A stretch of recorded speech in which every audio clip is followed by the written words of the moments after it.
All right, let me just get everything ready and set up.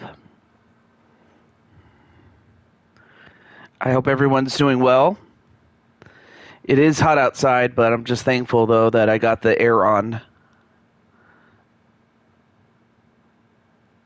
And I hope you guys are comfortable where you guys are, even if it is hot. Hey, what's up, Carlos? Of course, you're going to be in action today.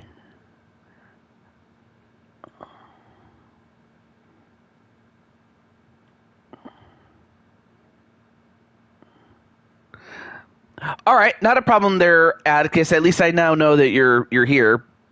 And Sly Cooper's here. Okay. And we also have JW. Great to see you too.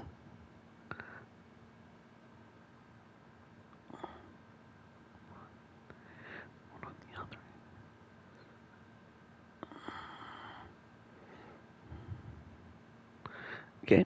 And then Brandon Cornwell, great to see you as well. Wait, let me do this then. Hang on.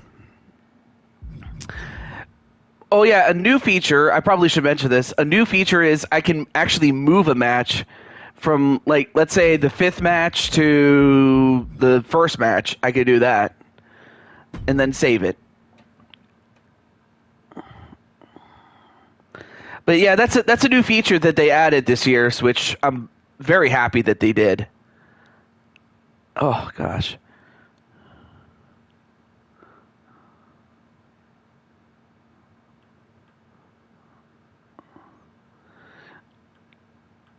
All right. So I have Joshua. I just need to get Tenu. But I also need to get my pop out chat. And golly, it's hot outside. Of course, you don't need the exclamation points. I get it. Also, hey, what's up, Jesse Jackhammer? And hello, Firestar.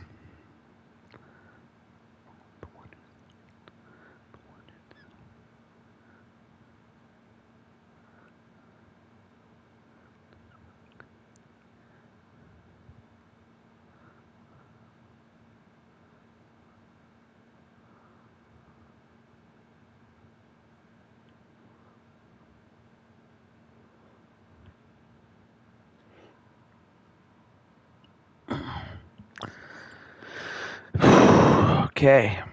All right, yeah. Let me get Mr. Tenu Miyalagin and we'll start the match. After all, this thing didn't... Anyway, let me just get him.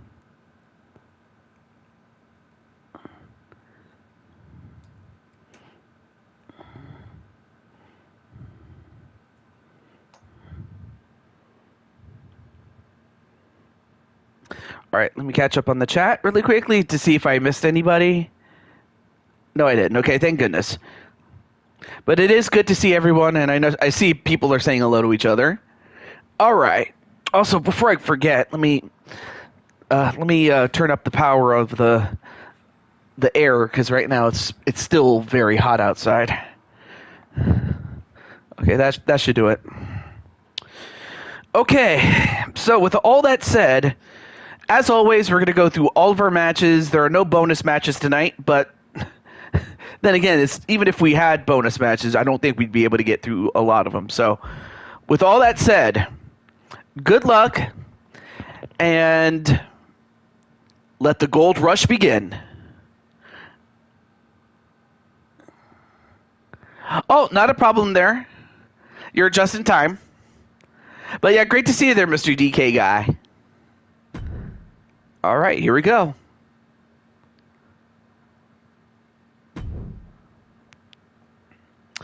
So, of course,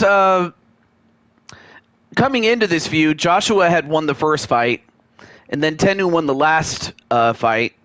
So this one will be the rubber match between Tenu Miyalagin and Joshua James, but also at stake is that whoever wins will be moving up the card off of this feud.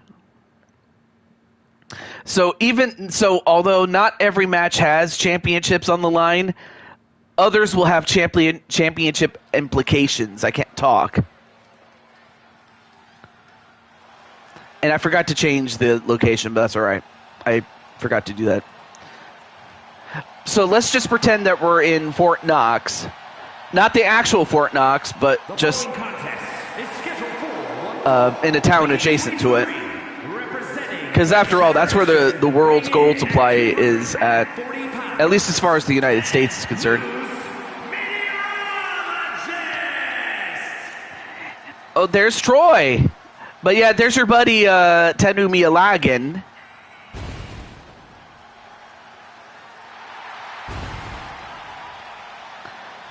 Of course, there he is in his awesome robe. The Blue Tiger.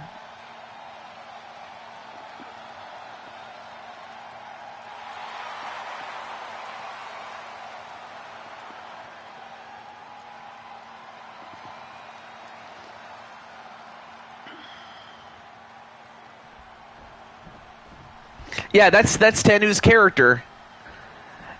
But then you're about to meet Mr. Joshua James himself.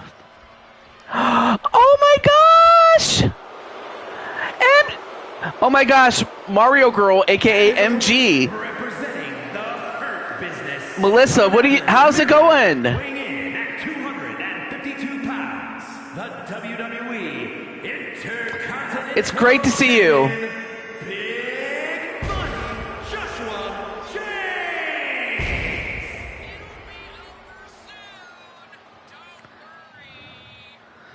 So while Joshua's holding on to the Intercontinental title, again, at stake, championship implications, my friends, is what's on the line.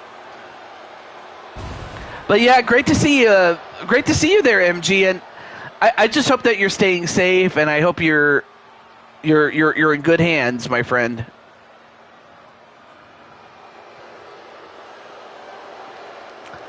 Absolutely, yes. You just have to live life. I mean, yeah, you got to work hard, but that's kind of what you have to do as part of life, you know? But I will say,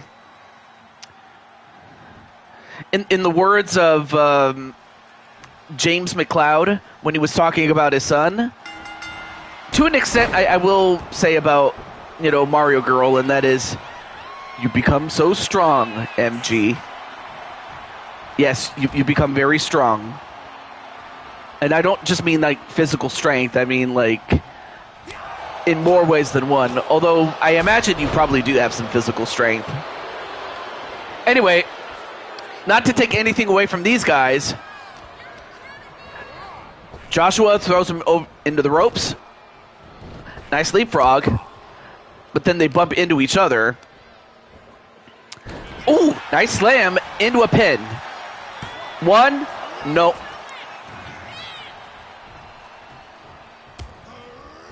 Oh, nice snapmare into a kick. Oh, both guys missed.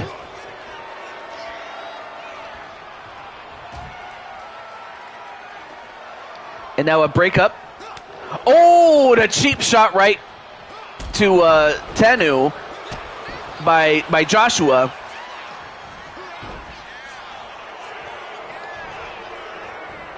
And then, backbreaker. Oh, that's going to definitely rearrange your evening. Hey, what's up, Goku? How you doing, man? And of course, we're going to get to see him later. But Joshua's like, no more games. And by the way, Joshua James is the guy with the blonde hair. And also in Oreo colors. Baltimore Oreo colors. Anyway, a pin. One. No. Well, Tenu's not going to give it up like that. Now going to wear down Tenu. I mean, that's something you got to do when you're... you know what? Understandable, but I'd like to hope that what I'm going to do is help you relax for a time. And you get to see your favorites fight each other, or maybe even team with each other. You never know.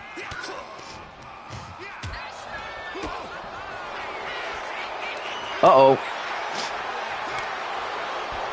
Of course, Jose has unfinished business with Dragonheart Jr. And also, hey, what's up, Wally? And of course, Wally, you do have a match today.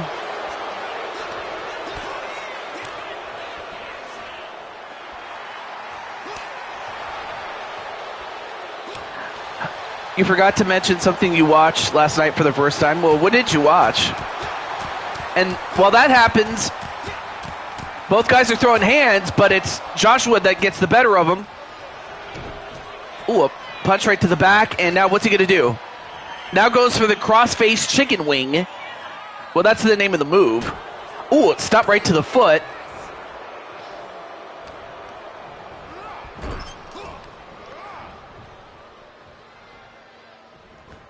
I mean, I guess given that he is a tiger, I imagine a tiger's foot, if he stomps on you, would hurt. Oh, that's cool. Yeah, the Mario Galaxy movie, oh my gosh. I mean, the first movie was great. But I'll be interested to watch them, watch those two back to back,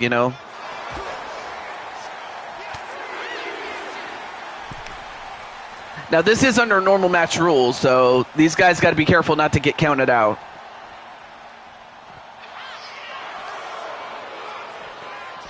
So they have a count of 10 to get back in the ring.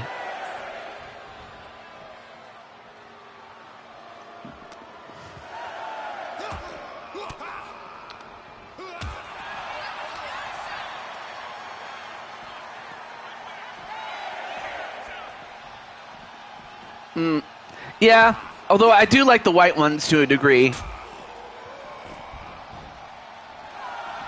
Oh, well, now both guys get right back in the ring, and Joshua doesn't even see his opponent. But still was able to get the jump on him. Nice Northern Light suplex.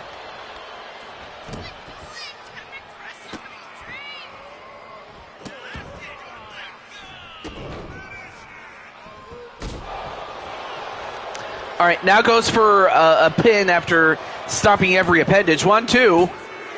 And Joshua did it.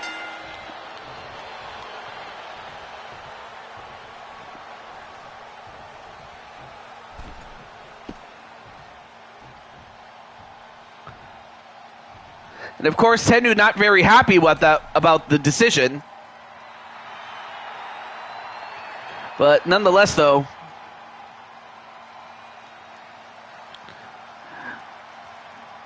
yeah, that's true. Well, anyway, coming up next, I mean, of course, the rearrangement of the matches now means that the next match will be the Dragon Family against the Diamond World Order. So let me get Mr. Diamond Light and Naji.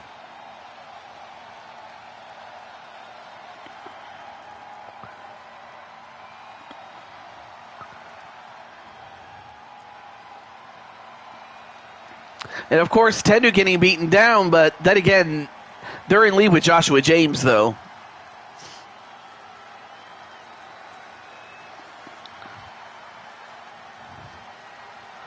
Although I think Joshua is saying, no, guys, don't hurt him. He's like,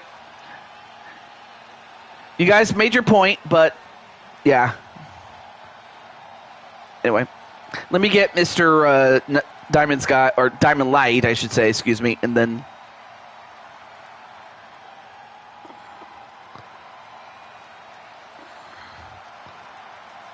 Oh, I see.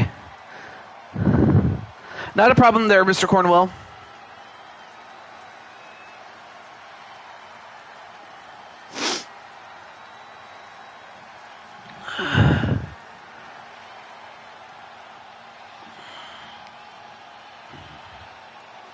Oh yeah, no spoilers for those who don't have... Hey, what's up, Tennu? Well, you just missed your match.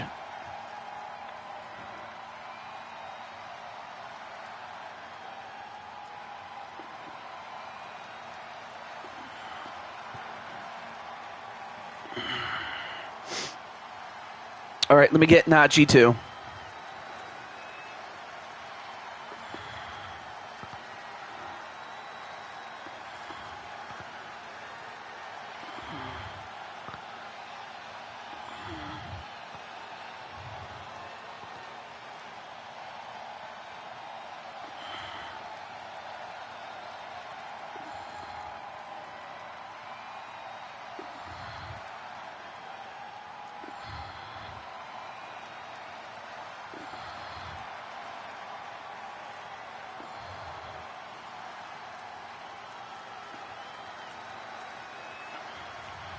Sorry about that. I'm just typing it down.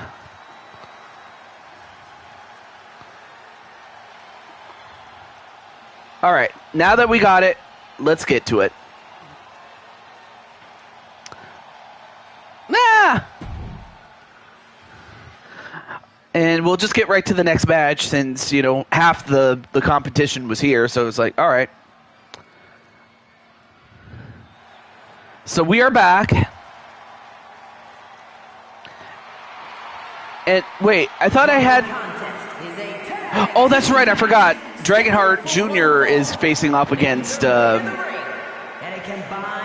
Jose. And then, of course, you have Dragonheart Sr. and Kaiserheart Jr. teaming up.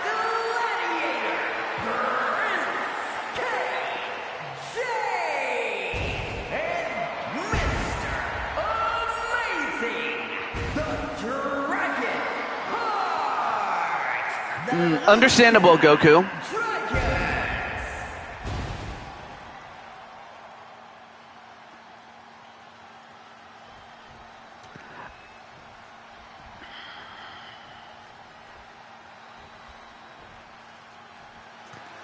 Yes, you do. Yes, you do, Jesse. And wait a minute. I did not know that AJ and Sly Cooper were going to join. And their opponents at a combined weight of 520 pounds, Diamond, Light, and Nadine, Diamond Mine. And it looks like the Young-Blooded Killers, that's the name of the group, led by Joshua, is attacking Tennu and is attacking Tennu, but uh-oh, wait a minute.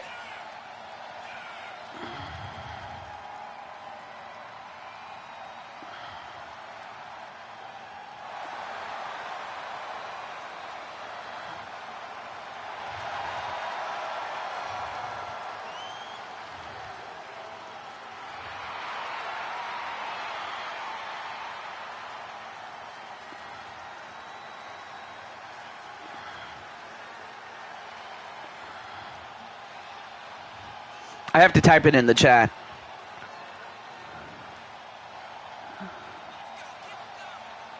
There we go. Well, it looks like the Super Generation just chased off the Young-Blooded Killers, but the damage was done.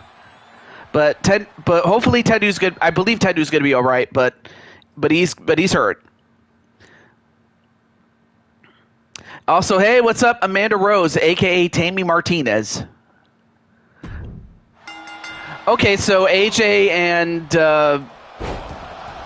Sly Cooper were there to just simply accompany the other DWO members prior to the show, or prior to this match, rather. Oh, nice. Peanut butter and jelly sandwiches. Those are awesome to always have. Yeah, Tammy Martinez, a.k.a. Amanda Rose. Dr. M. Oh, and also hello to Jamar. I forgot to say hello to Jamar as well. Oh, punch right to the gut of Kaiserheart Jr. Kaiserheart, like I said. Now I will say that this one is a little different because the DWO have already won the first fight, and this is the second fight. So unless the Dragon family wins this fight, I mean this is it. Ooh, Doritos are good. So the Dragon family would love to tie up the series and continue the feud. But for DWO, they want to end the feud right here.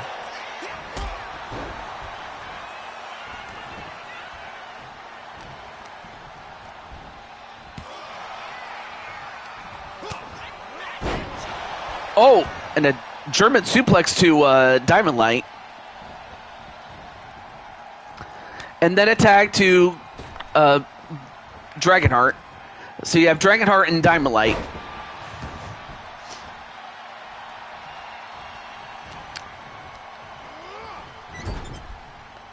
Yeah, and that's a wonderful thing there, Wally. You've been with the SWO since you and Captain Danger have.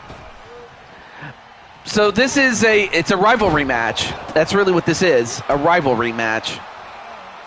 But also, there are championship implications for the DWO if they win.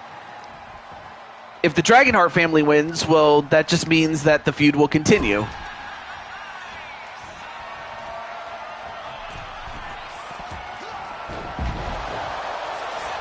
Anyway, nice Hurricane Rana into a pin. One. No, only a one.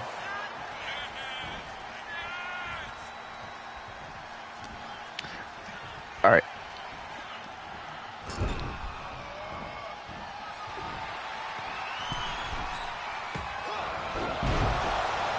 Hey, what's up, Temple? Jesse Jack, yeah. Jesse Jack is in the MAC tonight.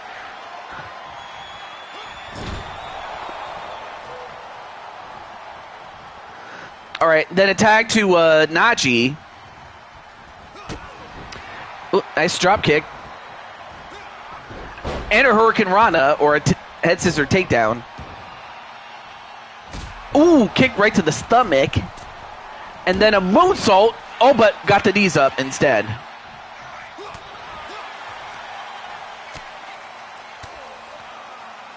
Ooh, couple of elbows right to the face. And then a spin kick. And now Najee has been busted open. Najee is now bleeding. One. Nope, broke it up. But now Najee's in trouble. Well, happy birthday to Temple's mother. So, definitely wish Temple's mother a happy birthday today.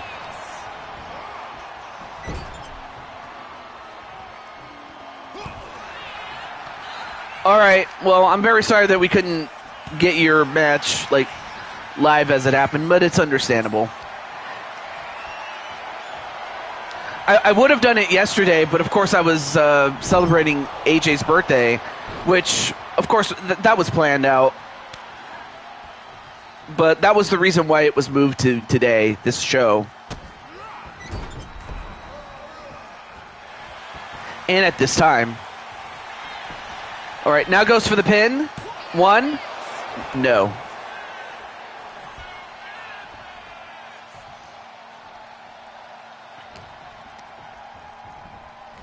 But I will say for Dragonheart, not just for this match, but throughout the show, he will be, his family will be active throughout the show. Speaking of Dragonheart, there he is. And a moonsault that missed.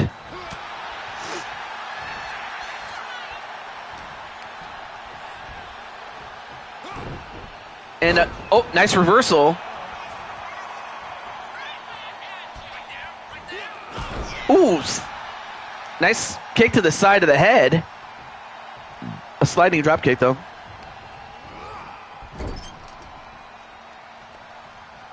Oh, you were booked before you go. Oh, yeah.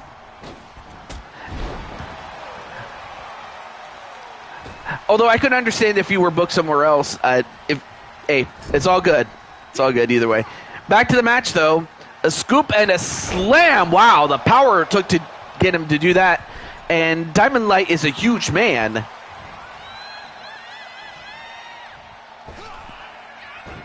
And a Hurricane Rana.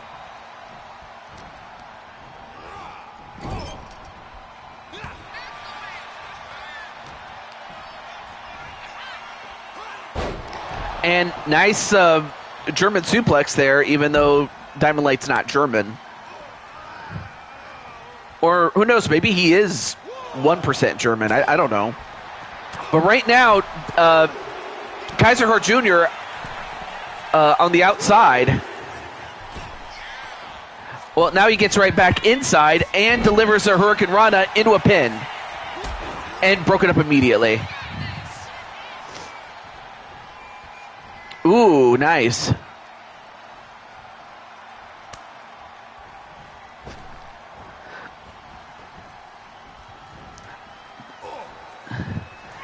I know, it always feels like somebody's watching me. Or is it just a dream?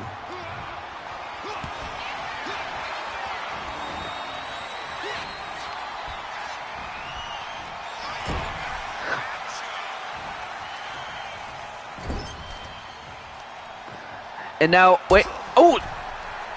Kicked right into the leg. Tenu's gonna lurk.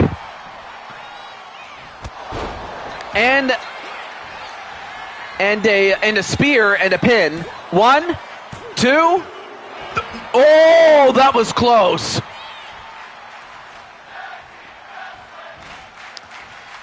But Nachi's hurt.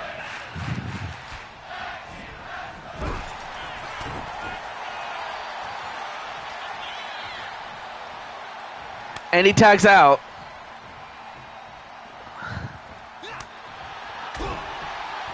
Nice series of strikes, and then a head scissors takedown, and I think he delivered a chop right to the throat.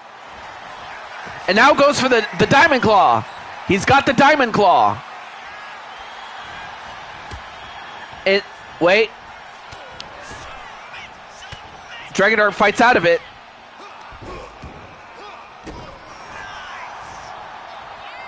But, I mean, every time Dragonheart looks like he's going to get something going, he immediately gets stopped out. Although, he delivers a Hurricane Rana of his own.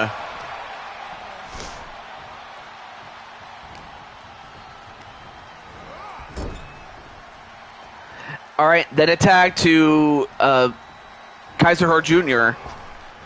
A double back body drop. Yeah, that'll definitely do some damage as Kaiser Hart went for a dive and missed. But then he gets caught. And delivers the Dragon Jackhammer. 1, 2. No.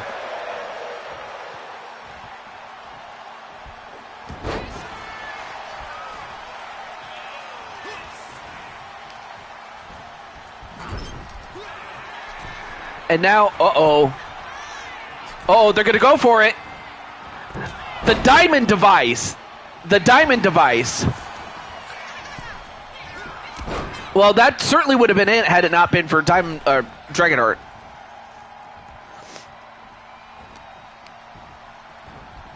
Oh, wow. Knees to the back, and then a drop kick. And a quick tag to Dragonheart. Only to get hit with the Pyro Strike. And now goes up to the top. The Dragon Arrow. Dragon Arrow, that could do it. Well, that would have done it had it not been for Nachi.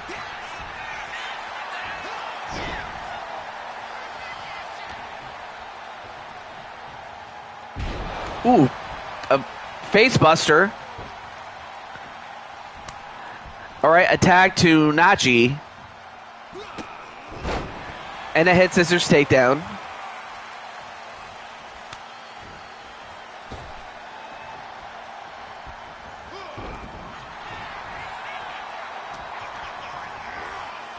All right, now set into the Dragon Corner. Well, it looks like they're going to try to keep Nachi in the ring, which is not a bad idea. Nice reversal, but then a quick tag to Diamond Light. Although Diamond Light has him up, for the Diamond Dominator. That could do it. Well, that would have done it had it not been for Kaiser Hart Jr.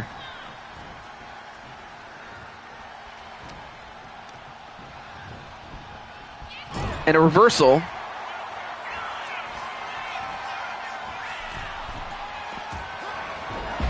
Nice Hurricanrana. All right, a tag back to Kaiser Hart Jr. I got to say, these guys are putting on a hell of a show, but it becomes a mad dash to victory here.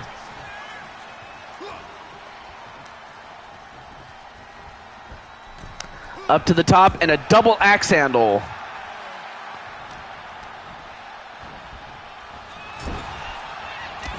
Ooh, clothesline. Ooh, nice tornado DDT.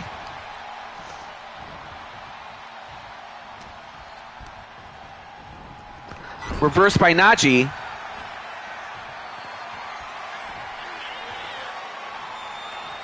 And then, oh, Snake Eyes.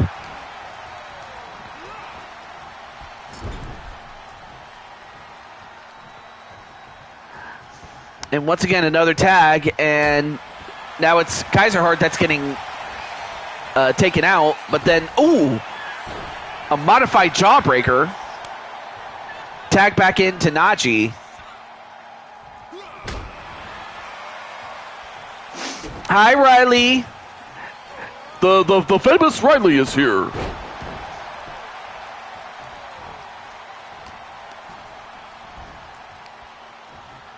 And then a tiger suplex by a dragon.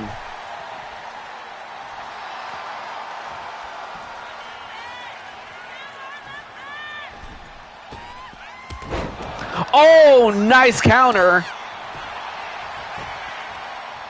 And a pin. One. Nope, broke it up.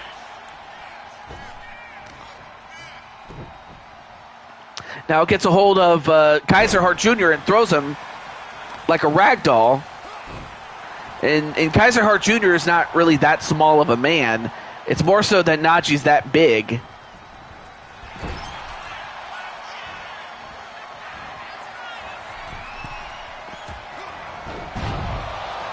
Of course, you know, given that those two men are big, that's what they got to do. They got to use their speed. Oh, wow. And quick tags, and then a big punch right to the face. Oh, hey, go for it. I mean, it's a good game. Punch out for the Wii, very good. And a spear. And a pin. And, well, not even a one count, broken up by Diamond Light.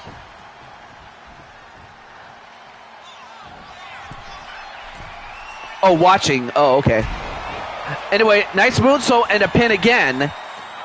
1, 2. No! How is Najee kicking out of these? And Najee's hurt. I mean, you can see on his face that Najee's bleeding, and yet he continues to fight. But then again, that's one of the things that made him a world champion once. A Blue Toad Wrestling world champion.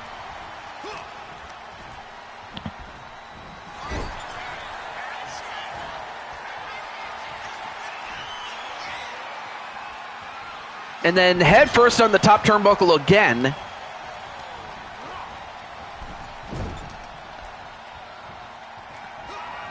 Oh, but escaped. Escaped the corner. Was New Super Mario Brothers Wii. I love that game. In fact, that was the game that... Basically, that was the game that inspired my love for Blue Toad. So that's where the love for Blue Toad came from, was that game. A moonsault, and then a pin. 1, 2, 3, and the Dragon family get the job done. So the feud will continue. Oh, so that's who Dr. M is? I did not know that.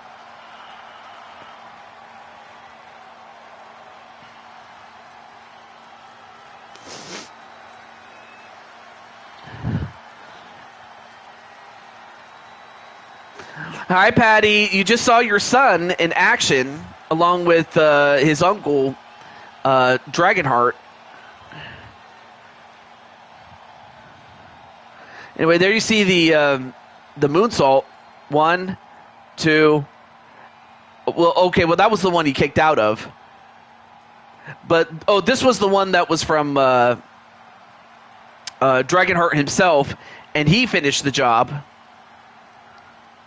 Here are your winners, the Gladiator, Prince KJ, A shooting star press. Amazing, the Dragon Heart, the Lucha Dragons.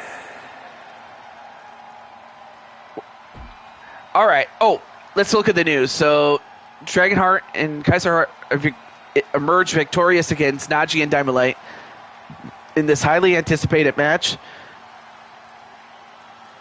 The WWE Universe anticipated this matchup would decide the end of the rivalry, but it's clear that these superstars are not ready to put this contest to rest. I didn't think so. All right, next one is going to feature. Let me exit and then get back in. A member of the Granny Squad in a submission match against the Cruiserweight Champion, Mr. Daytona. Of course, Grand Empress will not be by herself. She'll have her daughter, the Warrior Empress, and this young lady, who, if you look very carefully, looks very familiar. But while that's happening, there you see Mr. Daytona as he's accompanied by Rob Gamer and by Goku Blue. Anyway, let me get both parties involved here.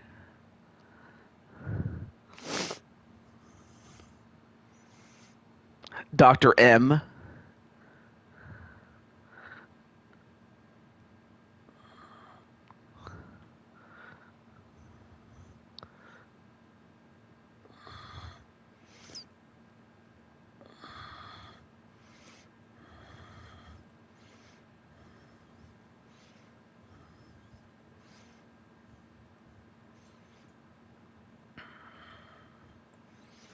All right, and then let me get Mr. Daytona. Yes, you are part of the show, my friend. I'm very happy to say.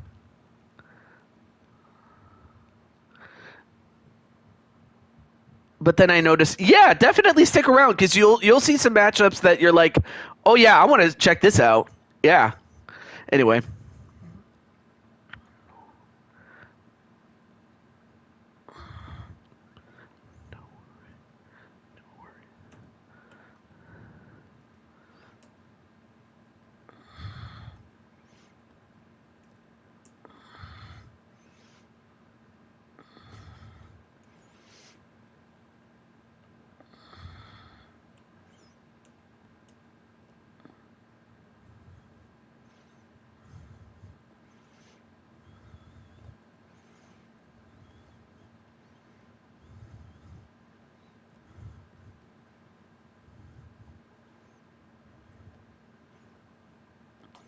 There we go. I was just reaching out to Mr. Daytona here. All right. Let me catch up on the chat in case I missed anything.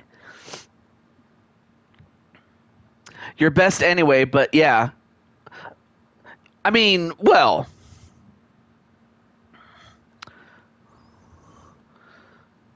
I mean, I do have Dr. Ty, but I don't think he's a good substitute for Dr. M, though. Or Dr. Wiley. Or even Dr. No. Anyway, so I guess if you didn't know, the young lady that's right over here, that is Patty Chase, as she was in '81, when she was the Queen of Lana Lay.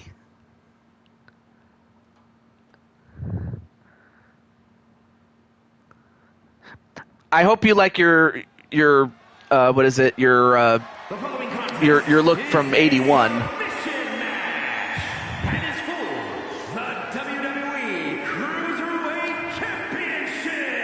But yeah, oh, your brand new British friend, Rob Gamer.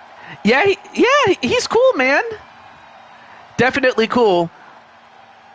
I mean, he's been a friend of ours for the best part of, say, he's been my friend for the best part of over a year. But then, of course, you have the Survivor Grand Empress.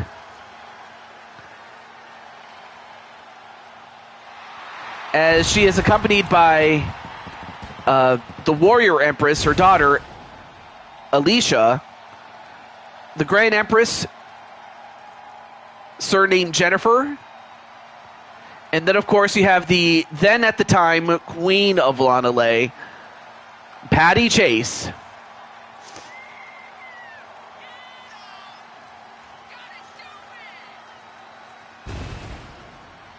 It's a small world after all.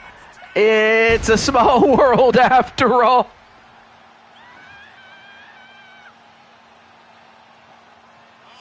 So anyway, there's the Survivor Grand Empress, nicknamed more so because she is a cancer survivor.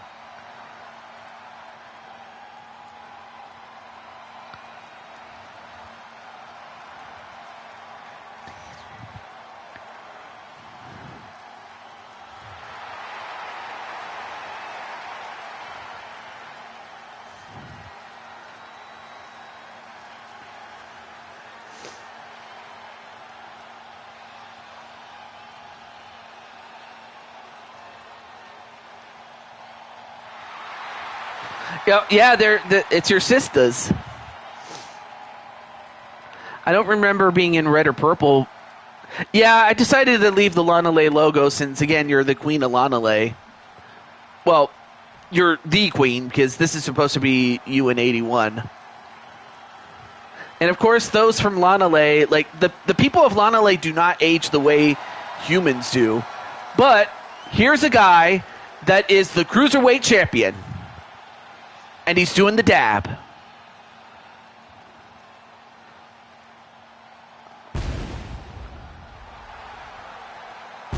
And he's accompanied by Goku Blue and Rob Gamer.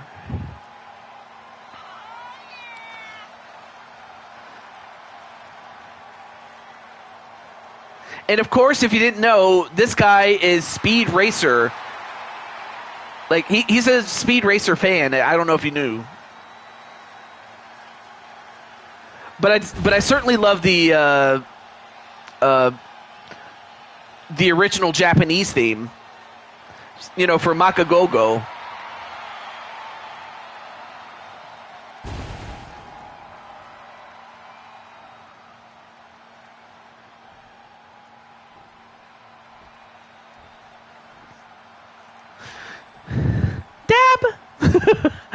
I don't know. I just like I really like the dab. I don't know why. I just thought it was funny, Introducing the challenger, Great Empress. So anyway, there you see the Grand Empress with her daughter and her. Well, I would have said Granny Squad, but this was like before they were grannies, so. Oh, yeah. Indiana, weighing in at 202 pounds, the WWE Cruiserweight Champion, Speed Race. So there you see Mr. Daytona, again accompanied by Rob Gamer and by Goku Blue.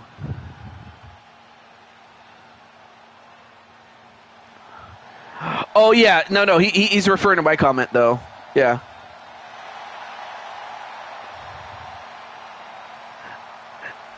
I don't dab anymore. Oh.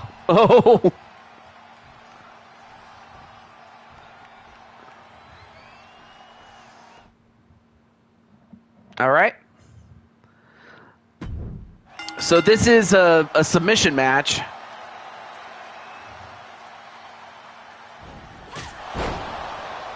So the object is to either force your opponent to submit in the ring. Now, you can still win the match by count out or by disqualification, but there are no pins. And furthermore, if you're Jennifer, aka the Survivor Grand Empress, you can only win the title by submission in the ring. So Mr. Daytona doesn't have to win as much as he has to just not lose by submission in the ring. I would say that's a good question. I would say about 36 people have held it. And okay, that was a miscalculation there by Mr. Daytona.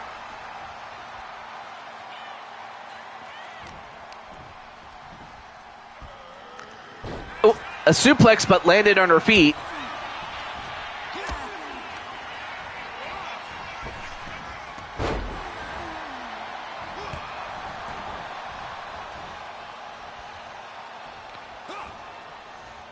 And then, oh, nice leg sweep there onto Mr. Daytona. Oh, so the D that's on his shirt, it's supposed to be his initial, Daytona. In the original, it was either S or M, depending on whether it was in the Japanese or or in the English-speaking countries. For English, it would be S for Speed Racer, and in Japanese it would be a G for Go, Go. But because it's Mr. Daytona, it's a D.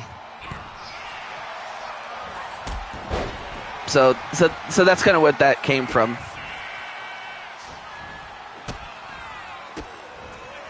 But as that happens, a couple of kicks right to the face, and of course Grand Empress looking to slow the pace down to something that she can work with.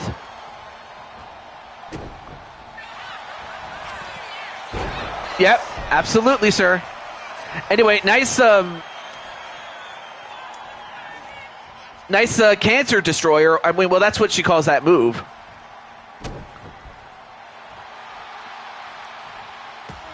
And then a back elbow.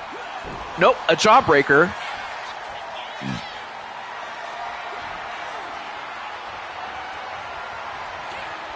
And head first onto the top turnbuckle. And then oh no! Oh, she went for Mr. Daytona, but she accidentally knocked the referee out by mistake. Oh no. Oh, that's not good, but of course the referee gets right back up. I imagine he realizes that was a mistake.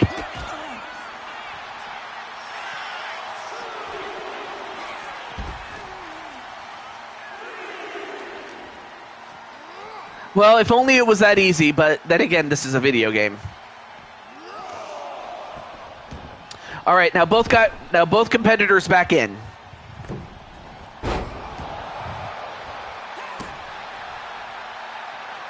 And now Grand Empress goes for another cancer destroyer. Now normally she'd go for a pin, but she's got to go for a submission instead, as she goes for the Texas Cloverleaf, even though she's not from Texas. But too close to the rope, and Mr. Daytona takes over from there.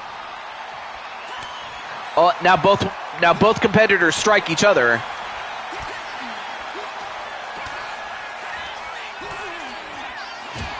Ooh, nice jump kick.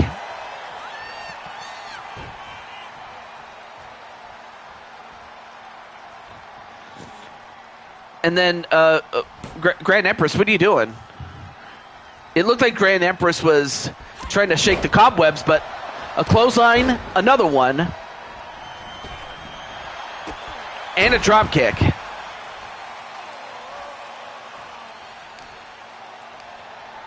Yeah, it was a bug, although you could argue she was doing the two-step.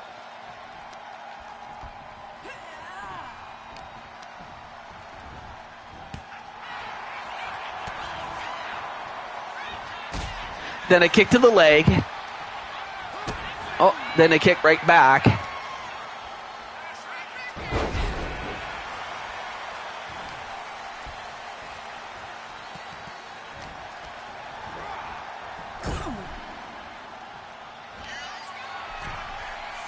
And then, wait, what is this? Oh, wow!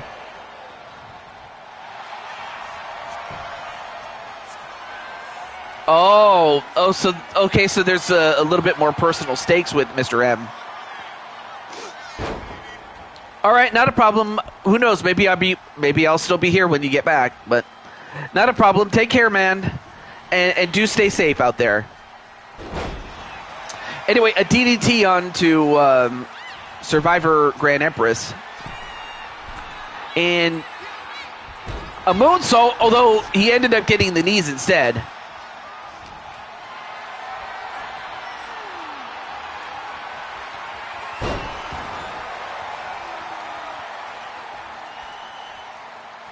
Although, wait a minute.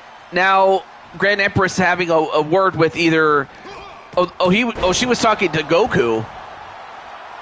But I'm not sure what she said, or better yet, what Goku said to her. But all it seemed to do was fire her up. Ooh! Nice move there, but now... You got to go for a submission. Now going for the Texas Cloverleaf.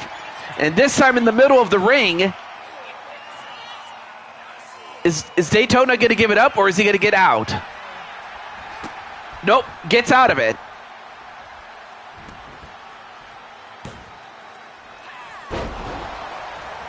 But then a wheelbarrow DDT.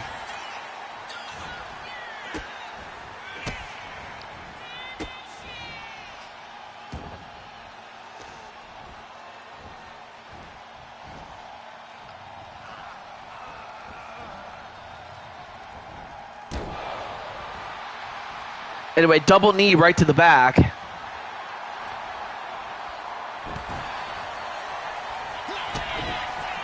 And then a kick to the knee, and then a spin kick by Mr. Daytona.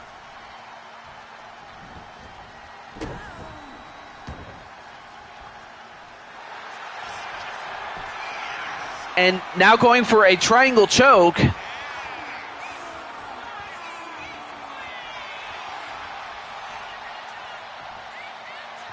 But escaped.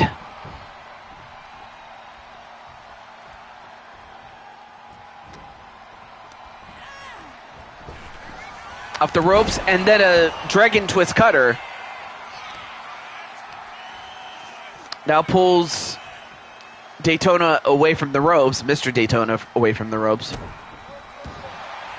Goes back to the Texas Cloverleaf.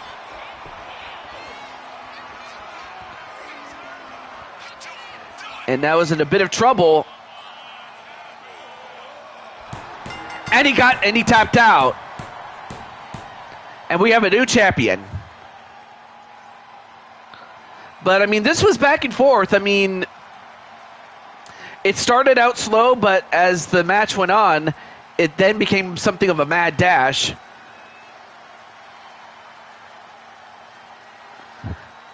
But we got a new champion.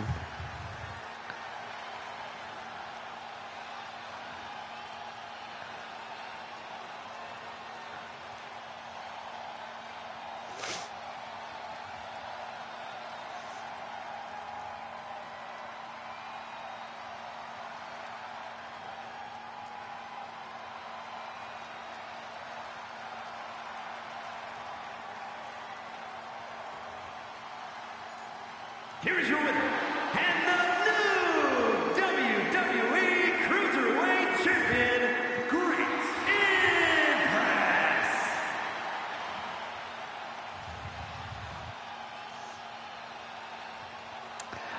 I guess. I guess, Patty. That could have happened. But yeah, GG's though, nonetheless.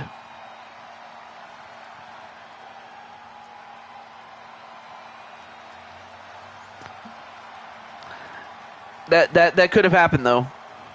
All right. Well, up next we have a Four Toads Championship match, but it's going to be a little different. So I'll go into it in a moment. Or should I say Four Aces? Yes, we now have a Four Aces Championship, and of course, to represent the Dragon Flowers, it's going to be Vera Richards.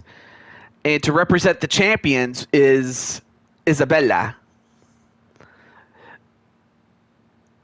And of course, whoever wins this match will win not just for herself, but for her team. So let me just get AJ, who's the principal of all these, of both competitors.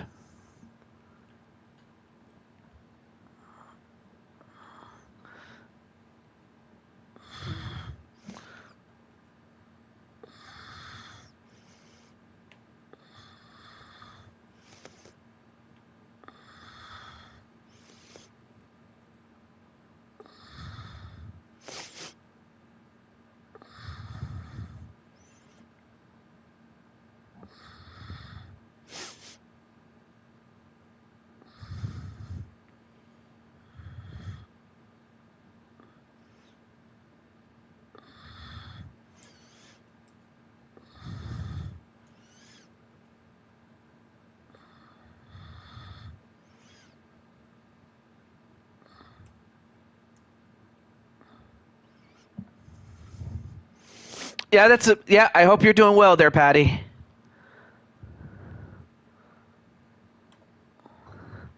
Oh, I hate when I do that.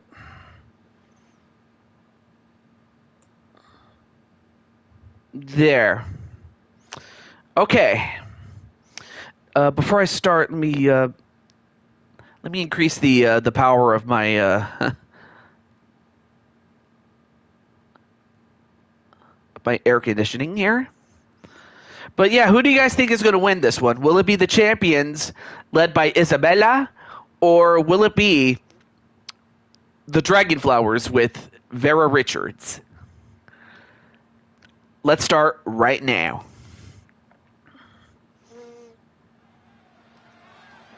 Okay. The following contest is scheduled for one fall and will be contested under bloodline rules and is for the Super All-Star World Tag Team Championship. All right.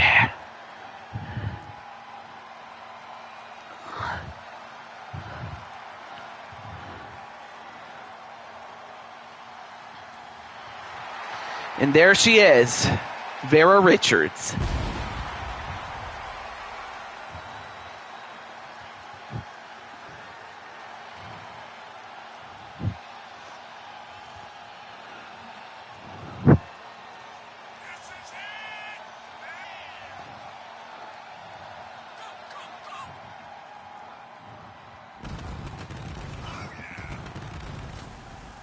And of course, she is already an individual champion, but would love to add to the collection another reign as the now Four Aces champions.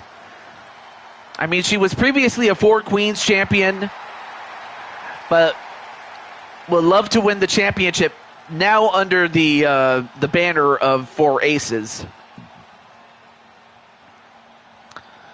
Of course, to do that, she'll have to beat this woman.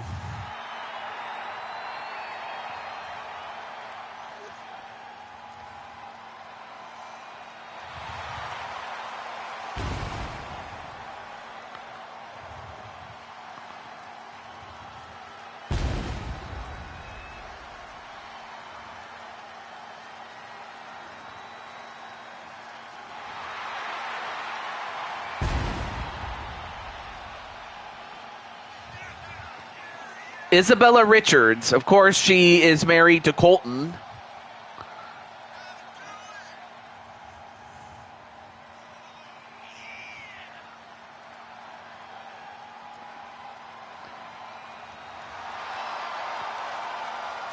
And of course, she is a fairy, in the sense of she's basically a fairy akin to the Wings fairy, akin to the ones from the Wings Club. Although you could also say the same thing about Vera as well, but she also has dragon roots as well.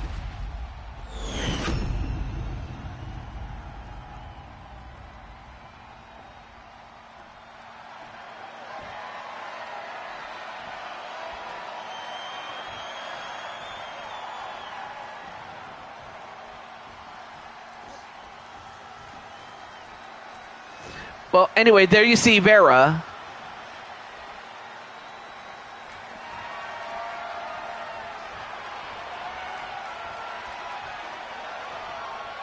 And what? Look at that. I mean, I guess she's using her fairy powers to hold the championship? This is insane. Wow.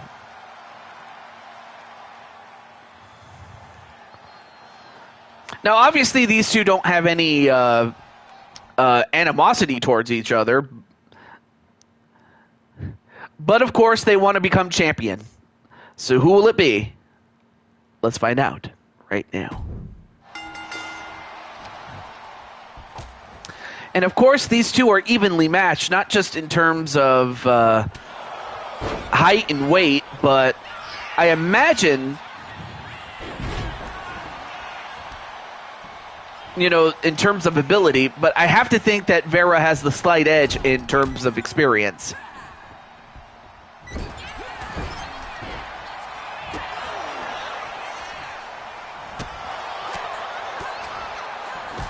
Ooh, nice spin kick, though. And then a kick to the back. Ooh, kick right to the leg, and that'll also get her. Back elbow. Then one right back. And a poison Rana into a pin. One? No. Certainly going to have to do a lot more than that to beat her, but... And now, wait a minute. Well, Vera was looking to get the title, but she hadn't won it yet. Also, hello to Brandy Cuevas. And by the way, your match is actually after this. Oh, no, wait. Oh, I'm sorry. 2 matches after it. My bad. But still, it's getting close. Anyway, nice chop block onto the leg, and now grabs the belt, and now whips her, and now, wait a minute, Colton Richards now comes in, and now he's going to dismantle the table. Yep, and now Colton's going to go after Vera.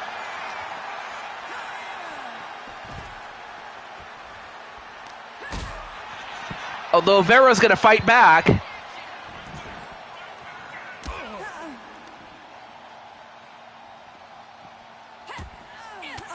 But Vera trying to fight off Isabella as well as Colton. Oh, but then a meeting of the minds. And of course, Vera has been learning some self-defense from her sister Violet.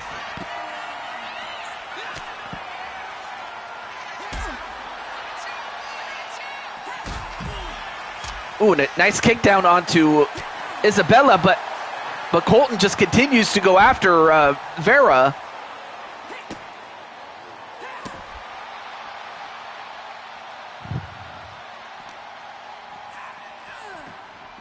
Although, oh, wait a minute. Now it's Domida. Oh, and a missed drop kick, though, but...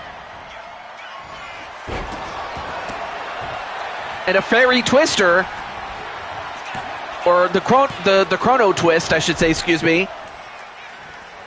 And then Lily got intercepted by Colton.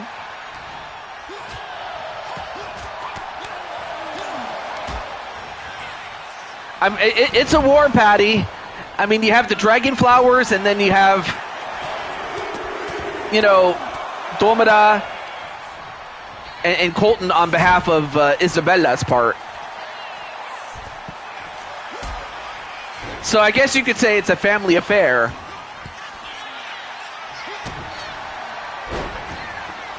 And now going for the Dragon's Bite, but of course that's... Oh, well, wait a minute. Now here's Rose on behalf of Vera. Yes, it's a Bloodline Rules match.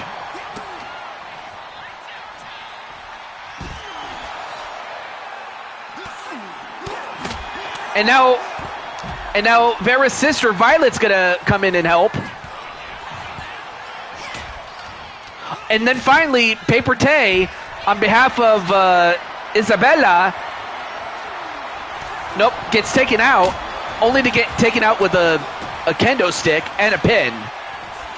1, 2, ooh, that almost got it.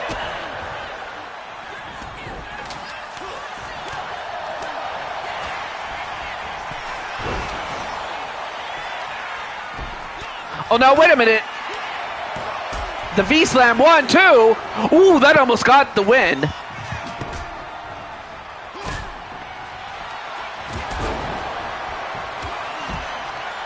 But then, wait a minute. Now Paper Tay going after Vera.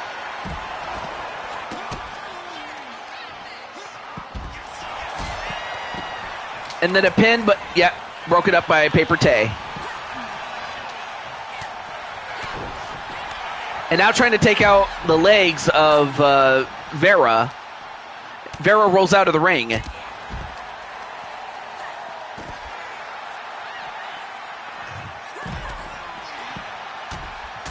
And of course, both are very rare at this point.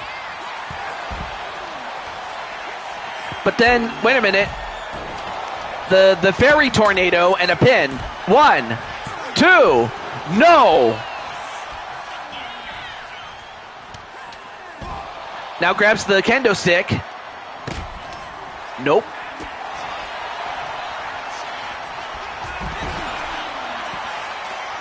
And then a fairy twister of her own, and then a pin.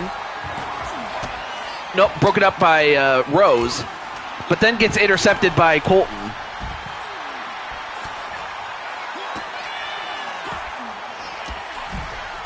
And then a drop kick onto Vera.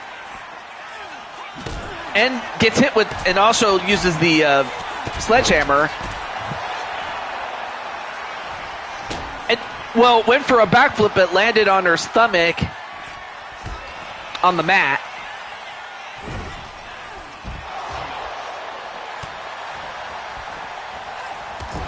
And then a running back elbow, and everybody else is fighting outside.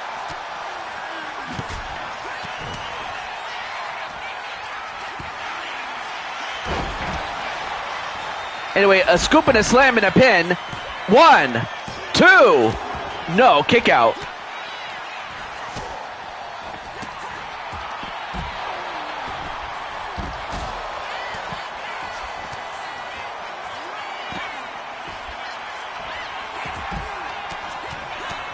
I mean, this has definitely turned into a Pier 6 brawl here. And a hot shot that sends her outside, but you got to get her inside the ring to win. Anyway, there you see Colton fighting with Violet.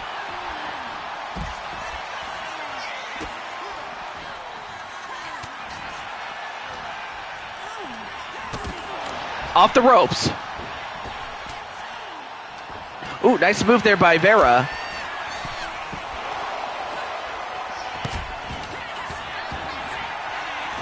And hello to Ryan's Random Things channel. Hello there, Ryan.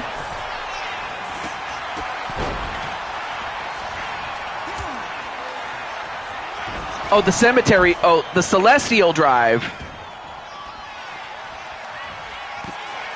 Celestial Drive, okay. Oh, I'm sorry, the Nightmare Drive. My bad. Nightmare Drive, well, it got broken up by Tomura.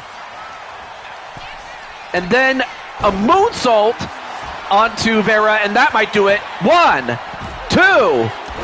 Oh, broken up barely though by Lily.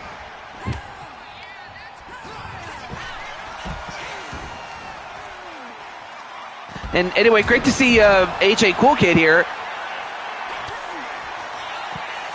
And then the Fairy's Peak. And then, oh, well, uses the sledgehammer and hits her butt, literally.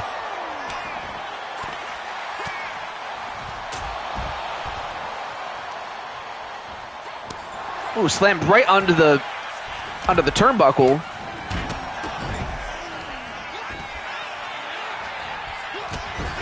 And a splash that missed. And a side effect into the Anaconda Vice, and Isabella wins the title.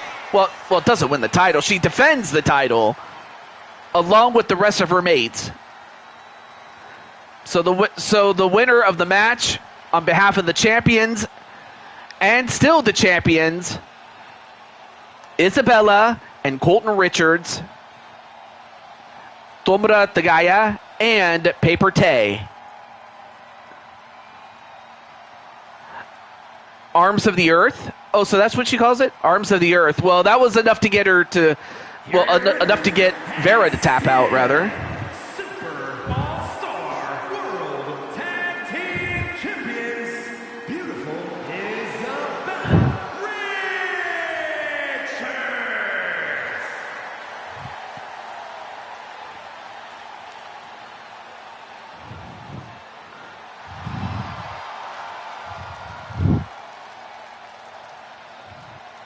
But yeah, hello to Ryan's Random Things. Actually, let me check out your channel. Hold on, before I forget. Ryan's Random Things. Aw. I'm trying to think. Where have I met you before? Or okay, so you're new. All right. Well, still, nice to meet you. Okay, so next up, it's going to be the Starlight Crusaders taking on the Asian Alliance. Speaking of which, in that case, let me just get Arkham and then we'll start. Since we have the other half of our competition here. Wait. You know who Amanda is? Wait. Tammy, what about Atticus? Oh, no, Atticus knows. He's lurking.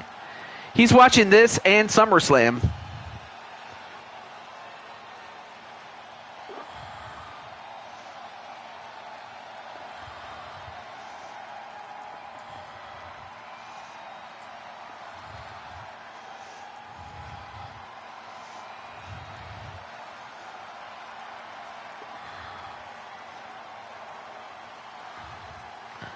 Okay, so I just reached out to Ark.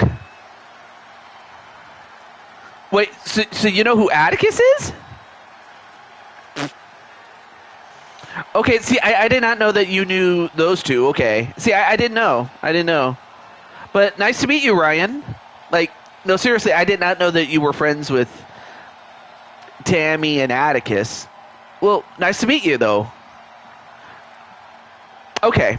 Well, since I just reached out to Arkham, we'll just go to the next match then. And Temple's going to lurk. Okay.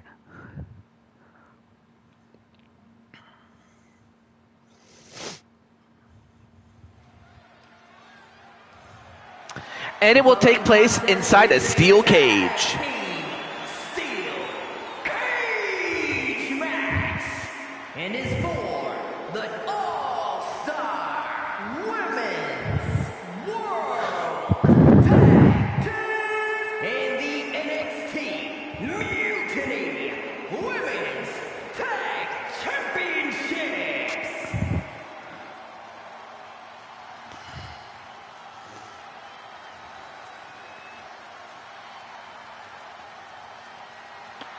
Awesome. Not a problem there, Mr. Temple. Well, there they are.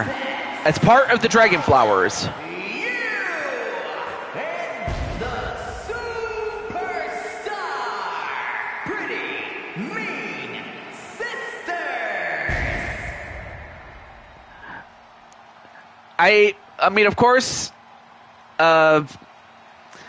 Andromeda has a little pep in her step than usual, whereas Violet's very serious. Although I can understand, her being serious given that, her sister did get beat. She's not mad at her sister as much as she's upset that, that the team didn't win. But of course, we will see Andromeda a second time as she defends the Intercontinental Championship. But anyway, what I was about to say was... well, now I forgot what I was going to say. Shoot. Oh, yes. And then, of course, you have the Asian Alliance. Women's Tag Team Champions and the All-Star Women's World Tag Team Champions, Mai Shankin and Chen Lee, the Alliance. So, yeah, you have Chun-Li and Mai. Although Mai made her debut in Street Fighter 6, she's been part of the King of Fighters now.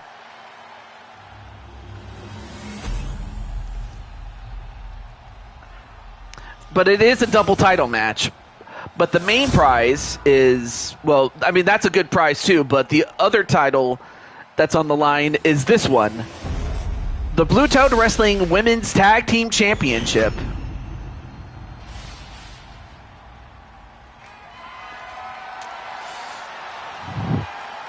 And I just noticed that Violet got in her other outfit. She was wearing her first one.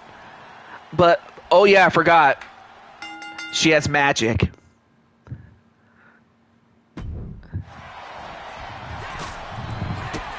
And then, oh, nice cutter.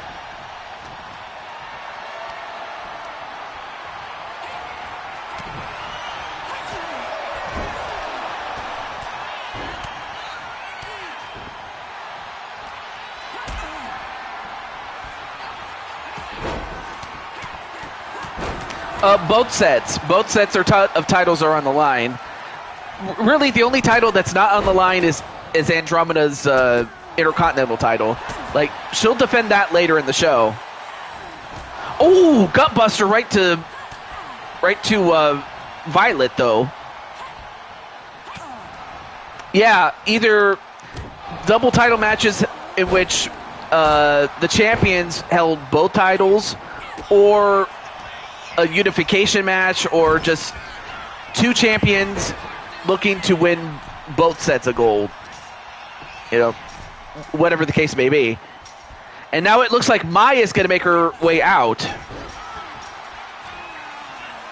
Oh, but Mai was looking to escape, but instead,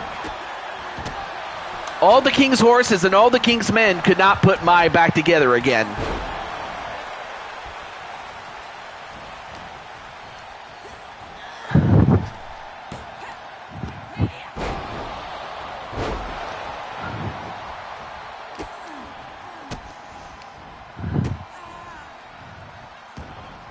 Anyway, off the ropes, and then a drop kick.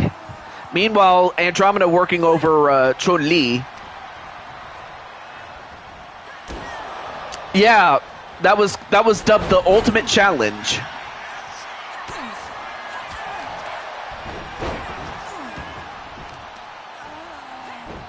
Oh, now they switch over opponents.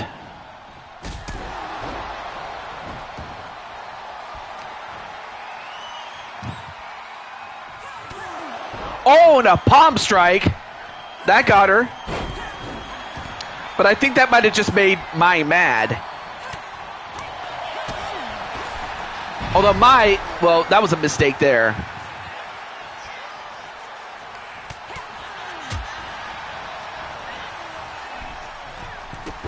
Ooh, a kick right to the back of Andromeda.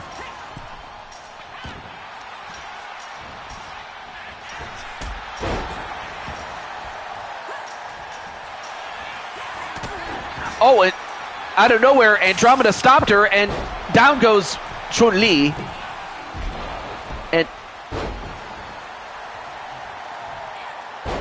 yeah, they did it at Judgment Day 2001 or 2001.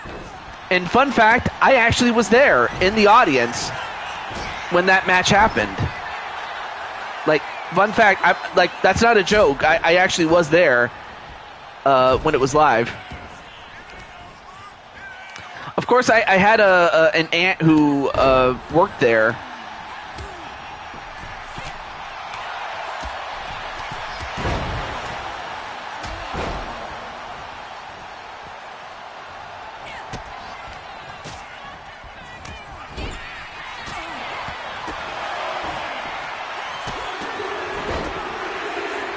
Oh no, I'm sorry, that was Backlash. Yeah, you're right.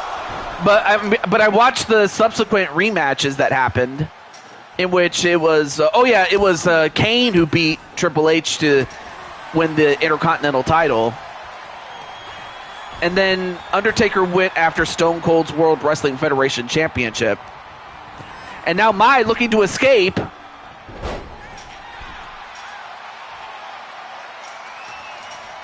I'm doing pretty well there, Mr. Temple. But it looks like Mai manages to escape, but she might have just left Chun-Li to the wolves.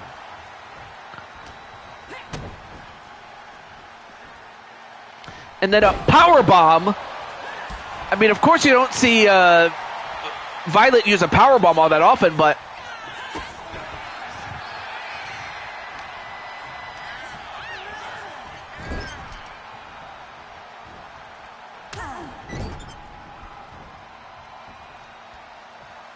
now set up into Tree of Woe.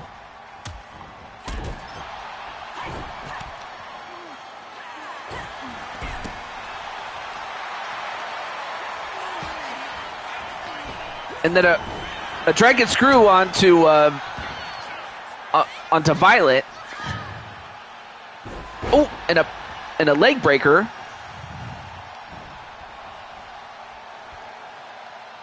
Uh-oh, now they're going to double team. No! A meeting of the minds.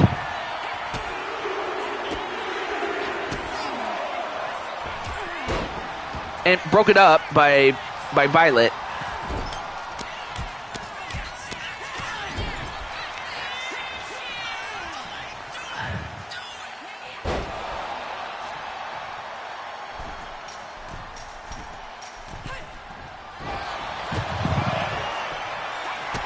And now a series of kicks to Andromeda. But Chun-Li doing so well. Look at that jump kick. Look at those dance moves, though, with the jump kicks.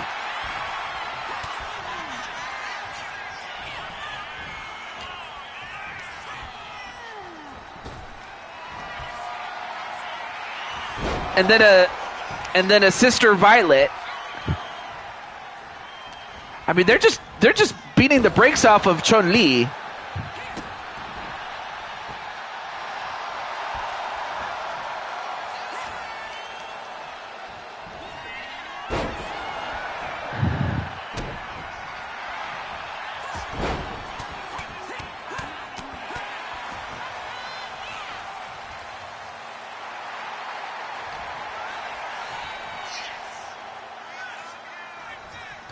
And then picks her up and a double flapjack.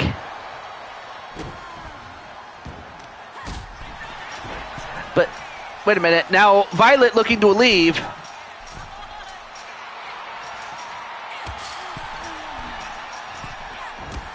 Oh!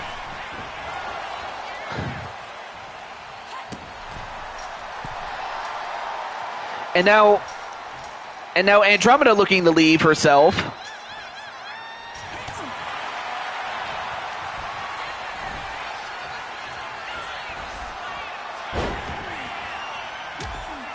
Although Chun-Li turns that around.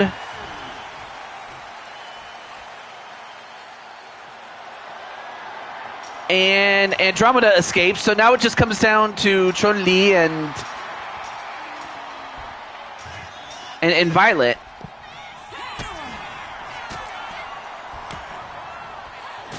Then a series of kicks. And then a super kick. And that might just knock her out.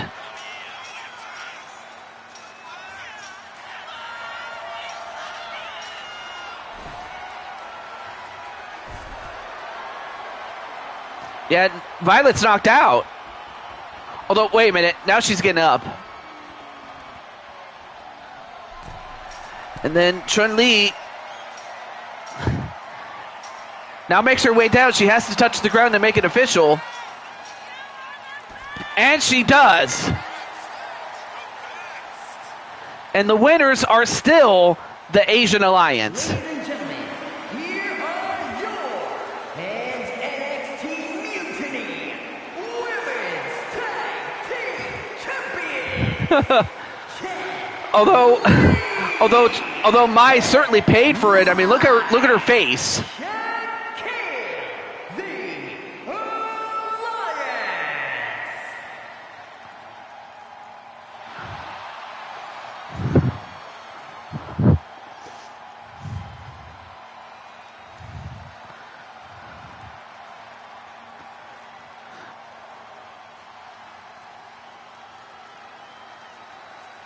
Well, up next we have Brandon Cuevas going head-to-head with Nemesis.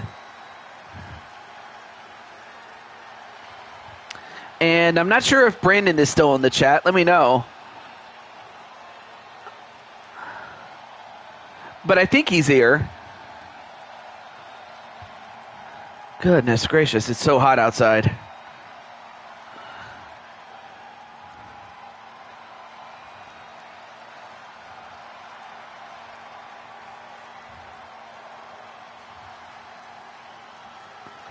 Okay, I guess I'll have to reach out to Brandon instead. All right, well, I'll do that.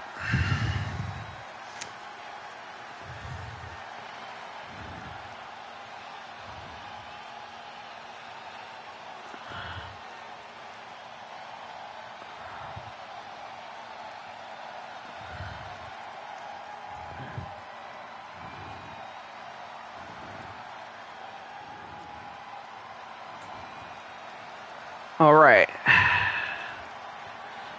So without any further ado, we get to the next match.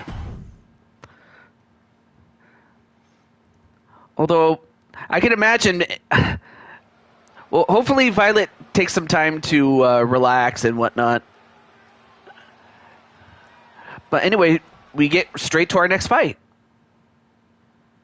In fact, we didn't even get an entrance. That's weird. I thought we would have gotten it, but oh well. But then again, you know, because we are starting late, I guess this kind of was not... This was a good compromise, I suppose. Back to the match, though.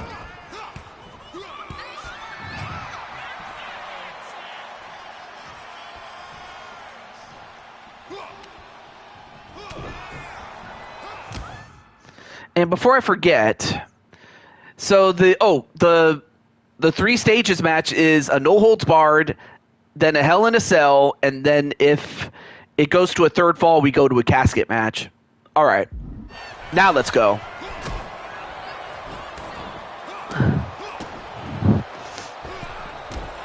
Ooh, a gut buster.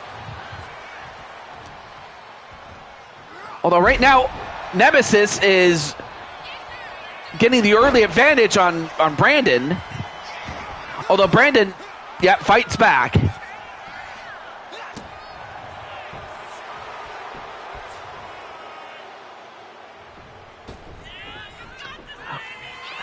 Well, now going to the outside for, what's he going to get?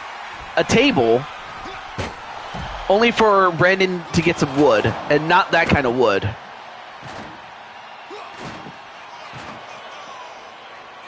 Well, Brandon's going to have to rely on his speed a little bit, given that he's taking on a giant.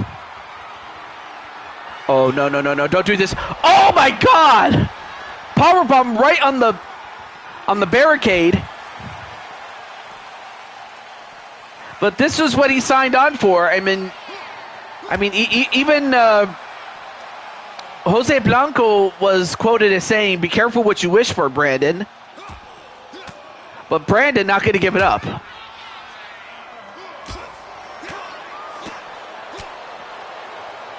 Now using some strikes to the body, which probably is not a bad idea. All right, now back inside the ring. But yeah, for those who don't know, this is Nemesis from Resident Evil. Especially within like 2, 3, 4. And Facebuster and then a pin. 1, 2, no. Never a bad idea to go for the cover. Oh, I forgot to put the title on the line. I'm so stupid. I forgot to put the European title on the line. So I guess if Nemesis wins, then I'll just award him the title.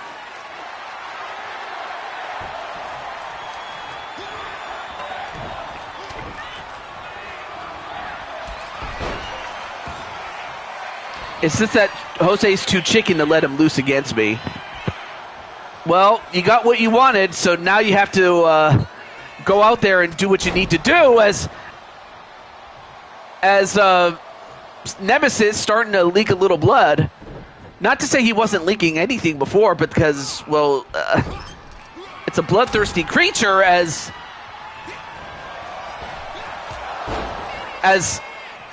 Brandon hits the spear and a pin. 1, 2, almost got him.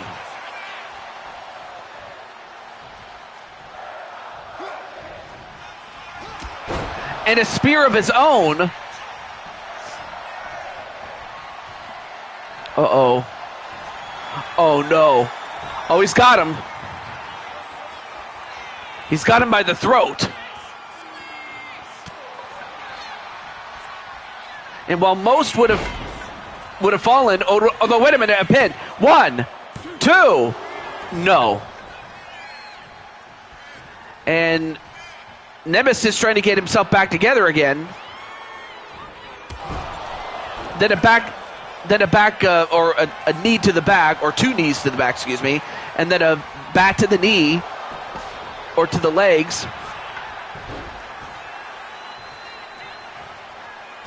And then Brandon using his agility. I mean, this man has the strength of a heavyweight. Uh-oh. It's time for the end. No.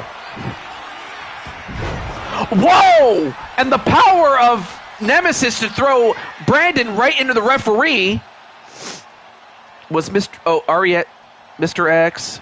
Okay, so he's from Resident Evil 3. Okay. No, wait. Takes the shovel away, and he hits it with a shovel again. Well, now the referee's back up. Is he going to count it? 1, 2, 3. Here is your winner, the Soldier, Brandon Curtis.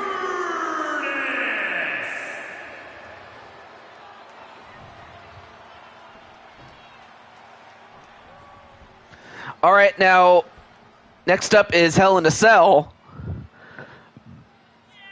And if Brandon wins that, then we won't go to a third stage, but if Nemesis does, we will then go to a casket match.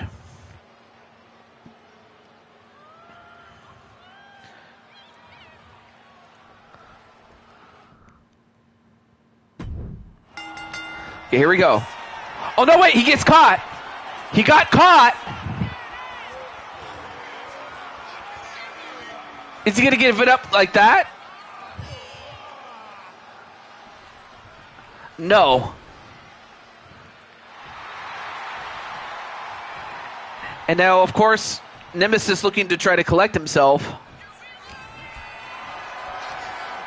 Now picks up Brandon and drops him. And is he going to win like this? 1, 2, no.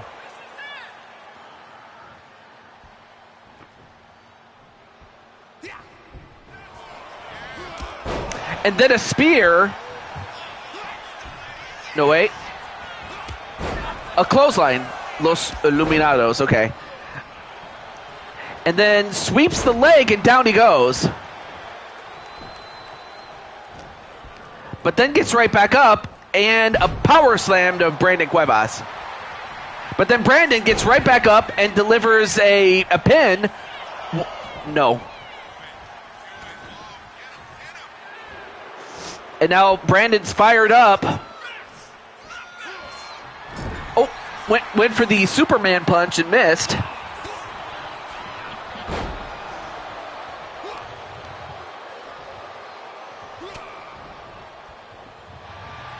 And then, oh, he's got him again. He's got the vice grip.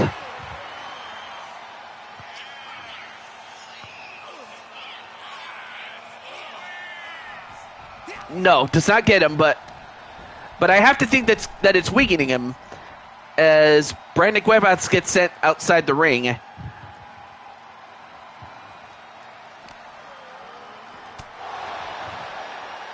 But, you know, ever since Jose Blanco broke up the house, a faction that included his brother, Brandon Cuevas,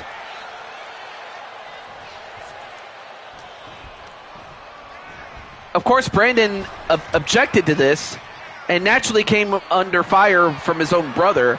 And now his brother sent this monster known as Nemesis to go after Brandon. Now goes for the cover. 1, 2. Yep, he got him there. Here is your winner, the Monster. So we're going to go to the casket match.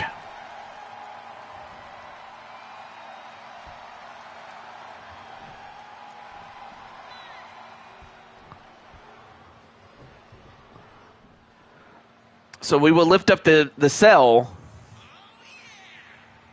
and bring in the casket.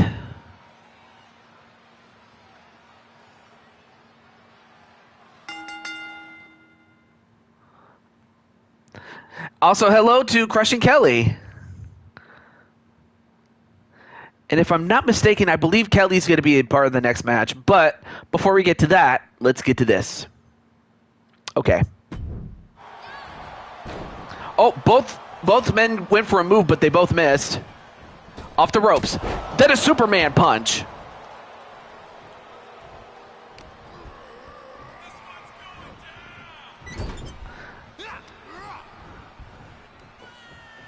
And then a scoop and a slam. Wow.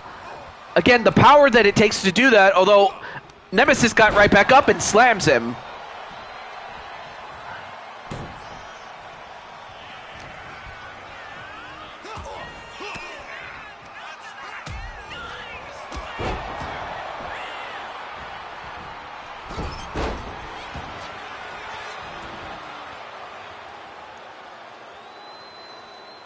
And now Brandon goes over to the casket, now opens it up. So the object is to put your opponent in the casket. Like, at this point, there are no pinfalls or submissions. Like, now that's irrelevant. Now you just have to put your opponent through the table, or not through the table, into the casket. I mean, you could do whatever you want to do, but you got to put your opponent in the casket. And a series of modified suplexes. And now just grabs him by the face and then chokeslams him. And then, punched him right in the face. And then, oh, well, elbows him.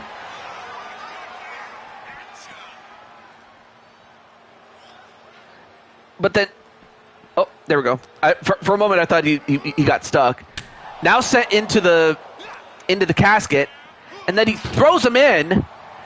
Now can he close the casket? Can he put Nemesis to rest?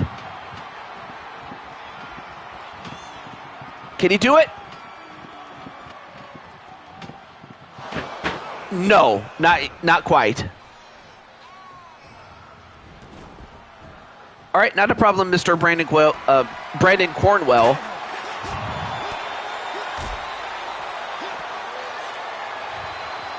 And clothesline.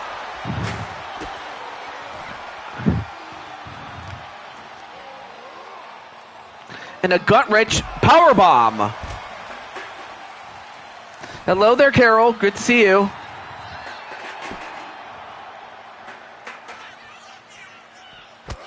And then another spear. Although Brandon gets right back up. Oh, but he misses Nemesis, but does not miss with those knee strikes. Now grabs him by its bald head, or if it even is a head. Of course, the one thing that Brandon does not want to do is get ahead of himself.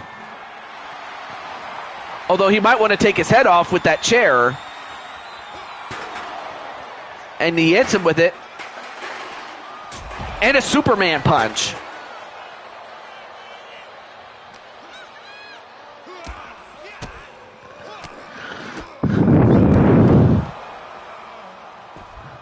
Well, they don't call me the Punisher for nothing. Ooh, set right into the barricade, though.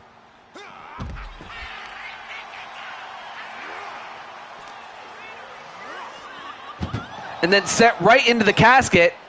Uh-oh. No, wait. Countered. And then flipped in. And inside the casket. All but Nemesis does not want to go 99 himself.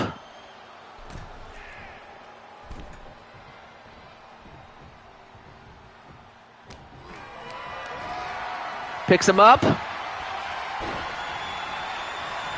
And then kicks him into the casket. Although Brandon gets out of the casket before it's your fault. It's your fault for your exile, to be honest. It may need to happen again. Oh, wow.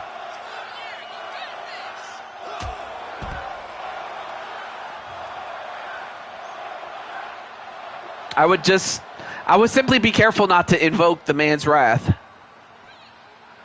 But on the other hand, I can't disagree with you completely.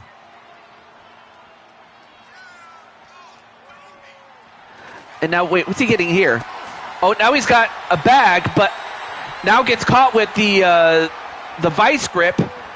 I mean, even if Brandon quits or faints, that's not going to end the match, though, but that might hurt him. That might do him in.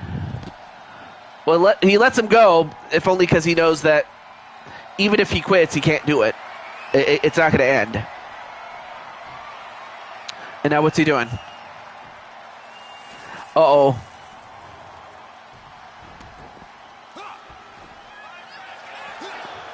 And then a facebuster knee.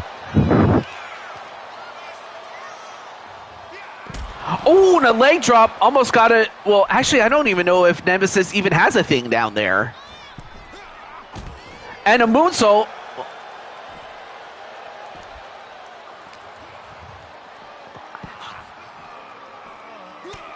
And now Nemesis getting hit in its head.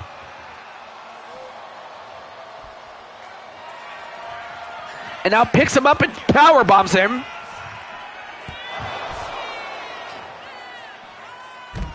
Hey, what's up, Captain Danger? But right now, Brandon is now stomping a mud hole in him.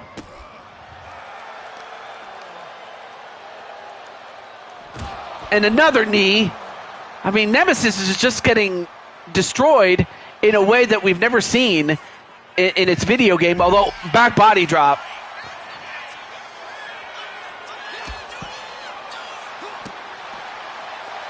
And just when you think you have him down, you don't. Uh-oh. Oh, no, and now he's got him in their vice grip again. Oh, now he's choking him out. And now Brandon's hurt. I mean, of course, any normal person, that probably would have been it, but I don't think Nemesis is done with him yet.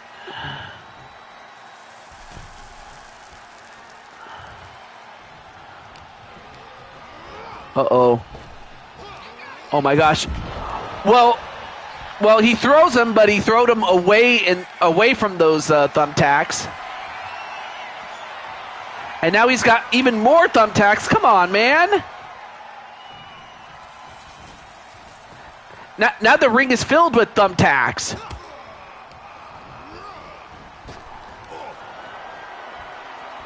Nope. This time, well scouted. And then thrown into the casket. But now Brandon going to look to close it. And he does. Well, it looks like Nemesis is going to spend a night in the freezer. The soldier, Brandon Curtis.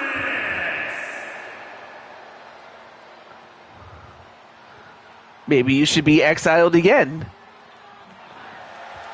Well, of course, it looks like, of course, at this point, the only person getting, or if you could even call it a person, the only thing that's getting exiled right now is Nemesis, as, like I said, it's going to be going into the freezer pretty soon.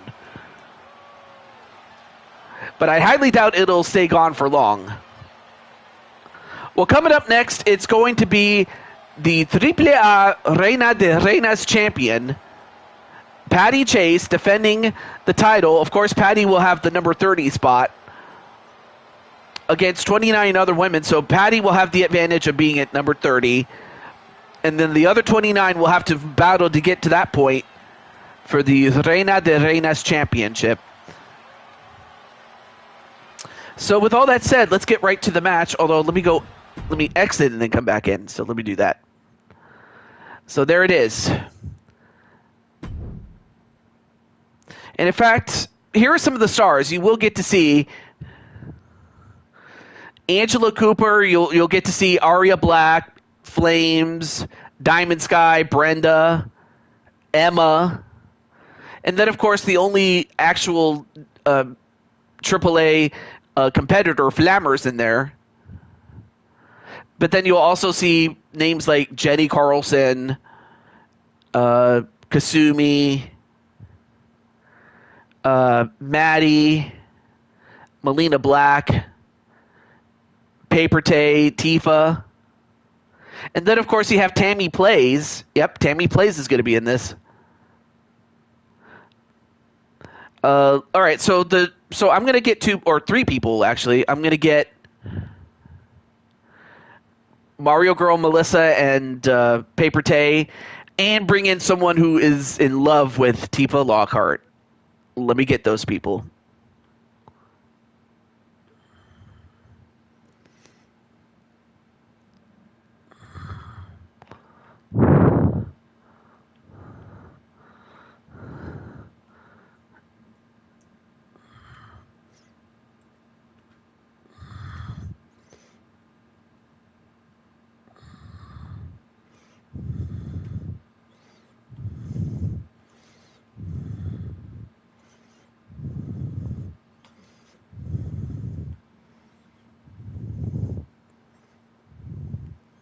All right, let me get Miss Paper Tay.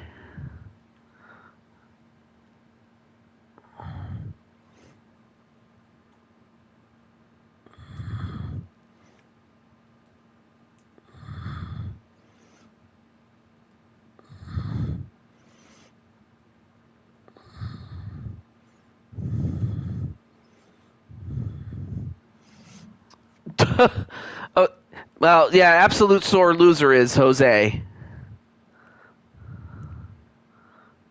And then, last but not least, let me get my good friend. Let me just get my good friend.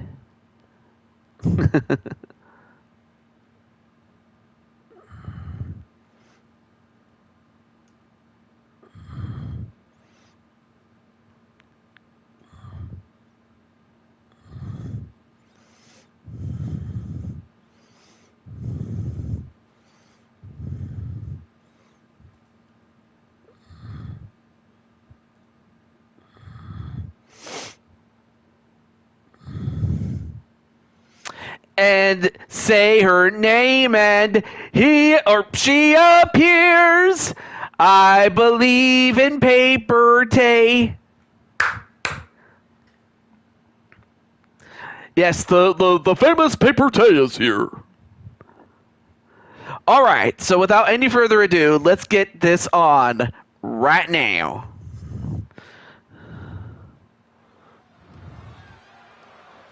The following is the Royal Rumble All right. match. Now, the two superstars that drew number 1 and number 2 will start the ring. At the So same we'll find time. out who will start, but ultimately who will be at the end. This will continue until all 30 superstars have entered the ring. Eliminations occur. But it's great to see you, Paper Tay, and I want to say thank you for helping celebrate AJ's birthday along with Rob. So I send my regards to Rob and the many friends that he has, including our own AJ. But let's see, who will start?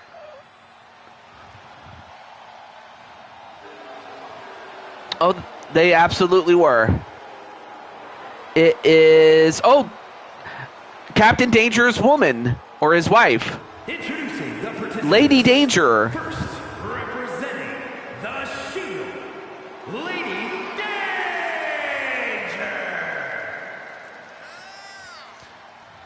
Of course, she's a big fan of Harley Quinn, so that's why she looks the way she does.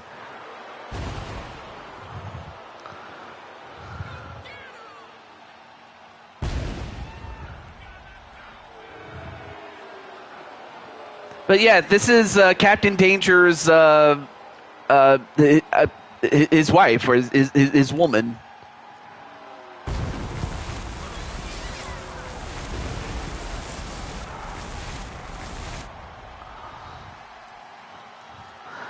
Oh, well, thank you for subscribing to Paper Tay's channel, and also giving one in return, though.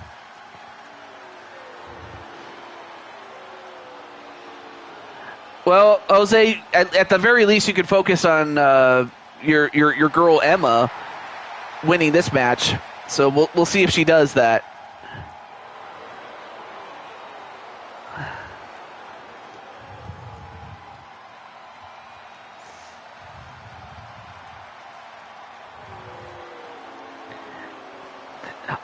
All it takes is just the mention of Emma, and he's happy. Although I don't think he'll be happy to see her if she's number 2, or maybe he does. I don't know. Let's see. But who is number 2? Who's going to start with Lady Danger? Uh-oh.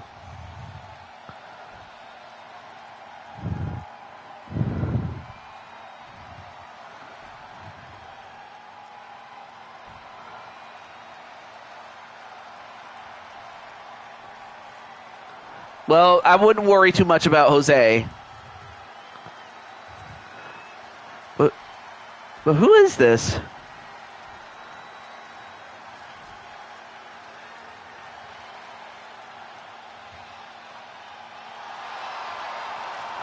Wait a minute. Is that who? Melina Black? Oh my gosh. That's Azriel. That's Azriel's niece, and also the cousin of Xander Black, Melina Black.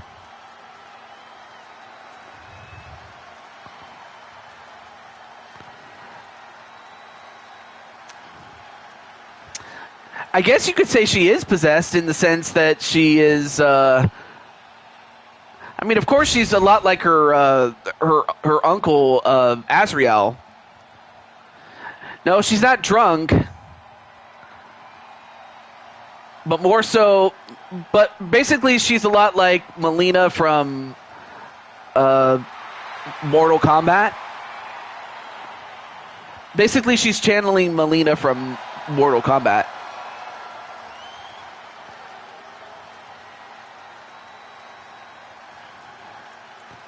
But of course, outside the ring, she's pretty cool. But no, she's not drunk, I could tell you.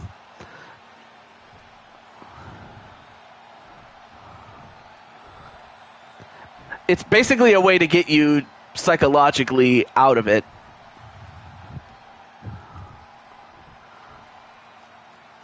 Although I don't think Lady Danger was intimidated. Anyway, there she is without the mask.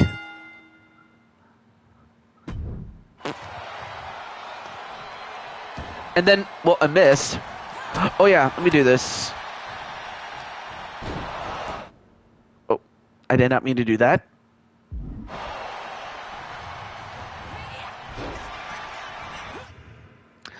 I did not mean to do that either. Thank you. I kept hitting the wrong button, my friends. Sorry.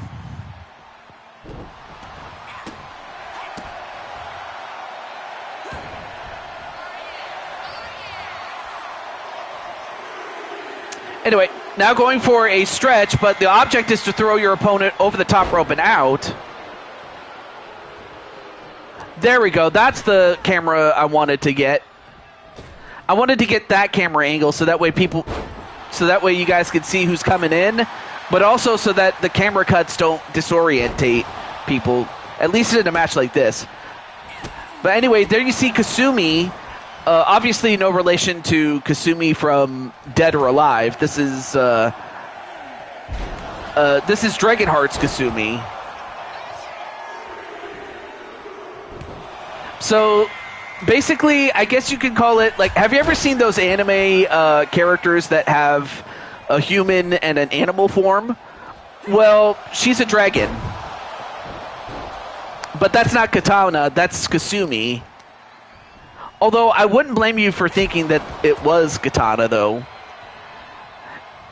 And then, of course, the young lady with the red hair, that is Jen Wolverine. Dragonheart starter, yep. But let's find out who's up next after this. Well, we all know who this woman is. This is Paper Tay. Paper Tay up now.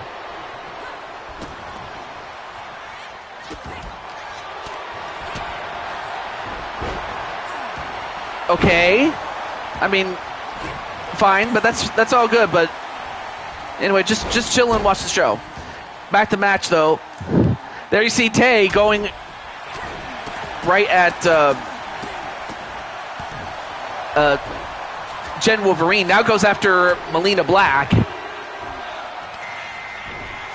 Oh, here is Lissa Utaker. Of course, she is a relative of Melina Black, so it's all in the family. Aw, well, thank you so much, Carlos. Anyway, now Tay going after Lissa.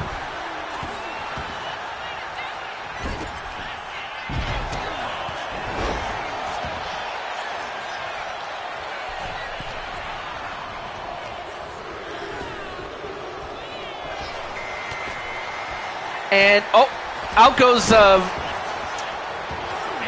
Lissa, thanks to Paper Tay. Number 7 is Mario Girl. Yep, there you see Mario Girl, the woman in pink, and also has the pink ponytail. And now goes after Melina Black, as Paper Tay has eliminated Lissa and now Melina in succession. Wow, Paper Tay's throwing everybody out. Or I guess you could say folding everybody. Number 8 is Middy Twilight, or Middy the Imp. Yep, that's Middy the Imp's character. The Queen of Lanale.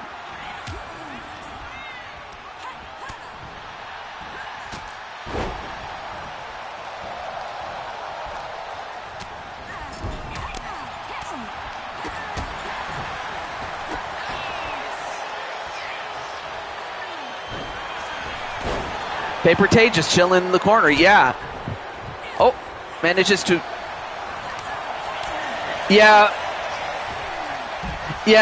no sub for subs. I mean, I appreciate the fact that you want to ask, but, you know, now whether I wish to do that's up to me, but, you know, it's, yeah. But yeah, definitely keep it within the show here. Back to the match, though. Now next up is Emily Elvis. Obviously no relation to Elvis Presley, but still. Oh, wait a minute. The paper shredder onto Mario Girl as Kasumi got eliminated by Emily, and Mario Girl gets thrown out or folded by Paper Tay. Now goes after Emily herself, only to get taken out by the other Emily, the real life name of Mitty. Yeah, I'm not gonna try to make heads or tails of that. Well, here comes Tiffany Black, who is married to Azriel. So in a way, she is the niece of Melina Black. But right now, Paper Tay is still doing some damage here. Oh, Paper Tay going over the top. Paper Tay just got knocked out of the ring by Jen Wolverine. But I gotta say, Paper Tay did pretty well in the time that she was in there. But she just, oh man, just ran right into a buzzsaw and got cut like the paper that she is, I guess. Bad pun, I know. That's a bad pun. But no worries though. Paper Tay did retain the Four Aces Championship, which is a 4-person tag team title, early in the show. Anyway, the young lady who just came in with the ears, that is Luna, aka Tumby, which is Rob's friend, and of course she's the hedgehog.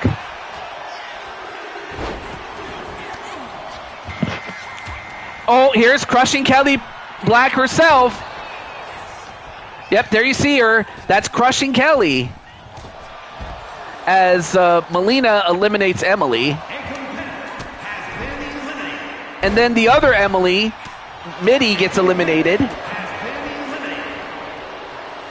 But yeah, that's Crushing Kelly Black in the black and green.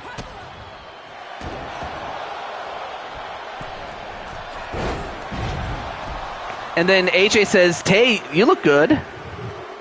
Oh, I'm sorry, Tay, you good? Oh, okay, I'm sorry. I misread it at first. And then KK eliminates, she takes out Jen Wolverine, but then turns her attention to Amethyst Flames.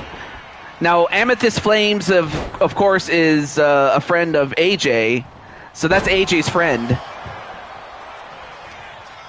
Yeah, you'll be back. I mean, this match is kind of a crapshoot, but you never know. You could do well. And you did well for the time you were in there. Number 14 is Emma. Here's Jose's woman.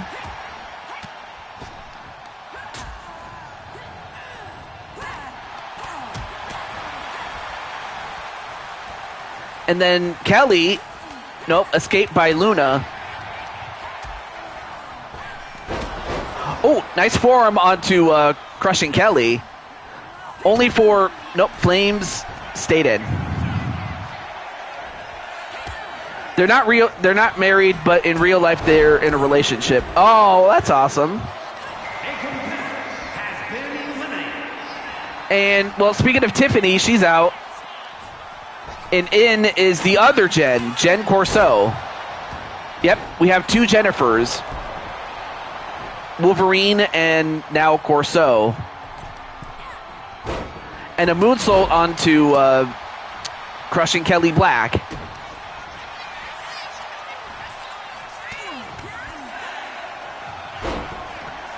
And the hedgehog driver onto Crushing Kelly Black. Now sent over the top rope. And out she goes. Number 16 is Tammy Plays. Here's Temple's wife here. Yep, that's Temple's wife. No, she's not with Kelly Mavericks. Come on. Oh, you're talking about Jen Corso? Yeah, that's true. Wow, Tammy Plays didn't even last 2 minutes in there. She's already out. But no, but yeah, you're right. I'm sorry. It was Jen Wolverine. Or, sorry, Jen Corso. Sorry, Jen Corso. Number 17 is Jade Young. Obviously, no relation to Jade from Mortal Kombat. As she eliminates, as Jen Corso eliminates Emma. Of course, Diamond Sky doesn't like Jen Corso, the one in the gold outfit, and calls her Jen the Ho-Ho.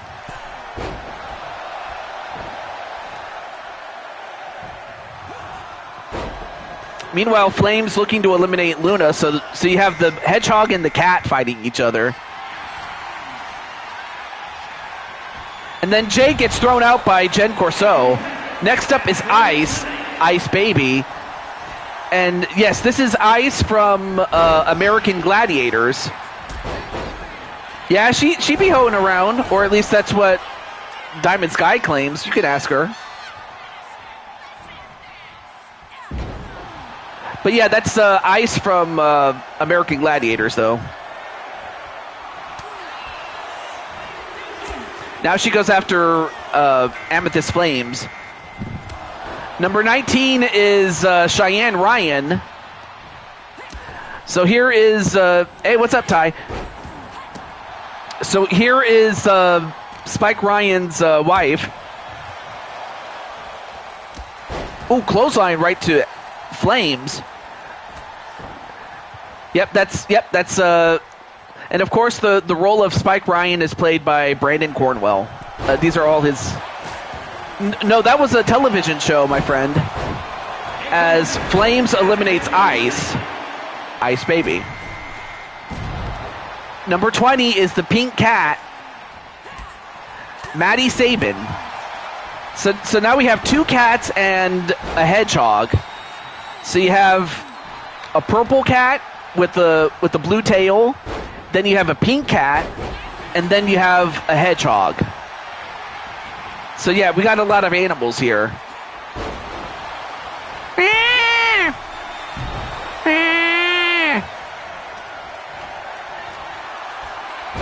Oh, slam right to Maddie.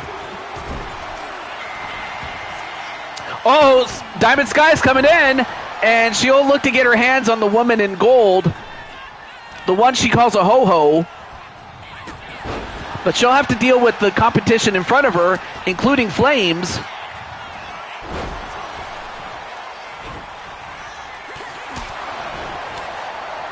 And in fact, she'll take out Flames for the moment. Oh, and a hard whip onto Luna.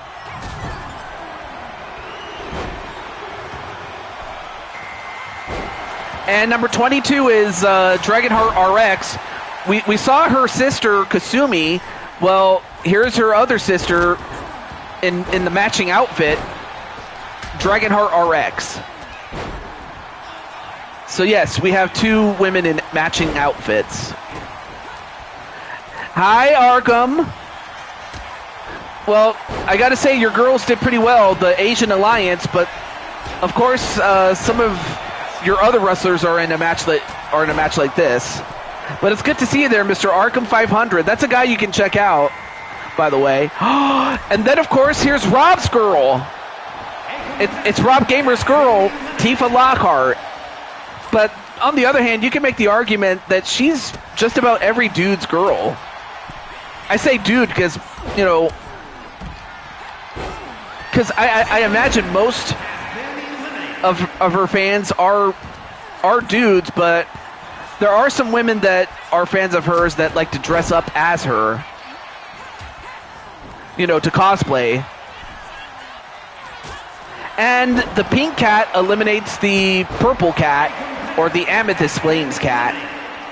So one cat eliminates the other while the hedgehog is already gone. But on the other hand, you have a dragon.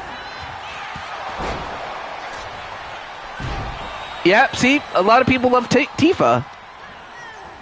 Although Cheyenne eliminates Tifa. I mean, she just ran right into Cheyenne, who's been in there for quite some time. Ooh, slam right to Dragonheart RX.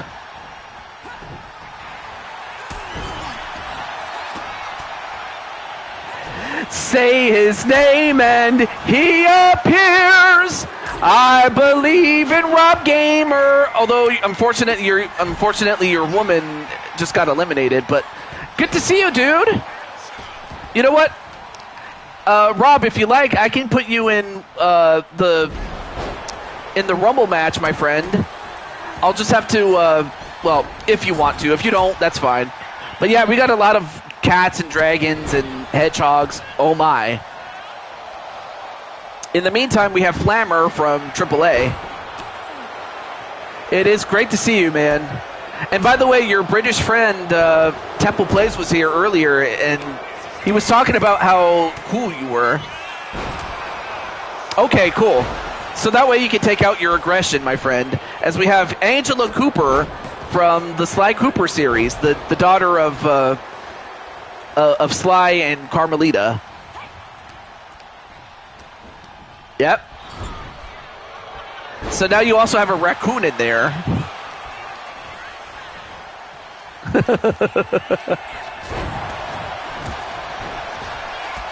But you also have Diamond Sky in there as well. You know, AJ's sister.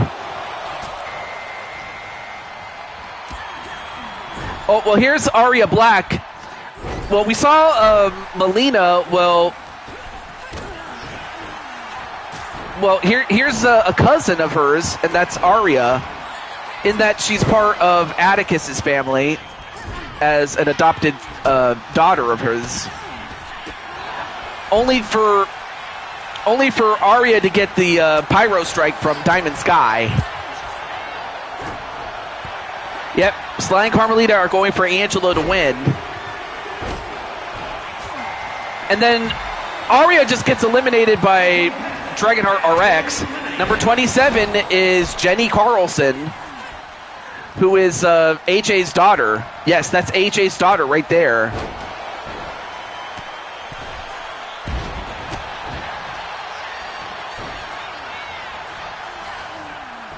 Oh, I see.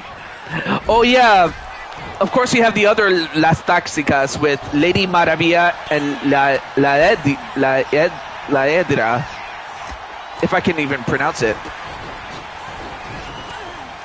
A cat dragon? Aw. I'm certain we'll find something.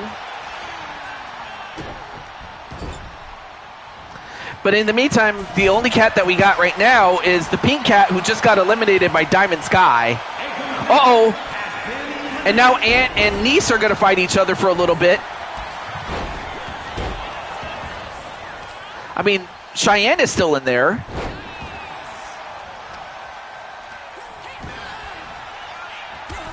And Cheyenne just got eliminated by Angela. La Edra. Yedra. Okay, there we go.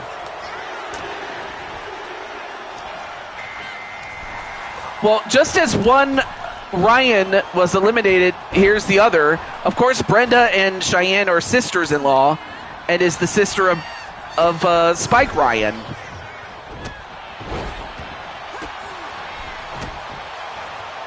Well, now it's up to Brenda to win it.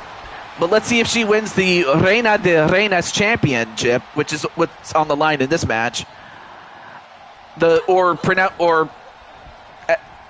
Or as translated, the Queen of Queens title. That's what's on the line.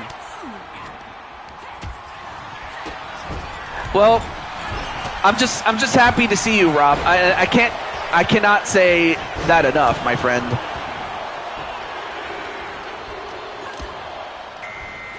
Oh, I'm certain he is.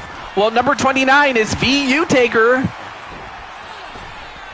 The Cotton Candy Princess comes in as Jenny Carlson eliminates Angela Cooper. So Angela Cooper got eliminated by Jenny Carlson.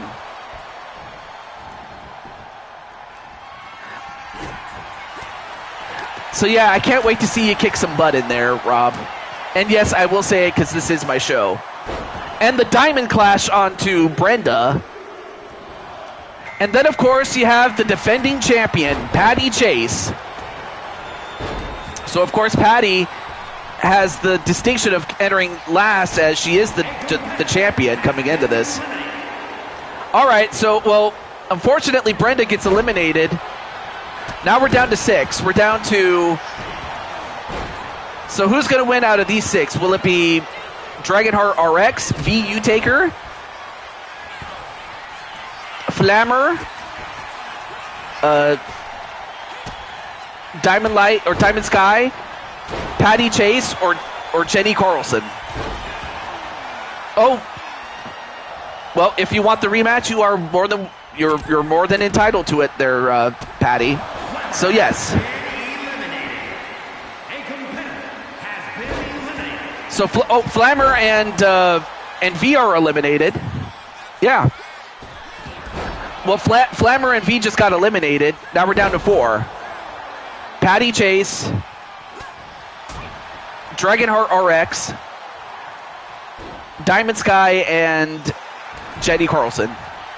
And then V's like, damn it!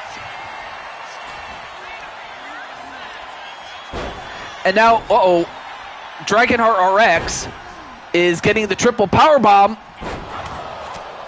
Meanwhile, Jenny is getting hammered by her aunt. It is every woman for herself in this match. And, well, out goes Dragonheart RX, thanks to Patty. And now Diamond Sky in a bit of trouble. But it looks like, never mind. I thought for a moment that the DWO Nova were going to team up with each other, but it looks like they're not. But now Patty's in trouble. Patty goes over the top.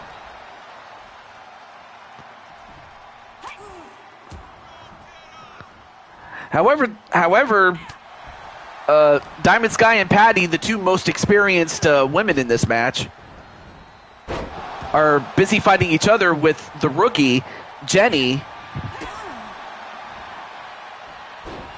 only to get a belly-to-belly suplex and then just thrown by her collarbone. Now Jenny in trouble. Nope, Jenny fights out. Ooh, went for a spear only to get the knee from Jenny.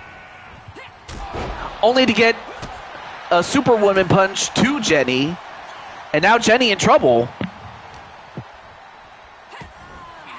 But Jenny fighting back. Only for her to get a spear from Patty Chase.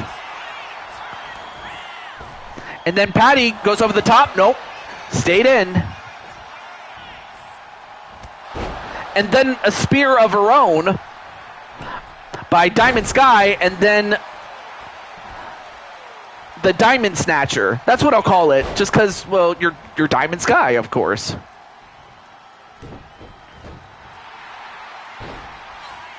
And now Diamond Sky trying to slow things down, trying to take out the arm of Patty. I mean, Patty has the right to arm bears. Or, I'm sorry, bear arms. Oh! And then the Diamond's peak onto Jenny. But then... No, wait. We're down to 3. I mean, we're down to these 3 women. And a Diamond Destroyer onto Patty.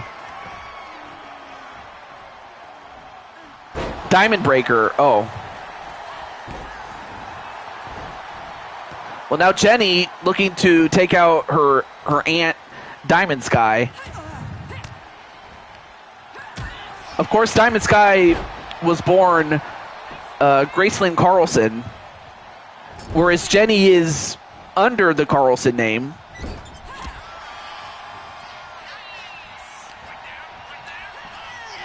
And then Patty thrown over the top, but Patty now holding on, and she does hold on. Out goes Jenny. But now it comes down to the 2 most experienced fighters. But Jenny did pretty well to make it to the final 3. Into the ropes. Punch right to the gut. Yeah, you did pretty well there, Jenny.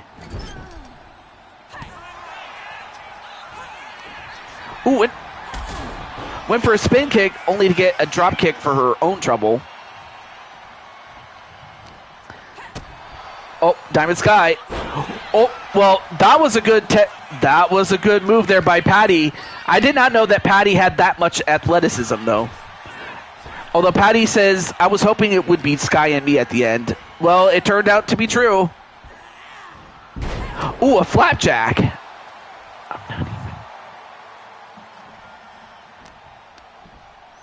Nope, countered. Ooh, punch right to the stomach. And a clothesline.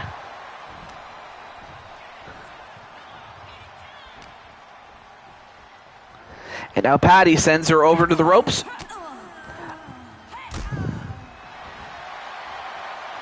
And now going for the sky bar, which is that armbar move that she is doing right now. But even if Patty submits or taps out, that's not going to win the match. Like, Patty could tap out all she wants. That's not going to end it. You got to get her over the top rope and out.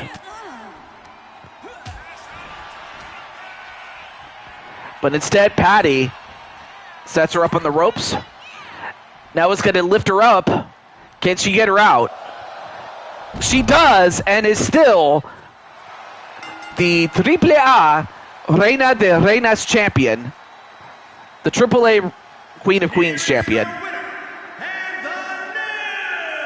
Well, she's not the new champion. She's the champion, darn it.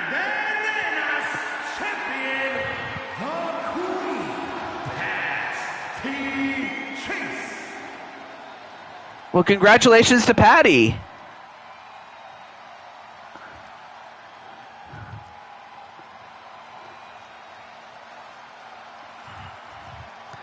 Well, before we get to that match that will feature Rob, I need to first I got to add him, but also make some additions and subtractions and whatnot. But first and foremost, congratulations to Patty.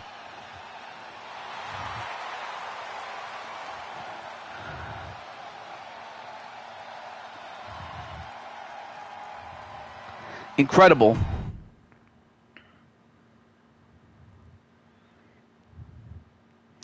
Okay, so let me go over here. Let me edit the match here so I can put Mr. Rob Gamer in there. Okay, so of course, well, I'll have to, let's see. Let me, now I just need to figure out who to take out in order to put in Mr. Rob Gamer. But who? Oh, I'll have to put in, for no offense to Clinton, but I haven't seen him in a while. Well, aside from, but then again, he has a very busy schedule, to be fair, but still. But Rob's here.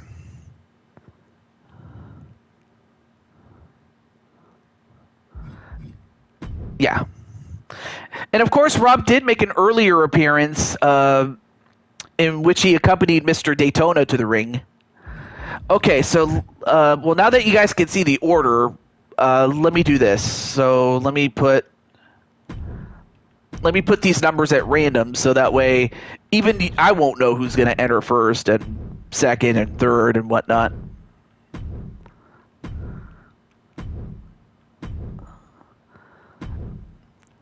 But this is a good yeah, absolutely. And I love that beautiful smile. And seriously, that smile can light, like, that's a smile that can light up a room.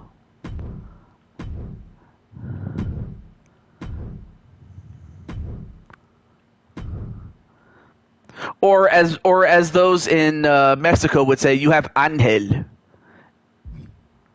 Yeah, you have ángel, which is to say that you have a personality that lights up the room. And a personality that when people see you, they like you. That's kind of what ángel is in Spanish culture. Well, Spanish-Mexican culture, to be more specific. Okay. Oh, yeah, let me make sure I put the title on the line. What am I doing? There we go. Okay, but before we get to that match, we still have to get through these other matches, including Kaiser Hart and Ryo going after the tag team title against Desolation. So let's get right to it right now. No, I meant to... Oh, I forgot to hit the save button. What am I doing?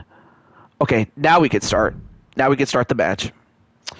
Oh, let me read this. Hang on. I appreciate that, Mr. TJ. You also light up a room. You have a wonderful, pure personality, bro. And I try to be. And, but if anything, that's something that that you reinforced in me there, Mr. Rob, because I remember the first time I met you. It was during one of the... It was during one of the Splatfests, like the first ever installment of the Chocolate Splatfest. Wait, chocolate! Nah. But I still remember that first time that we met, and it was a wonderful meeting, so I'll never forget that. Just wanted to mention that really briefly. Okay. Yep, absolutely. Wow, I'm honored to do that. I'm so glad. I'm so glad too, man.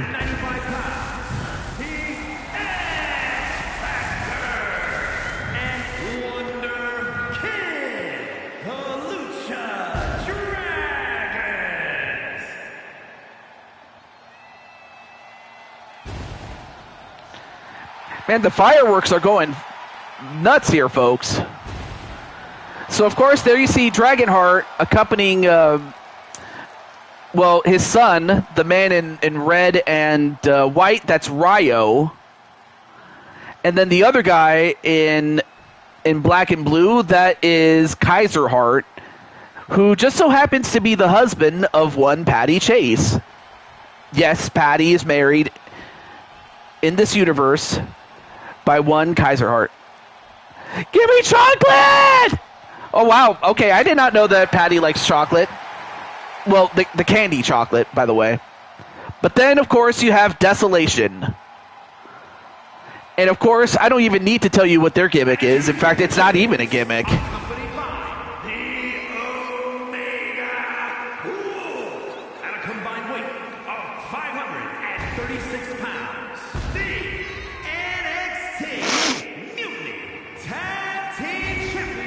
I like chocolate too, I'm not going to lie.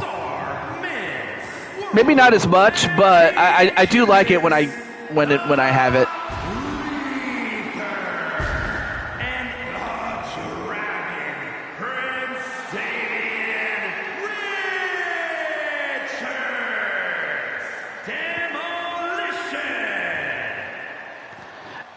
So these men are family. Mostly through marriage.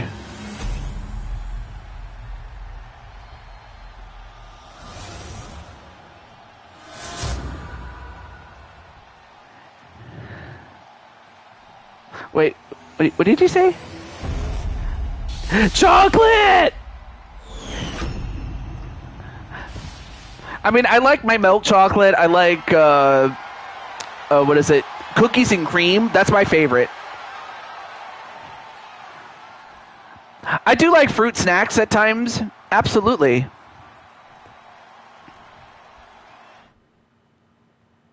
Okay. Let's find out whether the Dragons will win or whether Desolation will win the tag team champions. But I also like a little bit of dark chocolate, like bittersweet or like something out of Ghirardelli's. Like bro, I've been to San Francisco. I didn't get a chance to go into Ghirardelli's, but I've had some of their chocolate. They're really good.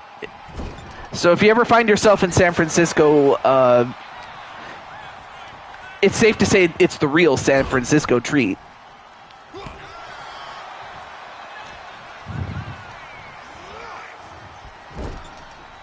Of course, the tag team championships, the men's titles have been traded back and forth between these two teams ever since. Ever since Desolation won the championship, or I forget which one of these two won. No, it was Desolation who won the title. At one point, they had beaten the Brella Squad in Rob Gamer. Oh yeah, there's your UK buddy.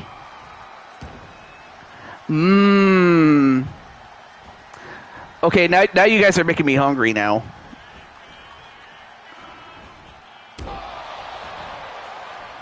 Well, right now Atticus is defending the tag team championship, but I will say this though. I do have big plans for both guys after I have plans for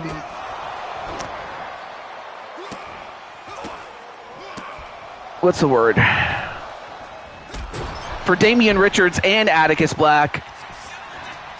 Should they lose the titles, but not that I want them to lose the titles, but once they do, I do have plans to push them as singles wrestlers after this. But if they hold on to the titles, then great. We'll go from there. Pound Bakery. Riley also likes cookies and cream. Yes. Hang on a second. Let me check something here really quickly. Hold on. Let me do this for you. I just want to check something really quickly.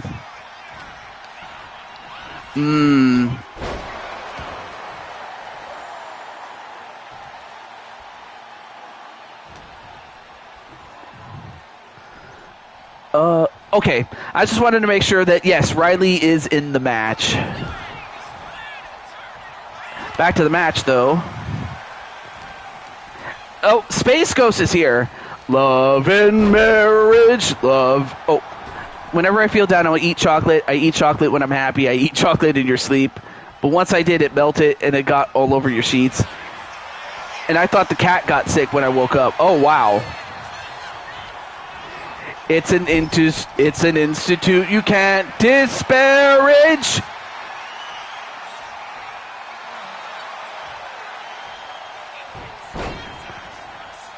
But I mean, of course, Rob knows this, and we all know that.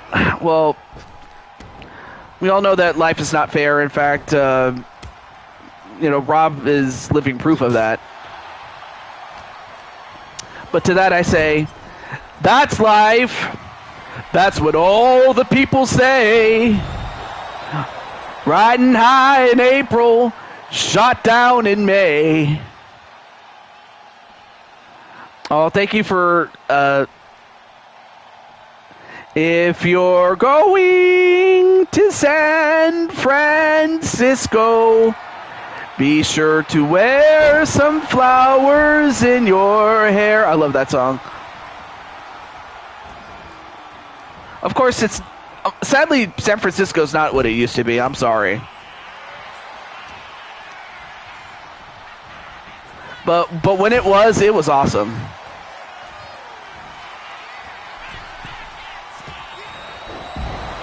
Absolutely, Rob. All right. Oh, one. No, kick out. Oh, that football team. If you're into football.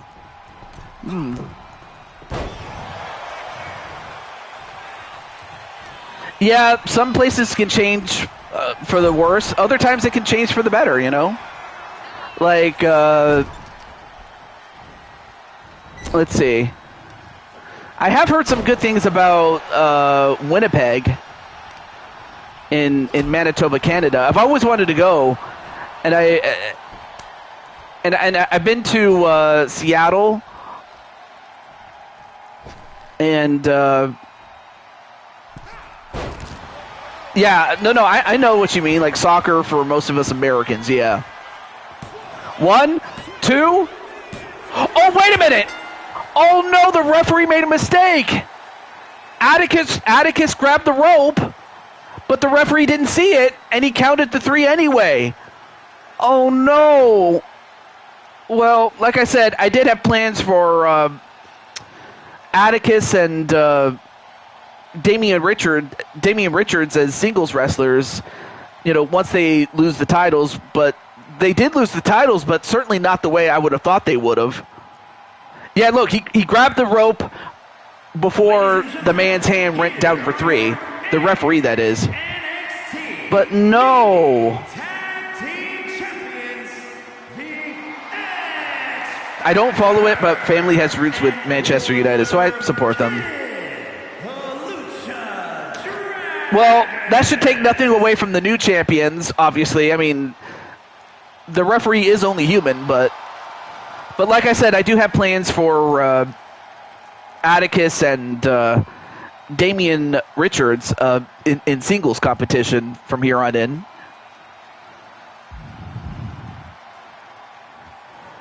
But for the time being, Ryo and Kaiser Hart are the new tag team champions. Man City, nice. Okay, let me go to the next match. Let's see, which one is this? Oh yeah, next up is going to be the last of the Dragon family in Dragonheart Jr. as he faces off one-on-one with Jose Blanco. So we're going to go right to that match right now.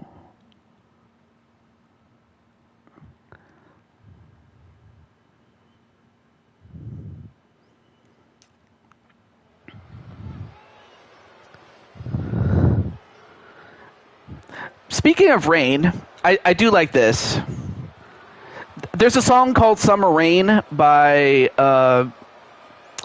what's his face? His name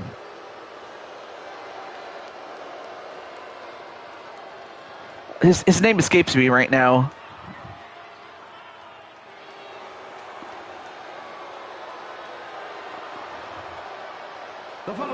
Johnny Rivers, that's right. Johnny Rivers.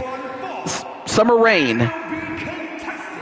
I love that song because it's one of those songs that when you listen to it, it kind of makes you go to sleep, especially if you've been sleep deprived. Oh yeah, and you can't forget Sgt. Pepper's Lonely Hearts Club Band. Well, anyway, there you see Jose, the same guy that had a beef with. Well, then again, he has a beef with everybody. I mean, if there's anybody that doesn't have a beef with Jose, there are very few of those people than those who do. I mean, heck, even Rob is not immune to Jose. I mean, of course, Emma is standing by her man.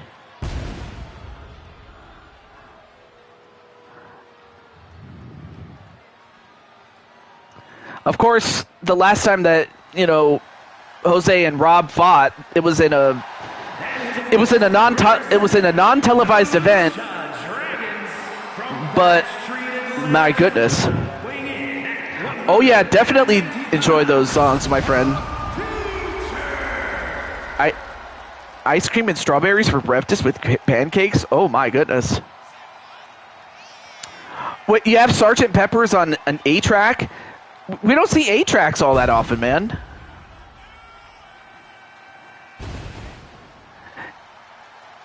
An 8-track. That is so cool. But, I mean, it was just as incredible to see an 8-track when I was watching The Men in Black. And that movie came out in 1997. So the fact that that one of the main characters has an 8-track in his car, when just about everything else was all up to date, he had an 8-track. And one of the songs that he had on his 8-track was, I forgot the name of the movie, or the name of the song. Oh, Promised Land by Elvis Presley. Anyway, match underway. So I imagine that Patty has mixed emotions. On the one hand, you have Jose Blanco, the man in red and black, whose daughter is in love with him. But on the other hand, you have Patty's son, Kaiser Hart Jr. Crumpet. I don't mind crumpets. I do like green tea, but I'll also take cinnamon tea too. I love cinnamon tea. We can go on together with suspicious minds, 'cause we're caught in a trap. You can't walk out. I love that song. But yeah, I imagine Patty has mixed emotions with this match, really. Yo, what's up, Odds? I knew you would know that one. Absolutely. Nice Hurricane Rana, though, onto Jose Blanco. One. No. Certainly going to have to do more than that to beat Jose. Oh, when the movie... Oh, okay. Brought it back when the movie Sgt. Pepper's Lonely Hearts Club Band in the 70s. Nice. Anyway, nice moonsault, though, by Kaiser Hart Jr. Or, no, I'm sorry. If I said Kaiser Hart Jr., I'm sorry. It's Dragonheart Jr. That's Patty's nephew. Sorry. Patty's nephew. And a spin kick right to Jose. And now Jose's now bleeding. Oh, no, wait a minute. And now he's got... Now he's got Kelly Mavericks coming out. And now Kelly Mavericks attacking Dragonheart Jr. What the heck is this? Like, what the hell is this? I mean, of course I can say it is my show, but what the heck is he doing here? This has nothing to do with him. And now he hits him in the head with a chair. I'm like, come on, man. Oh, and now, oh, this is not good. Now they've made it worse. Now you have Nolan in there. Nolan Omega. As he throws the chair, but he accidentally knocks out Kelly Mavericks with that. And then the Dragon Driver. When no one else can understand me. When everything I do is wrong. You've given me hope and consolation. You've given me strength to carry on. And you're always there to lend a hand in everything I do. That's the wonder of you. And I wonder why there's so many people out here in this matchup when it should be Dragonheart and Jose, but of course Dragonheart's family has come over to help. Now you have Nemesis is out there. Well, there's Ryo, who we saw in the previous match, now going after Jose. I was just going nuts with the lyrics here, folks. Wow.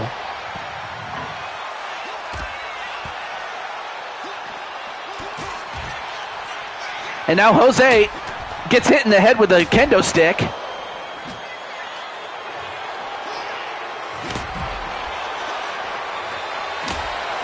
Oh yeah, the Runaway. I forgot about that song, yeah. Well, Dragonheart Jr. going right back in the ring. Perhaps maybe the safest place, really. And a DDT by Jose Blanco. And now Nemesis has that bat.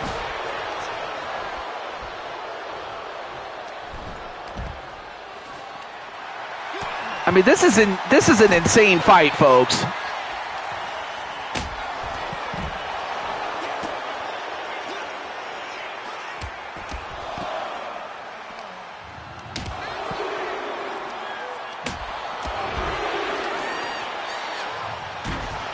But nonetheless, though, even in spite of that, I hope you enjoy the car crashes that you do see here.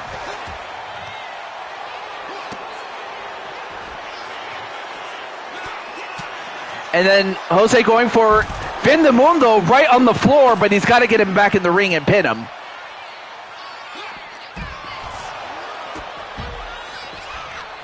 Yeah, he is.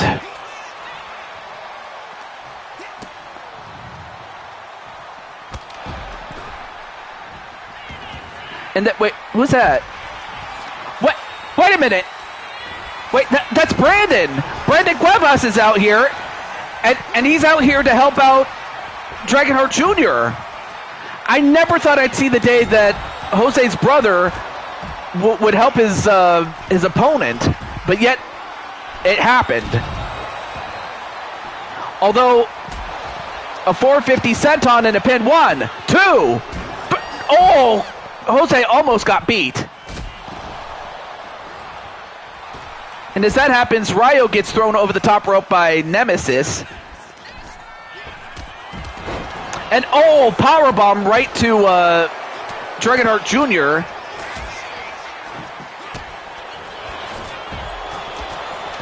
And then a pin. 1, 2.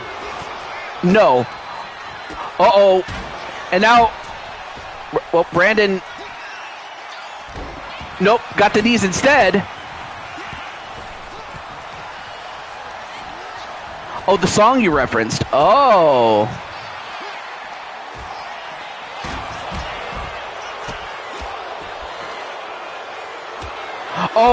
He thought you were with your runaway. Although now, wait, what's going on here? Now both guys are on top of that announce table. Uh-oh, this is not good. Although, wait a minute. Now Jose going for, ooh, a suplex off the table. That hurts.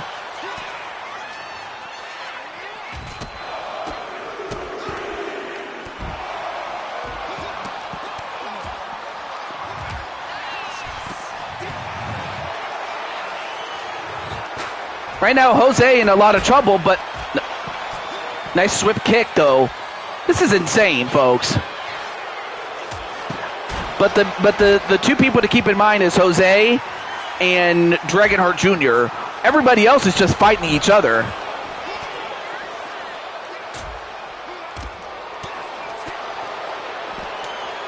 But yeah, can you tell me how to get to Sesame Street? Oh, and by the way, C is for Cookie. That's good enough for me, but not so much for Griffin. C is for Cookie. That's good enough for me. C is for Cookie. That's good enough for me. Not for Griffin. Cookie, cookie, cookie starts with C.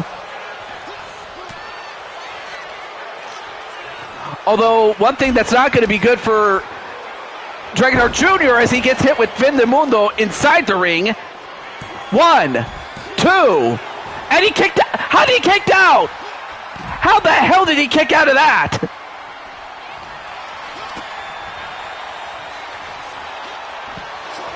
Well, now Jose's going to look to finish him off. And a stunner. But look at the fights outside. Oh, and a running boot right to the face of Dragonheart Jr. But then Dragonheart, ooh, nice move there to Jose. 1, 2, and he beats him. It's over. Dragonheart Jr. has beaten Jose Blanco. Here is your winner and the new head of the table,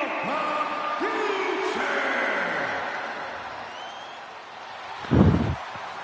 Well, I guess, I don't know about head of the table, but he's king of the hill, top of the heat, a number 1.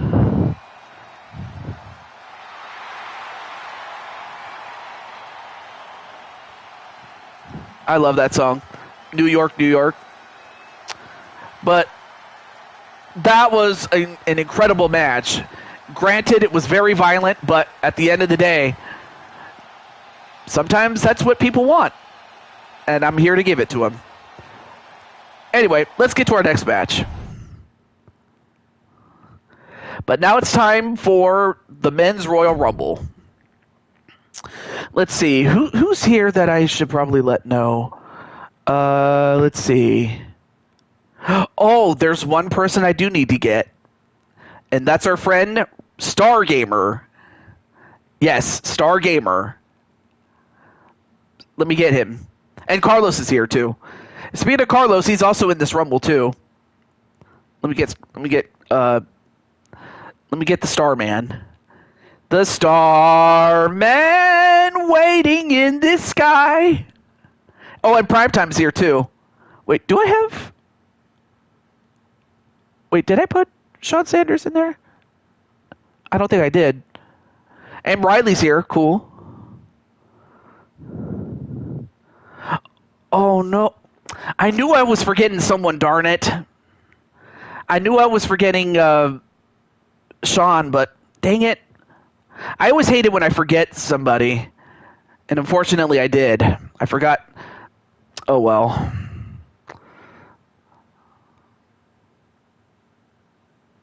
Hang on.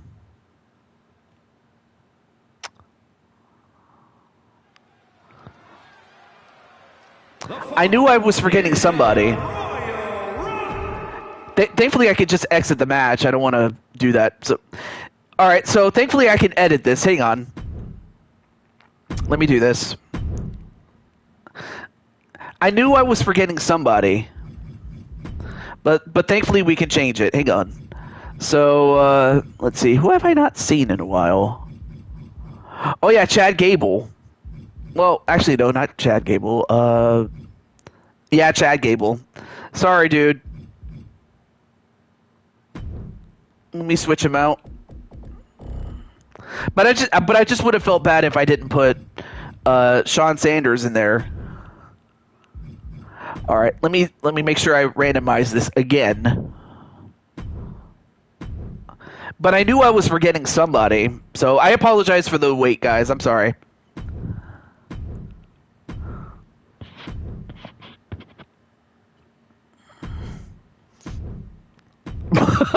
But your dumb friends had to interfere in the match.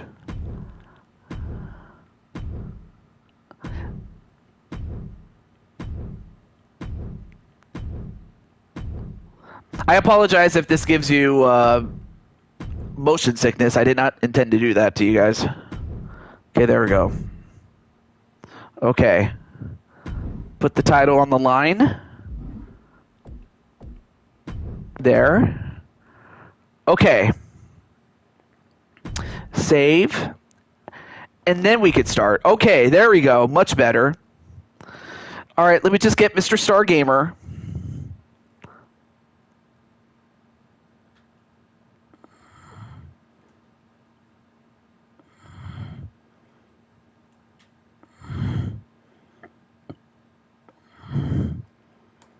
There we go. All right, well, good luck to everybody that's in this match. And may the best man win. All right. Now let's start. Who will be the next in line? Yeah, that would be something. Is the Royal Rumble match. Now, the two superstars that drew number 1 and number 2 will start in the ring at the same time. Other superstars will join in the order they drew. This will continue until all 30 superstars have entered the ring. Eliminations occur when you are thrown over the top rope with both feet landing on the floor. The last superstar in the ring will be declared the Royal Rumble winner and will go on to face the champion of their choice. All right. Well, good luck to you guys in the chat. But let's see who's going to start the match. Let's see who starts. Uh-oh. Uh-oh. Oh, that's him. That's Clockwork from Sly Cooper. He's alive. Introducing the participants. First, representing the Triangle of Terror from your darkest fears. Weighing in at 228 pounds, the Cyborg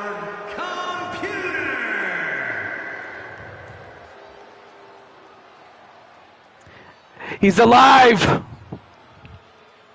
No, that's not Noob Saibot. It's Clockwork from the Sly Cooper universe.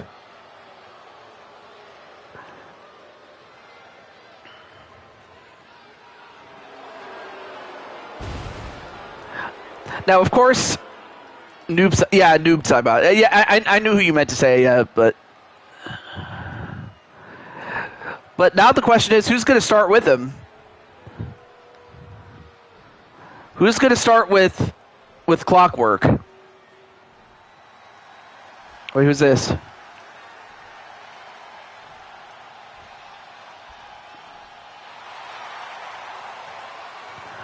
Oh, that's Leon Young, Introducing the individual the Second City Son from the Young Clan.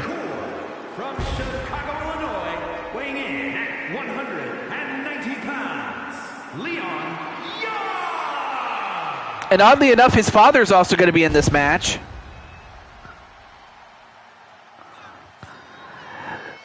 I mean, this guy is, I got to say, Leon Young, he's pretty well put together. But I'm not sure how he's going to fare against Clockwork. But hey, if his father is any indication, I think Clockwork will definitely get a run for his money. If not, we might just see the toughest SOB by the name of ROB get the job done. Who knows? But then again, who knows what we're going to wind up with when all is said and done.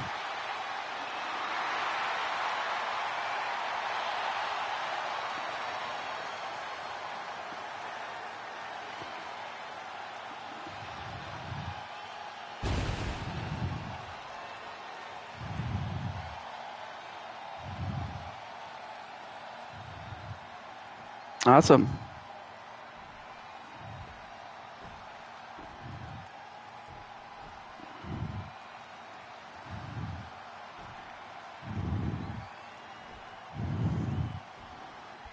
Awesome.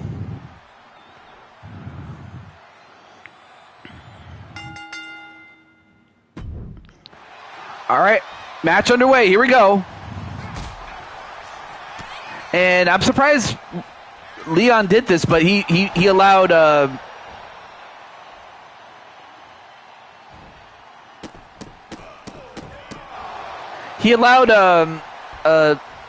Clockwork to come to him.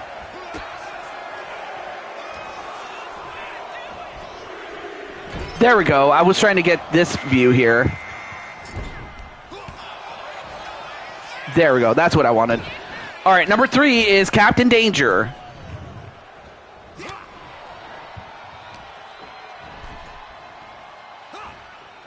Captain Danger already in trouble, and Clockwork is going to help Leon eliminate him. Captain Danger over the top rope, but nope, stayed in.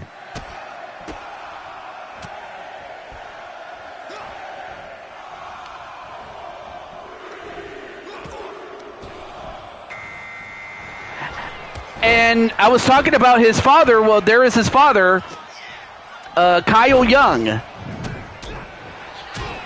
And of course, he and Captain Danger picking up right where they left off back in 2K22.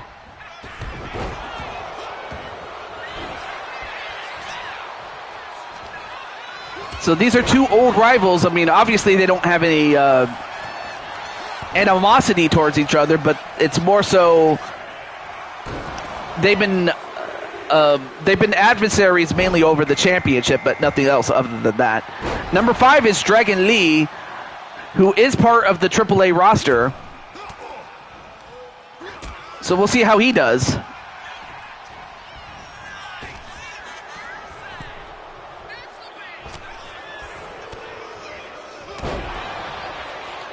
And I know. Oh, hope everything's going well with Rob. I haven't seen him in the chat for a little bit, but hopefully he's okay. But as that happens, we're gonna get to our next contestant. Who will it be? It's gonna be Riley. Riley got the well, the unlucky number 6, but alas, who knows? It could be a lucky number when he's all said and done. Well, there's Riley, the man with the blue hair, as he gets slammed by doing good. Okay, cool. I just want to make sure, Rob. But yeah, there's Riley.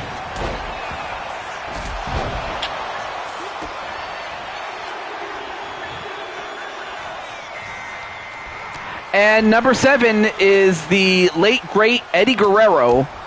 Whoa! I don't know if you saw that, but Leon just took out his dad.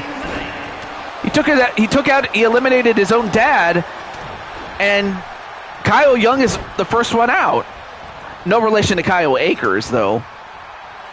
But yeah, that's the famous Kyle Young that I was telling you guys about when I was talking to Kyle. Oh, okay. Well, Dragon Lee gets eliminated thanks to Clockwork. But then Clockwork himself gets clocked out by Leon Young. Next up is Dirty Dominic Mysterio, the real life AAA champion. Nice moonsault there by Dominic Mysterio.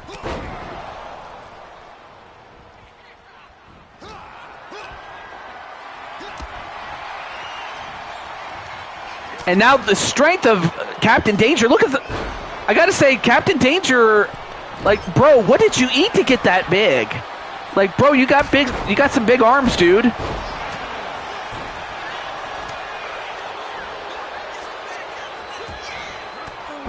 Powerbomb onto Leon Young, but who's up now? Oh, in 10 seconds we'll find out. Then a side slam on O'Reilly.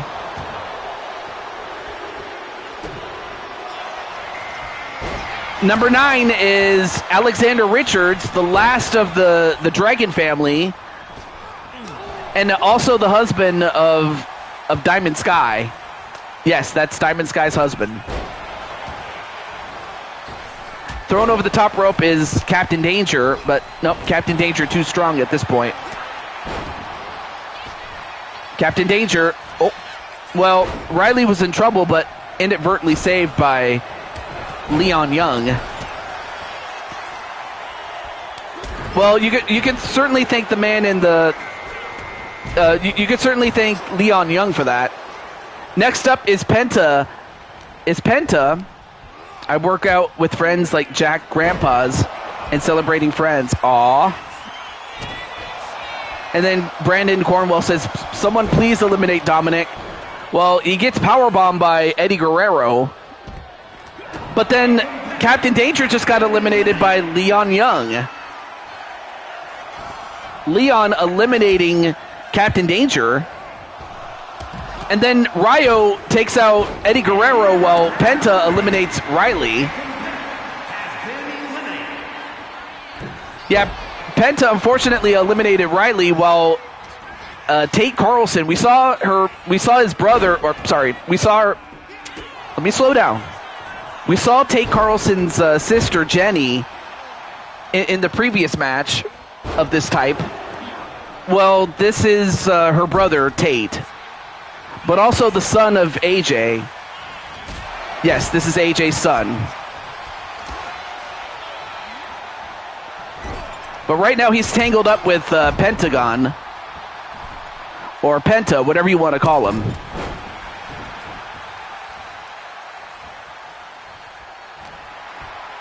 And then, of course, you saw Riley roaring.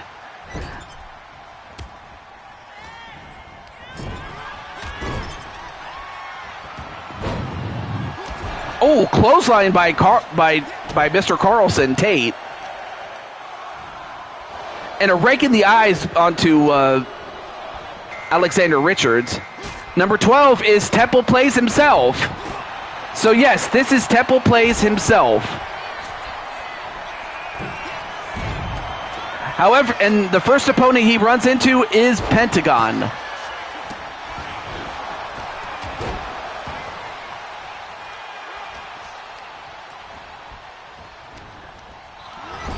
Oh, but then What?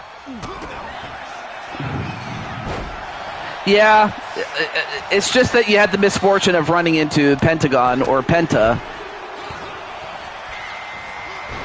Uh-oh. Well, here's the... Well, I'll say the lucky number 13 is Rob Gamer.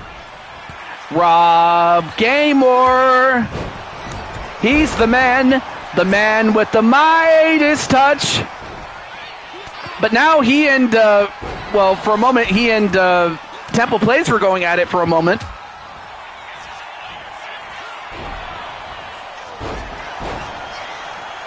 But then he got knocked out by Penta.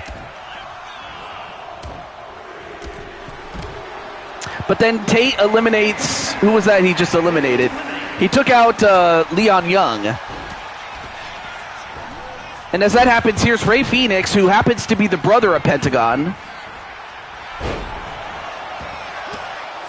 But yeah, Leon Young got eliminated by Tate.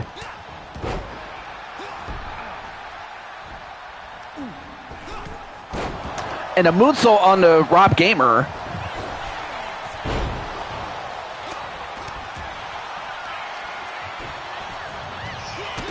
And I can't believe, Penta and Dominic Mysterio are still in there.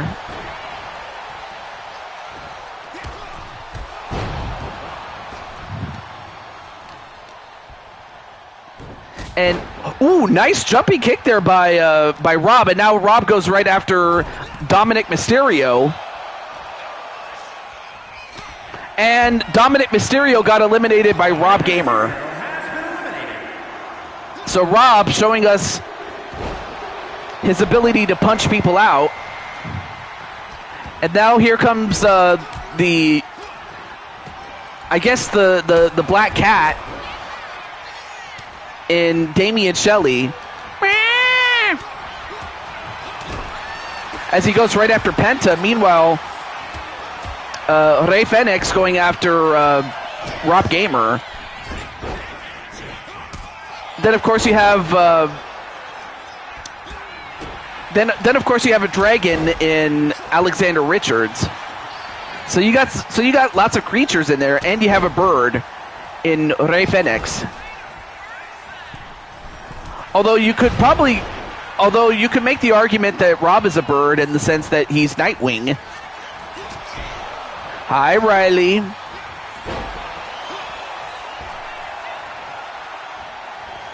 Meanwhile, Tate is still doing pretty well in there as he tries to get rid of Temple Plays. And next up is Hijo del Vikingo, the son of the Viking.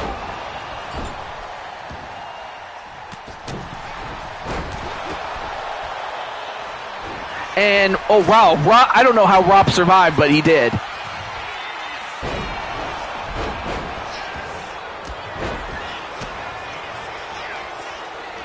And then, oh yeah, basically he's thanking you, Rob, for taking out Dominic Mysterio, although Pentagon Jr. took out Rob Gamer, so Rob got eliminated by Penta as the Lucha Brothers take out Tate Carlson. So it took two men to take out Tate, and it was the Lucha Brothers. Well, I will say this, though. Rob did pretty well for the time he was in there, as he took out Dominic Mysterio and lasted quite a while.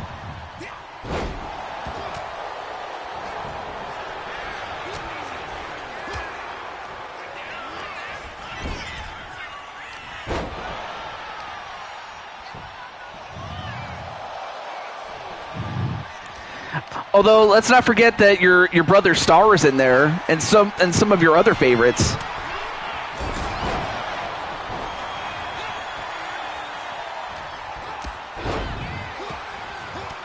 But as that happens,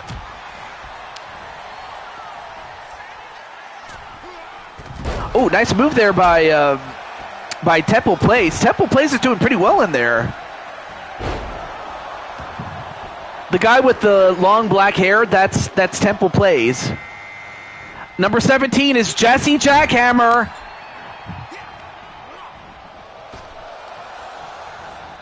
and both Temple Plays and Damian Shelley double team to eliminate Rey Fenix. So half of the Lucha Brothers are gone. And of course, Penta's not going to like that. And then the jackhammer driver onto Hijo del Vikingo. And speaking of your brother, Starman, da da da da da da da da da da da da da da da Starman.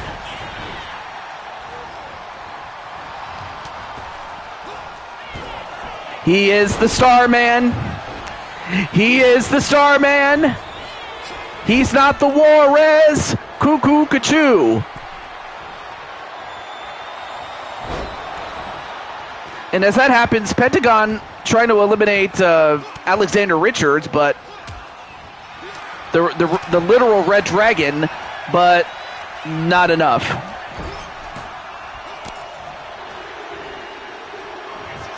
And both Hijo de Vikingo and Star Gamer double team to eliminate Jesse Jackhammer, but while that happened, wait, who just got eliminated? Oh, somebody else eliminated Pentagon, so he's out. Next up is Spike Ryan, aka Brandon Cornwell's guy.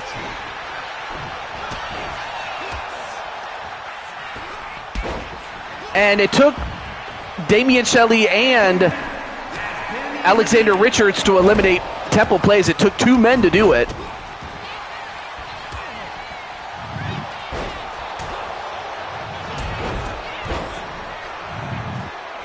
Ooh, nice move by Hijo de Vikingo, but got the knees instead. Ooh, and a moonsault that takes out Jesse Jackhammer and Hijo de Vikingo. And in the meantime, nope. Now you have Stargamer and Spike Ryan fighting each other. But I give Temple Plays this. He lasted quite a while in there. Out goes Hijo de Vikingo thanks to Damian Shelley.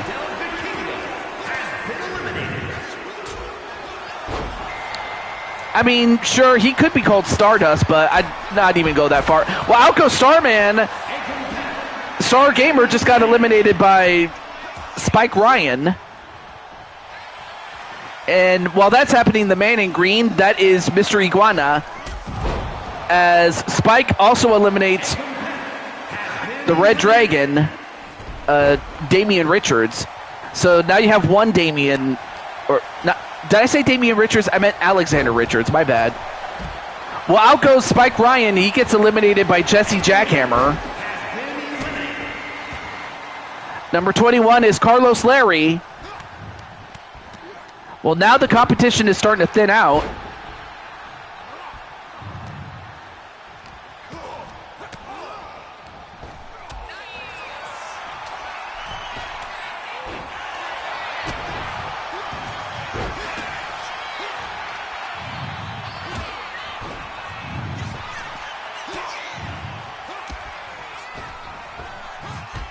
Ooh, nice cutter there to Carlos Larry, though.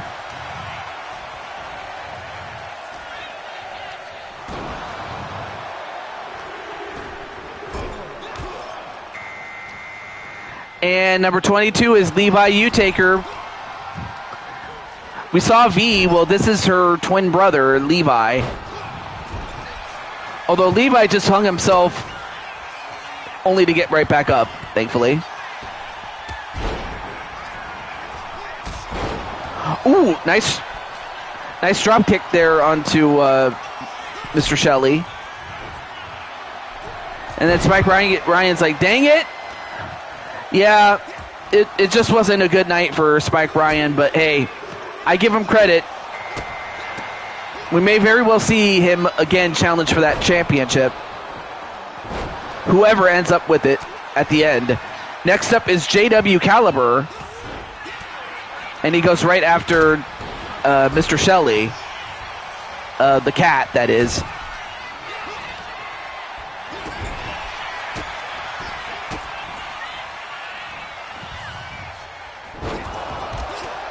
Ooh, nice running knee.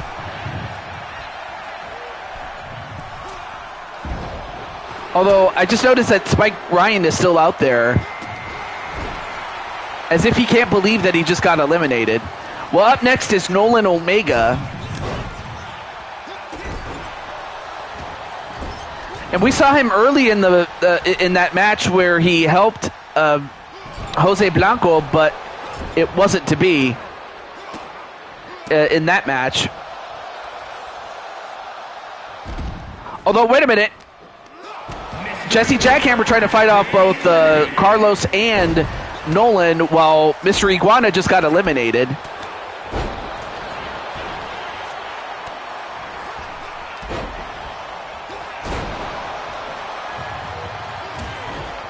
And then Nolan Omega doing some damage, but then he gets caught by the Black Cat. Now we slow down the action a little bit, and Nolan Omega gets eliminated. I mean, he made short work of him.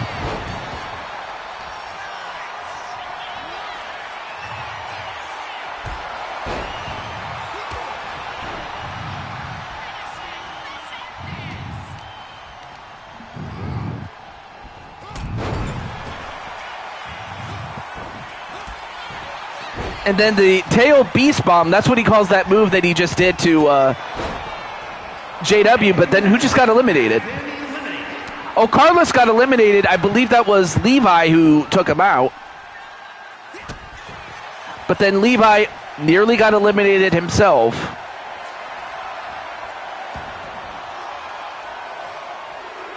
But take nothing away from Carlos, though. And I can't believe this guy is here. Austin Theory. Of course, if you guys remember, he was part of that match that he interfered and, oddly enough, costed Carlos to lose.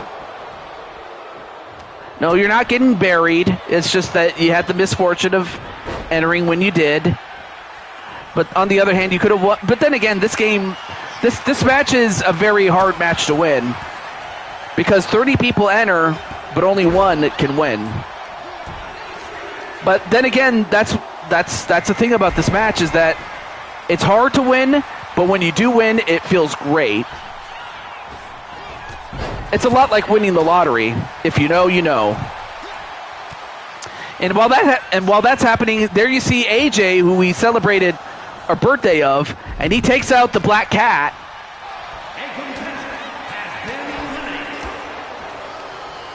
And I never realized how big Austin Aries was, or not Austin Aries, Austin Theory was. And yet, AJ, of course, as we know, is AJ is the giant killer. Number 27 is Louis Levanquer. Of course, this is one of Arkham's creations and his understudies. As he goes right after AJ and slams him.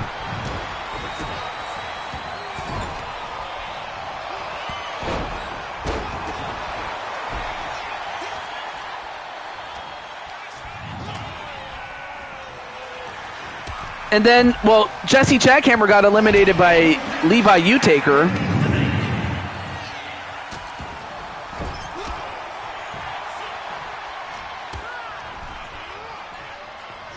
And then, well, JW stayed in.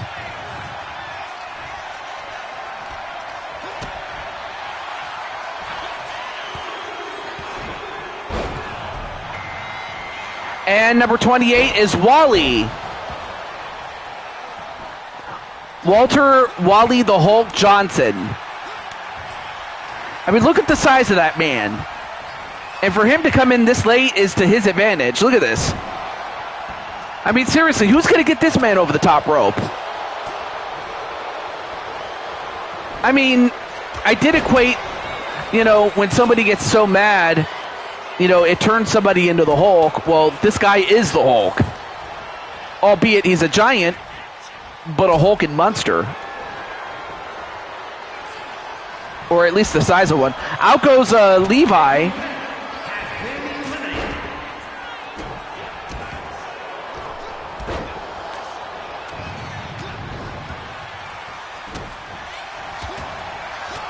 And whoa, the strength that it takes to suplex a man the size of Wally, that's incredible.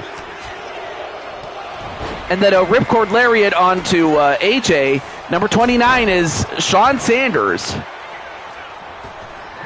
The man who came in relatively late in the competition. Well, out he goes. Well, out goes JW, but it's Sean Sanders who comes in. And at number 29, which is a very advantageous position. But there's still one more guy to go. But I wonder who it will be. Although AJ's trying to hold on. Can he hold on? He does. But then Austin Theory gets eliminated by Louis Levanquer.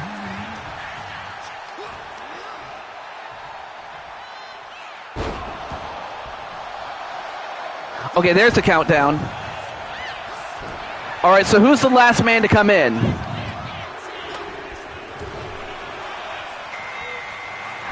I cannot believe this. Jey Uso? The same guy that won a match like this, 2 matches ago or 2 shows ago? I can't believe this guy. And yet he's this close to winning the AAA Mega Championship. Well, now it comes down to Wally, Louis Levanquer, Primetime Sean Sanders, AJ Cool Kid, or Jey Uso. Well, out goes Louis Levanquer. But then Wally gets a hold of him. Well, gets a hold of Jay, that is.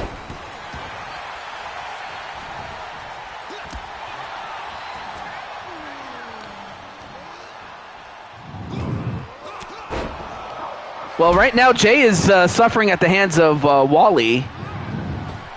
Well, out goes AJ. He's eliminated.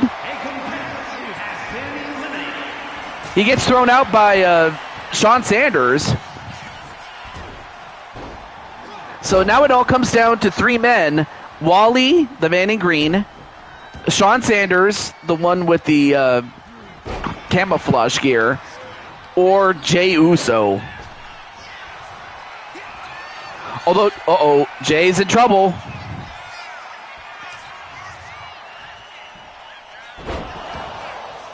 Final 3. Yep, absolutely, Rob. And then Jay, thrown over the top. Nope, stayed in.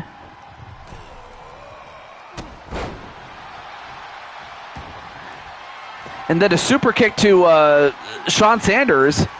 And to think, what if Sean Sanders actually wins this, given how late of an entry he had? And now here's the Mr. Yeet guy.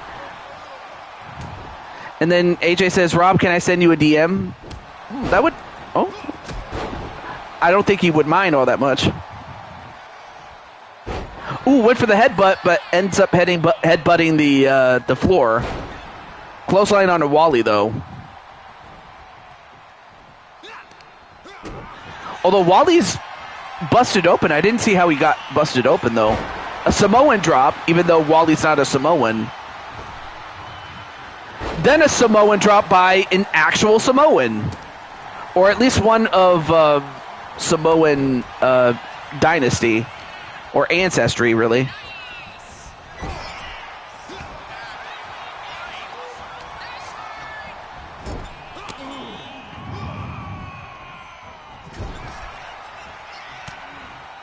But then Wally gets a hold of him. Wally, nope, back body drop. Nice move.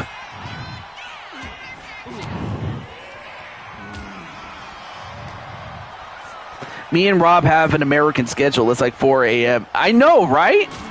And a super kick to eliminate Sean Sanders. So it all comes down to Jey Uso and Wally. And now Jey Uso with a body splash. And normally you go for a cover, but you gotta pick him up, throw him out. And then Wally gets thrown over. But can he get Wally out? That's the question. Wally holding on. Wally? No, Wally just using the strength of the Hulk. And, whoa! And he nearly tossed him over the top rope, though. But now he gets his hands on him. Nope, back elbow. And a drop kick that sends Wally down.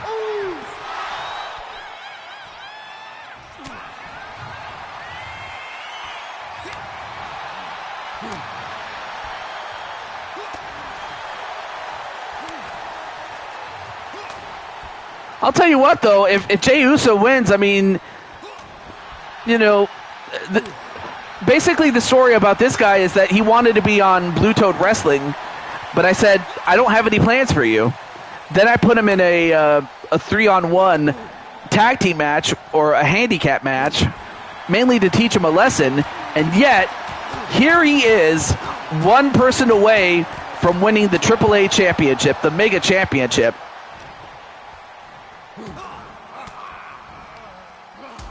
I owe you, Brother Uso. Although we might see him, if only just so that Primetime can beat him up. Oh, well, a miss by Wally. But then one right to Jay.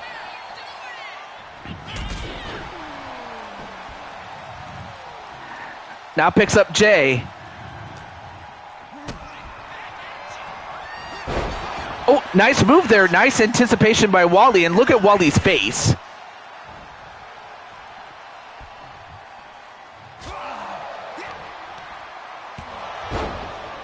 And then Primetime says, I will get my revenge.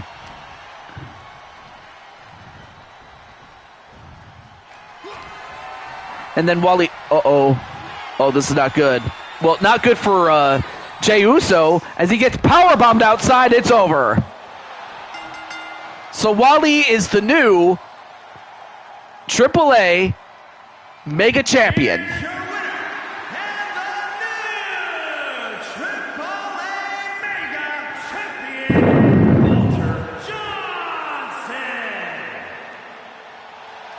British Bulldog.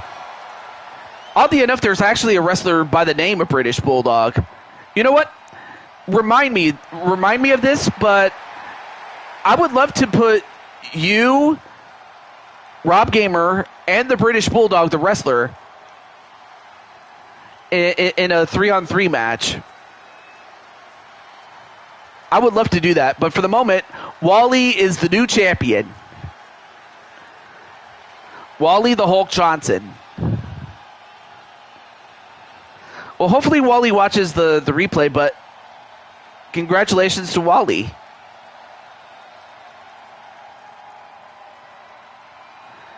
Well, up next we have our last 4 matches, but these matches are going to be something. Oh, yeah. Well, yeah, that is true. If Rob's down, you know, I don't want to force him to do it. But one person that he may take interest in watching is Goku. That's because Goku is his friend. Okay, so I know that Atticus is watching this, so let me just make sure that Goku is watching, because I am going to summon him. Or he shall be summoned. Yes, that's Goku.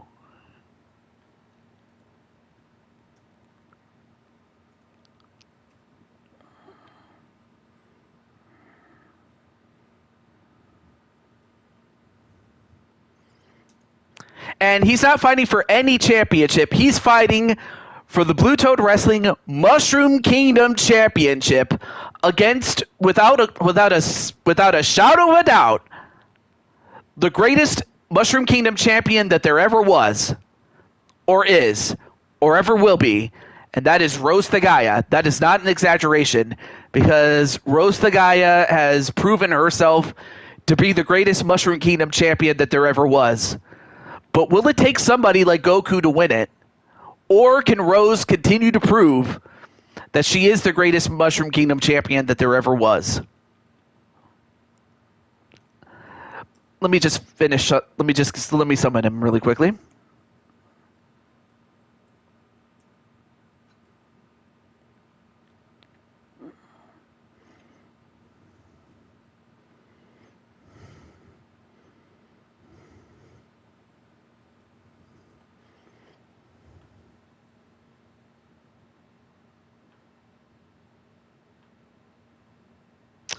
Okay.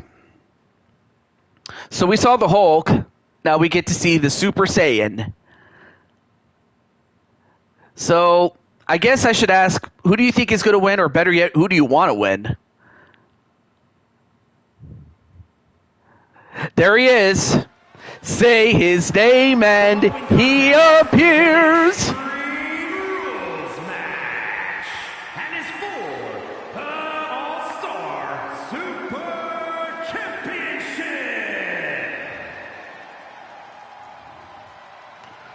Well, Jey Uso got close, but I think after what happened to him in that matchup against Wally, I don't think he wants any more of them. Well, there's Goku.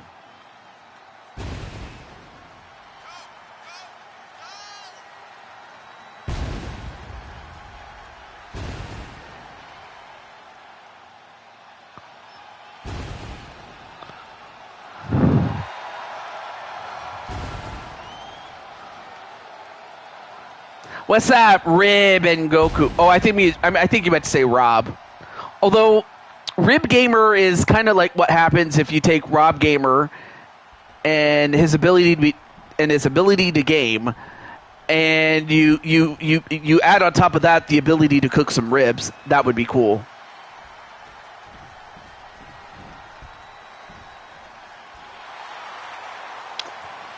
But then, of course, you have Rose the Gaia, the greatest Mushroom Kingdom champion there ever was.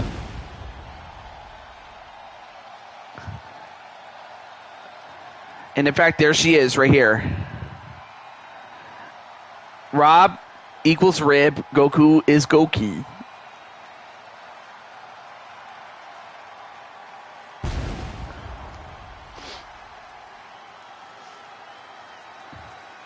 Yeah, he works in. By the way, I should mention that Primetime works in retail. By the way, and that's never an easy job. I can tell you from experience. Okay, see, I didn't want to say what company he works for because I didn't want to I didn't want to say too much, but yeah, he or Roku. Yeah. Oh yeah. Oh, that's right. Wait a minute. Roku. That sounds like what would happen if you put Rob and Goku, and they had a fusion, just like Kali and Khalifa. Like it's kind of like what would happen if they fused together and they were a super being called Roku.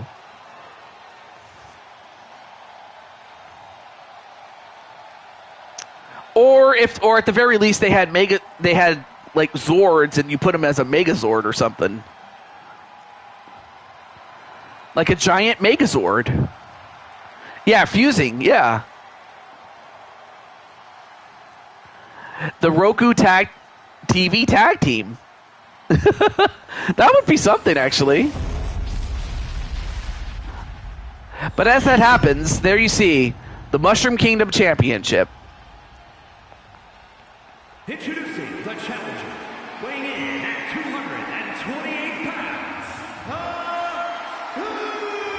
Superstar! No, that's Rob and Goku. Roku is the name of the tag team, by the way. But I get you. I get you. Japan, the All-Star Super Champion, Black Rose Princess. So this is Rose the Gaia. So we saw her. We saw her before, and then we saw her husband before. But it's all good.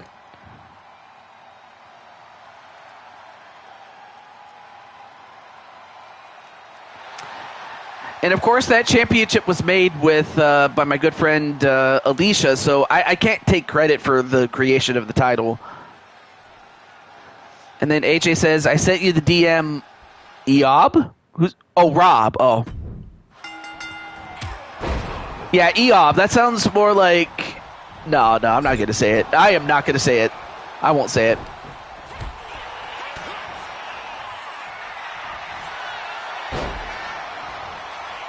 Okay, AJ. That's true.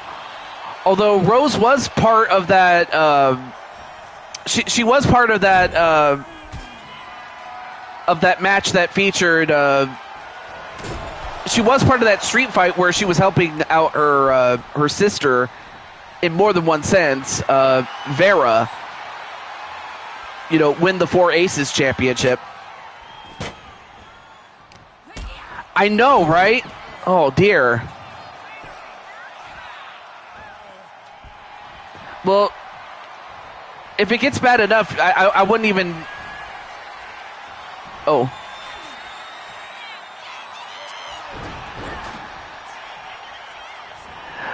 Yeah, well, unfortunately, there was something about that, but unless Rob wants to talk about it, I'm not going to say it.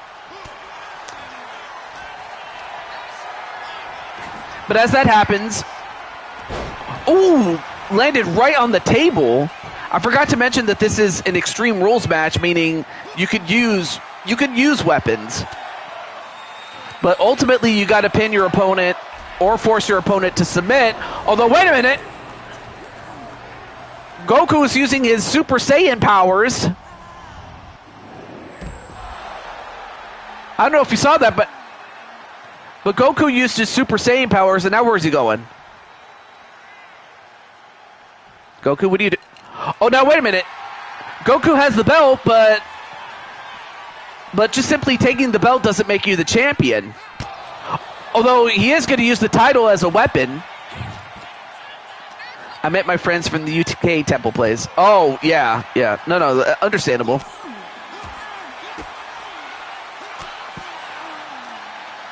No, no. Goku's not British, but it's just that he has friends in the UK.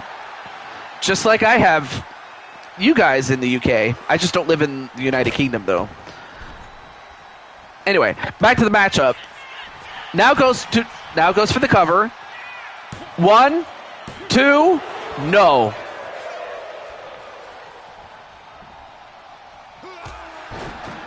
No, it's all good, though. Ooh, went for the clothesline. Uh-oh. Now both are going for some strikes. Strong style.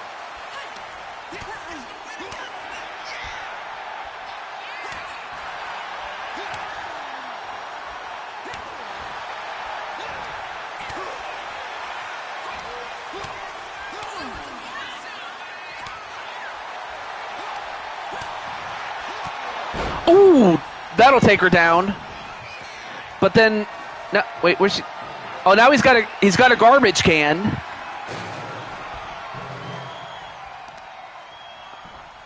But now what's Goku going to do?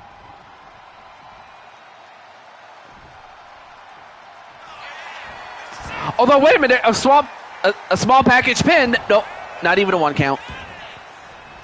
That almost got it, but it didn't.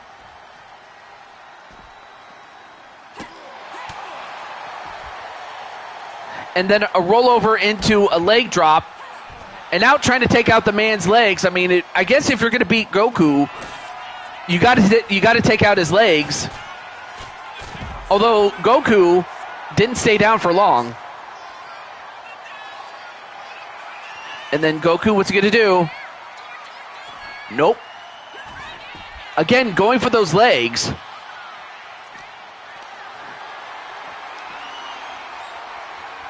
And then a reverse DDT on the floor.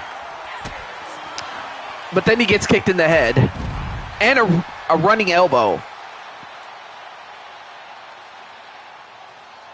And now Rose looking to find anything she can to subdue Goku.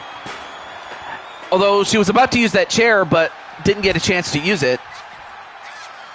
And then, oh, wow. He ran right into the table, and the table landed on him. That would be funny, though.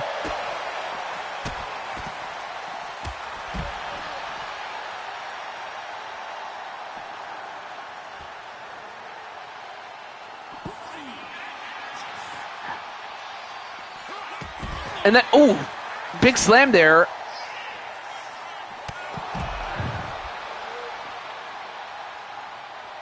So it looks like the strategy had been to take out the legs of Goku, which is not a bad strategy. If you take out his legs, you take out a large chunk of his power.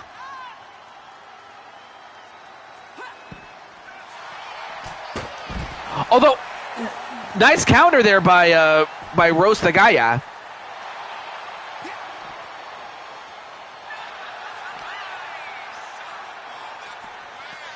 And now Rose sets him up on the table and slams him head first into it. And then finally sends him right back inside the ring. And then goes for the cover. 1, 2. No, Goku is still going, but for Rose, she has to wonder, what do I have to do to put away Goku? Oh God! And then Goku landed back first onto that garbage can, and the garbage can has turned into a pancake. Look at this. And then the Rose Destroyer. 1, 2. No, how did he kick out of that? How the heck did he kick out of that? Rose has to be wondering, what do I have to do? Well, a clothesline right to Goku again. And then, uh-oh. What? Goku using his Super Saiyan powers. The Super Saiyan bomb. Is that going to do it? 1, 2. No! Oh my gosh, that could have done it. And now Goku has to wonder, what do I have to do to put away? Oh no. Oh no, don't do this. Do not do this. Thumbtacks! Ah, God! He landed on the thumbtacks! Although, uh-oh, I think that might have just ticked him off. A Super Saiyan bomb on the thumbtacks! My God! 1, 2, 3! Goku is the new champion!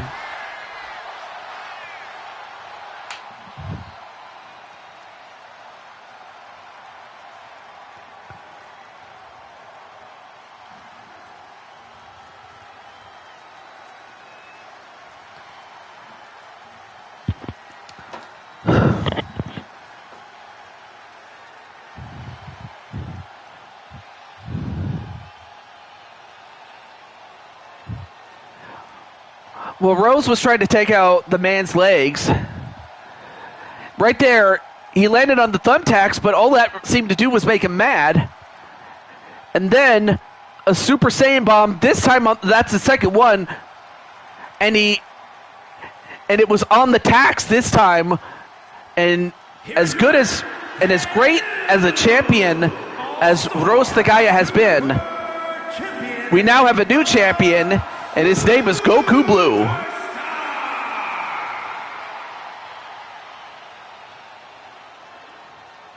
We got a new champion.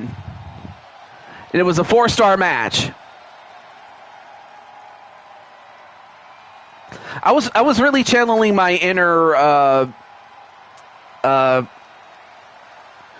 Jim Ross, because that's what he used to do. Like, can he win without those powers? Just Super Saiyan? Yeah. Of course it makes sense because he's Goku, but I get it. But on the other hand, I should also mention but yeah, like, I was channeling my inner Jim Ross, because that's what he would do. Like, whenever something would go off, he would pop off, and that's what he would do.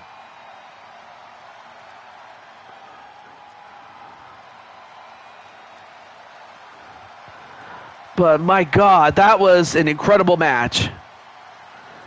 And yet the night is still not over though. We still got another another match to go. But let me let Mr. Jamar know. Jamar Thomas. Let me let him know. So let me get Mr. Jamar because he's up now.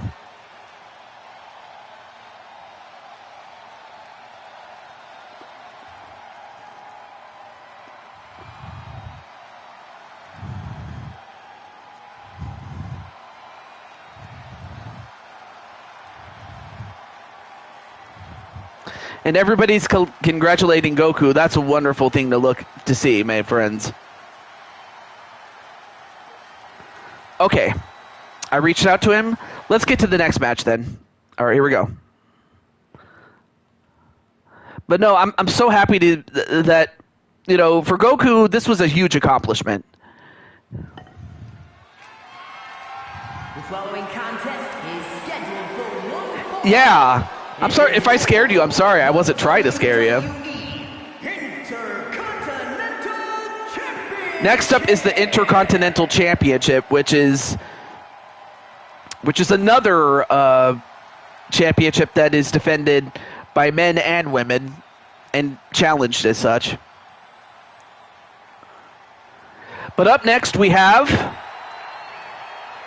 the Shield World Order. And of course they are going to lead the way for Mr. Jamar. Of course Jamar is the one in red. And there you see Wally in some new clothes. And Captain Danger accompanying the lads. And now, wait, what happened here?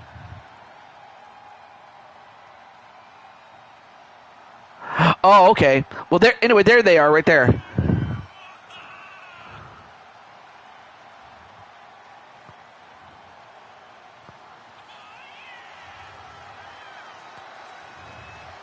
The SWO for life. Believe in us. So basically, the Shield World Order. Oh, I'll type it.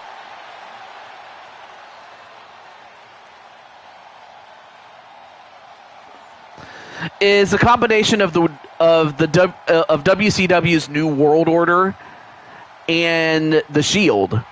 So basically, you take two. You take the name of two popular groups and then you put them together to come up with a new name for a new group. Of course, in the case of Rob Gamer, he's part of the Gamer Squad. And then Goku is part of the Super Generation, given the fact that he is a Superman. But then, of course, you have the Dragon Flowers. And the reason that they're called the Dragon Flowers is that they have the strength and the power of dragons, partly because some of them are dragons by nature, but also because they're as beautiful as flowers, hence the name. And of course, defending the Intercontinental Champion is the one with black hair and red highlights. That's Andromeda U-Taker. The Thieves in the Temple. Yep. The Super Saiyan Squad. I also like that too.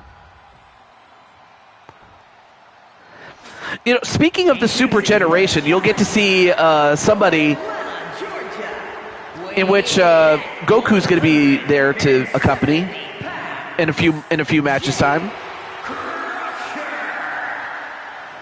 But yeah, between Jamar, this man right here, and the champion, Andromeda, who do you guys think is going to win this? From New Orleans, Louisiana, the WWE Intercontinental. Yep, Captain Danger naturally going to go for his brother Jamar to win. But I got to say, Goku, I'm very proud of you on you becoming the new champion. Yeah, I mean, this is definitely a W chat. Same thing with Captain Danger because he has a W in the SWO. Well, of course, Spike Ryan is still here. We're proud of your boy.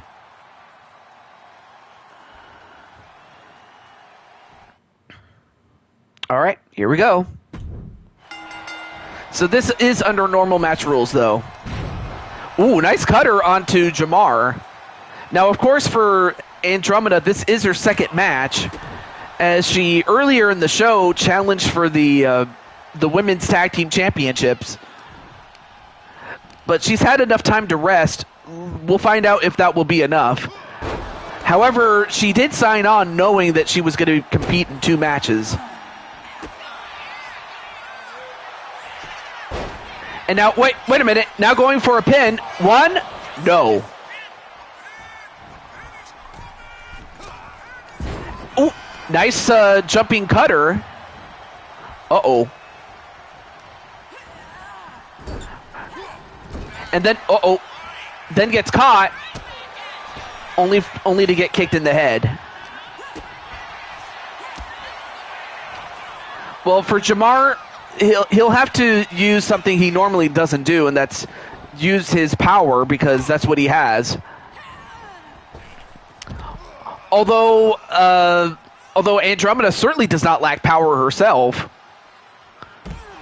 I mean, she has those muscular quads.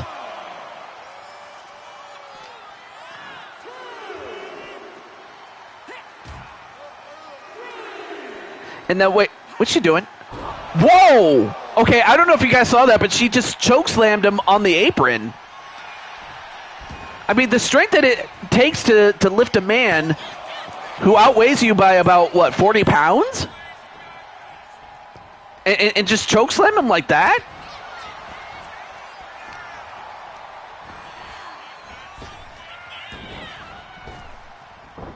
Anyway, and yet is athletic enough to do moves like that. I mean, but then again, she's an incredible athlete, is Andromeda, but I certainly would not want to overlook Jamar, though.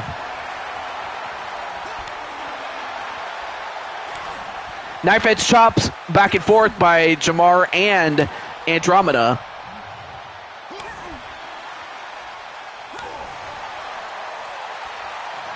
But yet, still to come, I should also mention the other matchups. You'll get to see Carmelita Fox go up against the Warrior Empress, and Ezra Black go head-to-head with Dakota Sheldon.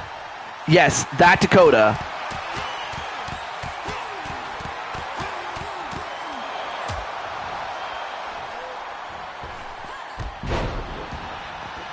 The one who is the consummate player in Jamboree.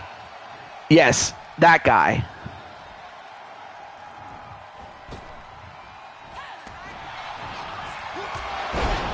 But I want to say thank you to those who have been here and then those who were here and had to go to bed. But yeah, Carmelita's going to get ready. And then a jumping kick, although I think he might have hurt his leg on that landing, though. But then Jamar, of course,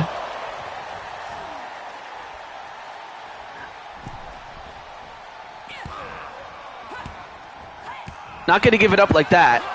Oh, what a pump strike from out of nowhere by Andromeda. Sends Jamar right into the ropes for a super kick, and then was about to hit him with another palm strike.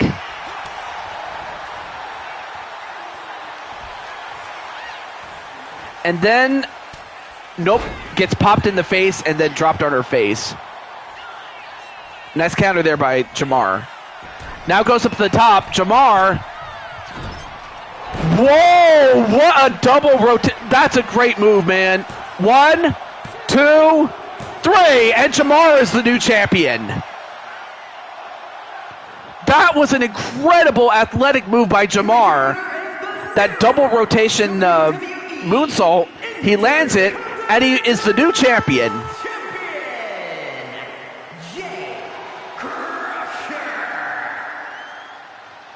So we have a new Intercontinental Champion.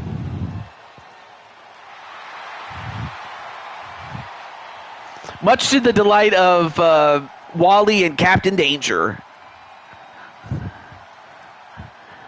So we had a new champion in Goku, and now we have one in Jamar. We'll find out if that streak continues or if the champions will retain. But what a match, though, folks. Okay, now normally I would, normally I would contact Warrior Empress, but I imagine she's going to watch this off camera, so for that, we'll just go right into the next match. So let's do that.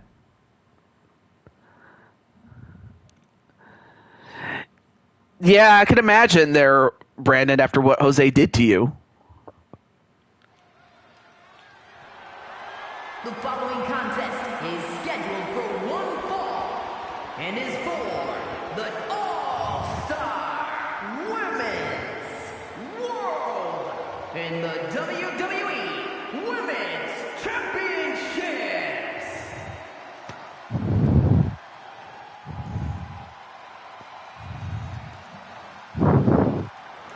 All right. So, of course, let's get the challenger up first. And there she is.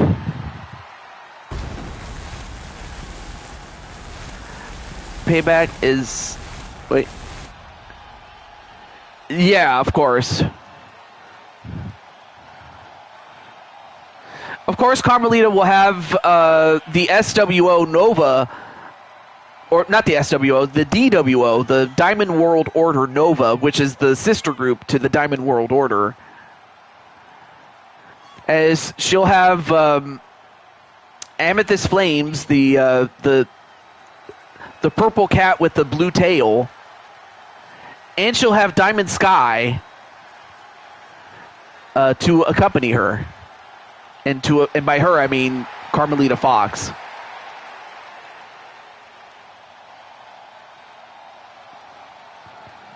Of course, Sly and Angela are watching from a monitor backstage.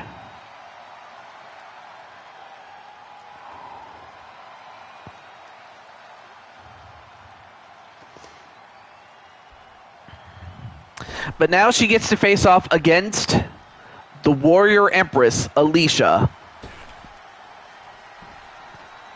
Or reverse it, it's the other way around. But there she is, the Women's Blue Toad Wrestling World Women's Champion. Or Women's World Champion, excuse me. And of course, she will not be coming alone. She will have her mother, the Grand Empress, and once again, friend of the family, Patty Chase.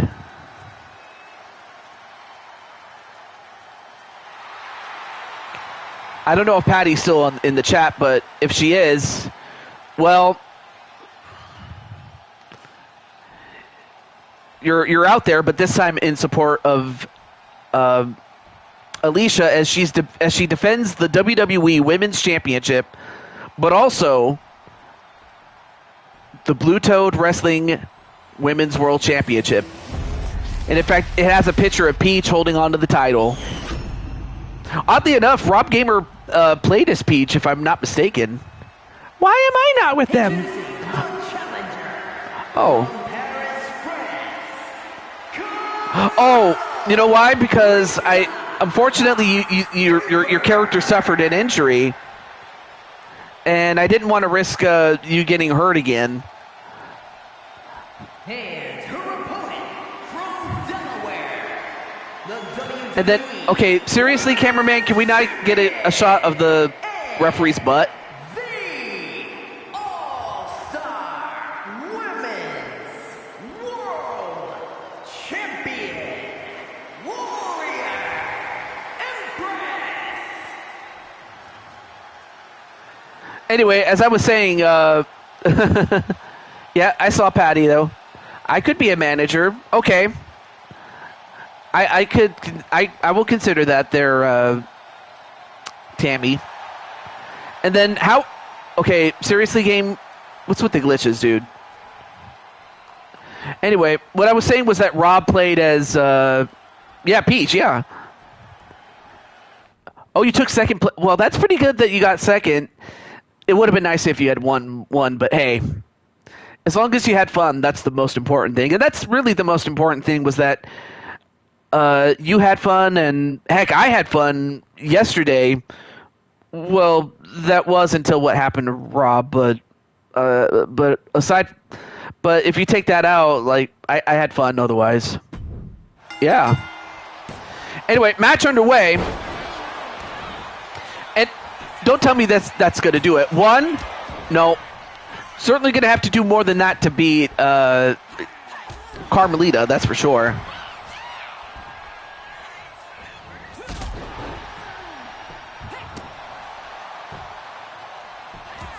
I mean, I was like, bro, I was like out of character without saying too much, but I really was afraid that Rob was going to turn into the Hulk. Well, in a figurative sense, but I'm just thankful that he's all right. Anyway, and then Patty says the camera thought he was in Star Wars in the Star Trek movie, searching for Klingons. And as that happens, a clothesline outside the ring. And now the action spills outside. Now, it is under normal match rules, though.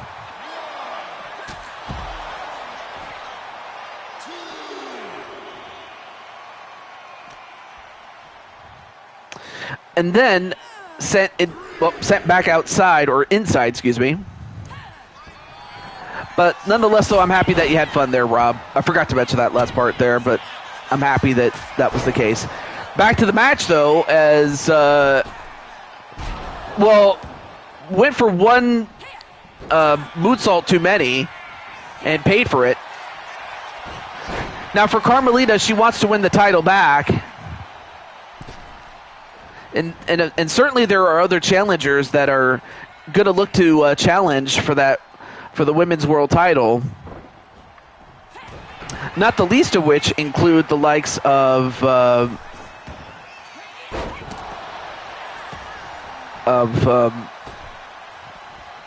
Dragonheart RX and Lily.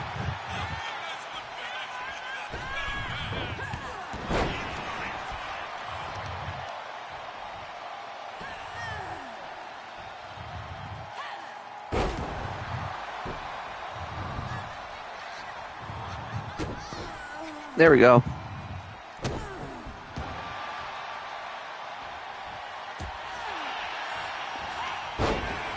Okay, back to the match. I had to fix something really quickly. And, dropped on her head with that modified pile driver. 1, 2, no. And now on the top, or the second, on the second rope, and then a double axe handle on Carmelita. And then just stopped on her stomach, and then right to her back.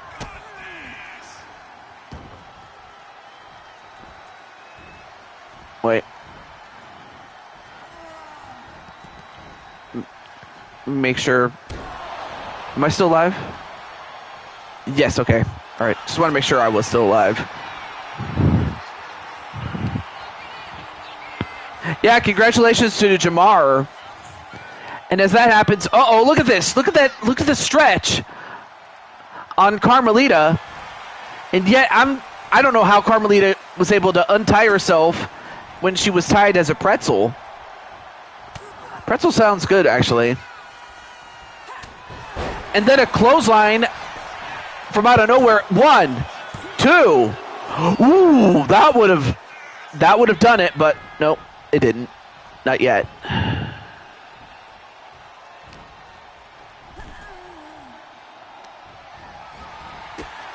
And then a kick to the outside, and whoa, what athleticism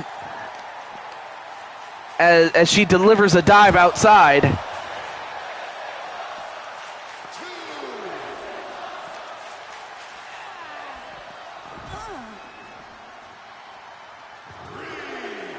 Yeah.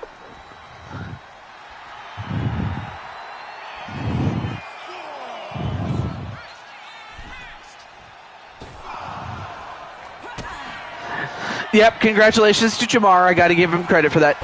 And then the Diamond Destroyer?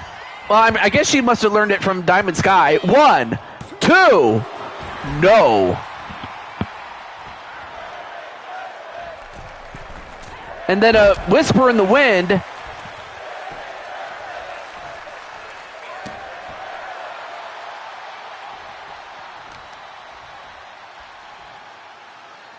And then a knee right to the arm.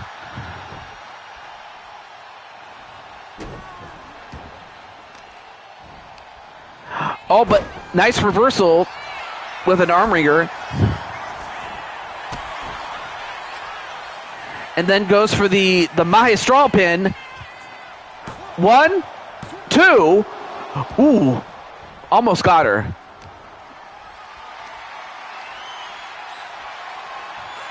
And then clotheslined on the top rope.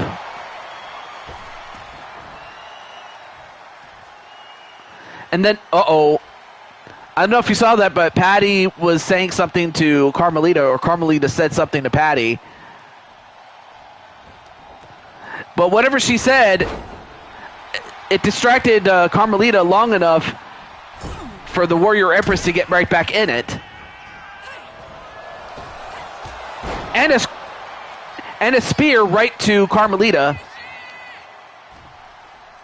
And then Carmelita, ooh, got her knees slammed on the apron there.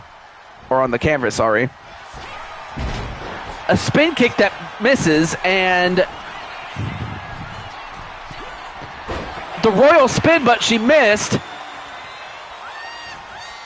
That could have finished her off had it connected.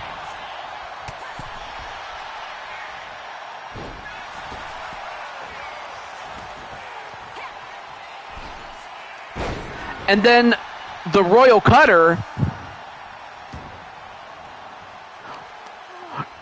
Oh, I'm sorry, the endo cutter, sorry. And then a fisherman suplex buster, but then a front flip that was countered by Carmelita Fox. But then again, these two know each other so well that they can counter each other in terms of their own counters. Whoa, what? Okay, that was an incredible move. And now goes up to the top of the barricade. And then, well, that was a miss. Man, these women are putting it out all on the line, folks.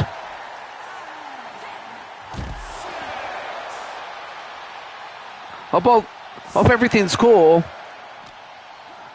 But as that happens, oh, slammed right into the steps. But Carmelita, I don't know if you know this, but you got to win. You can't win the championship on a count out. Well, Carmelita wins on a count out, but she does not win the title. Here is your winner and WWE Women's Champion, Carmella Lisa Fox Cooper. Well, Carmelita wins the match, but she does not win the title on a count out. Well, we might have to resolve this match before long. I mean, it was a good match. It just ended on a very less than satisfactory note, though.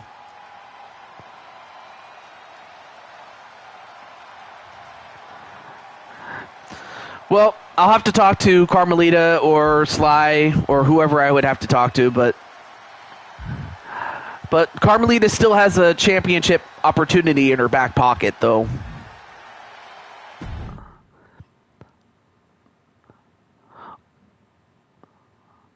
Oh, I'm not sure if Goku's still in the chat, but Goku, you're back, and with Riley this time. Of course, Ezra will not be by himself. He'll have his two blood brothers to be with him. And then Rob, there's your friend Goku. But for Tennu, it's his friend Dakota. Man, you got a lot of friends out here, man. All right, let me let Dakota win. No, that he's up next.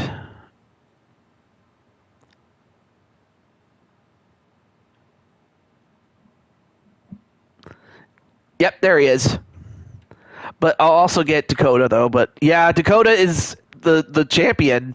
In fact, he successfully defended twice. Once against Jose Blanco, and then the other against AJ. So it just goes to show that Dakota is a champion. To yeah, but hey, I'm more than willing to give Carmelita another shot and to have a more definitive finish.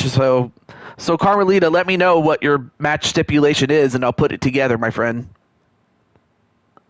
Anyway,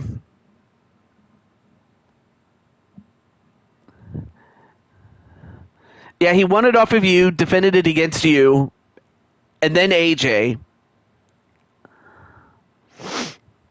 But no worries, Jose. I'm willing. I did say I was going to give you another chance, and it will come. And it will come sooner than you think, my friend. Anyway. Yeah, I gave you a chance, and all you had to do was win, and you didn't do it.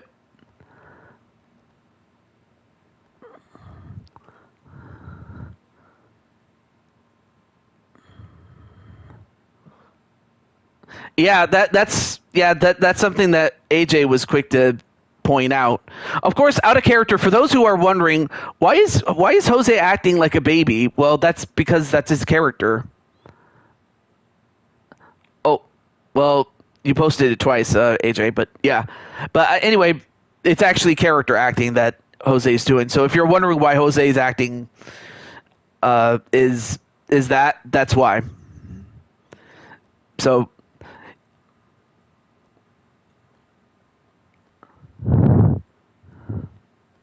well, it would have meant something if you'd won the championship and then successfully defended against Jose, or not Jose, against AJ. But out of character, yeah, it meant nothing. And not that I wanted to mean nothing. It was just a bad decision, and I had to figure out a way to reverse course without going back on my word completely. That's what I'm getting at. And not just within the context of storyline, but out of character too, in a sense.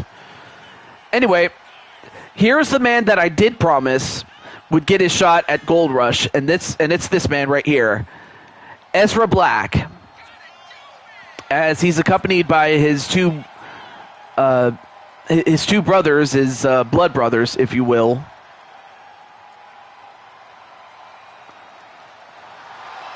Yeah, exactly.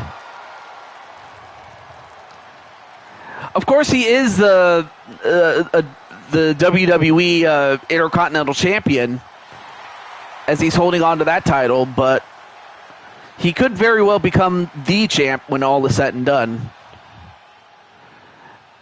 Well, that's what you got to do there, Carlos.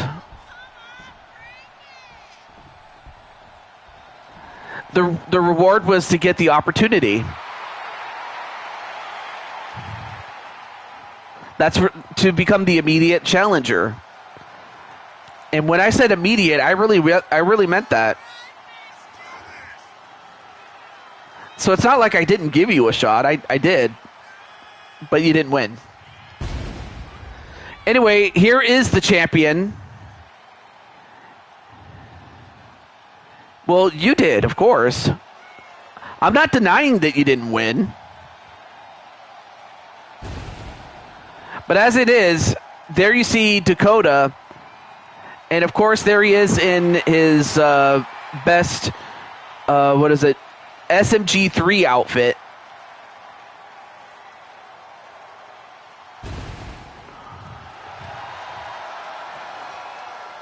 Yeah.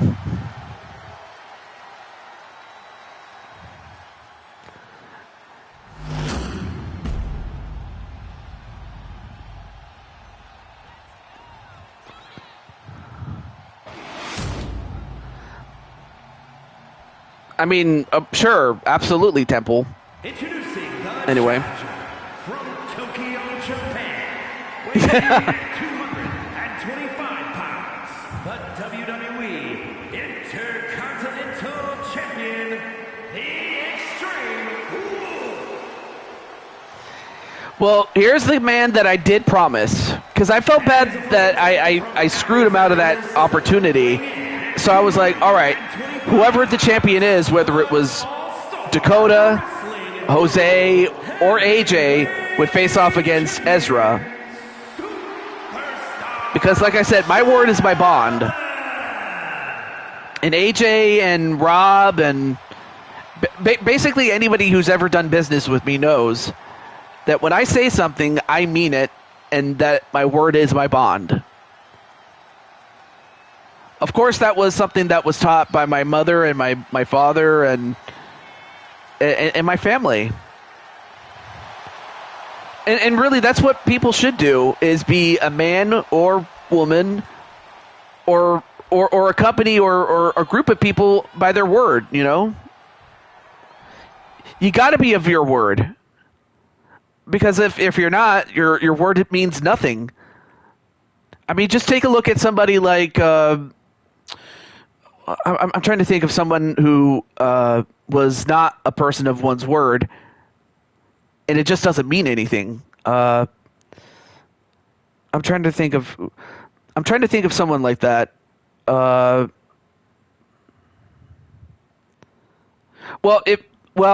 If you could think of someone who wasn't a man or person of their word, there's a good chance that I'm so much the opposite of it.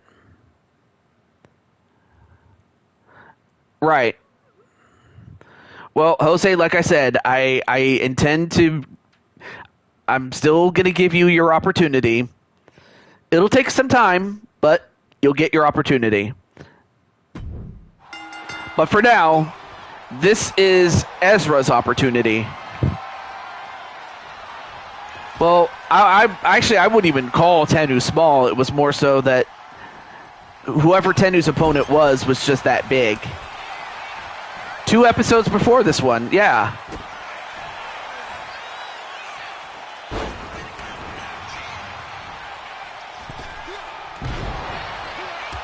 Oh my God, you can't read. Well, no worry. Well, you know what? Don't worry about it, AJ. I mean, you pretty much made your point. Oh, so Tenu's a giant killer. Okay.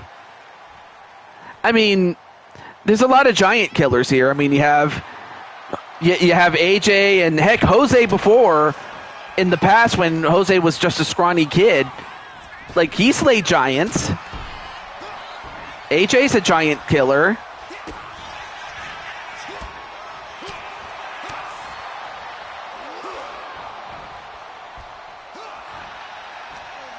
And in fact, I still remember one time that Rob also, quote unquote, killed a giant. His name was Paul Utaker. And Paul Utaker, you know, this is a guy that weighs, what, 350 pounds of muscle? And he stands at 6'7"? No, wait, 6'8", I'm sorry. But Rob was able to chop the cherry tree down. Even though Rob was not exactly the biggest guy either, but he's a giant killer. Jose's a giant killer. AJ's a giant killer.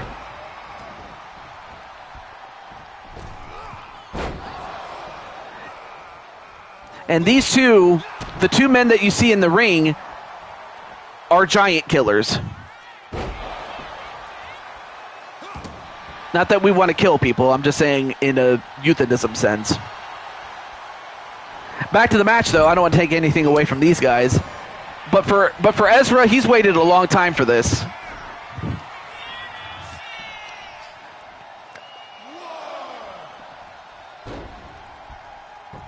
I mean, he's waited far longer, if I'm being honest with you, to get this opportunity. He finally gets it, and now it's his chance to prove that he belongs in the main event against someone like a Dakota or an AJ or Jose. Yes, Jose, even though he's not the champion. You know, is a main eventer. Let's just call it for what it is. You know, Jose and AJ and Dakota, these guys are main eventers. And for Ezra, this is his chance to prove that he belongs in that top tier. And he almost got it. Wow. I was so busy talking, he almost got him there. And then of course for Carmelita, of course she is already in that top tier.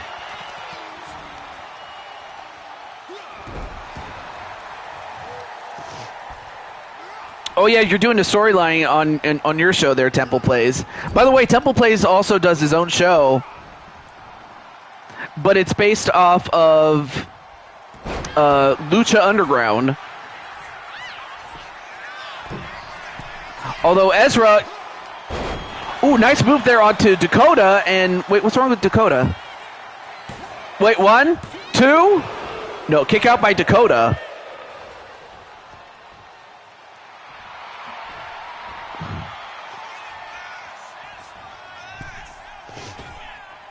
And, well, a miss. Dakota was able to bait him. And now Dakota using his strength. I mean, they don't call him Super Dakota for nothing.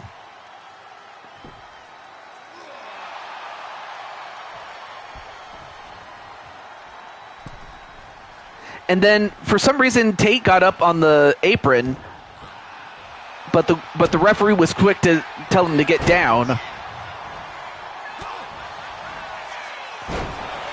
Of course, Dakota has Riley and Goku to back him up. Yeah, Dakota's pretty cool. I give him that. Although the referee is busy fixing the turnbuckle, he's not seeing Ezra in a compromising position. But it does not matter. He gets out of it.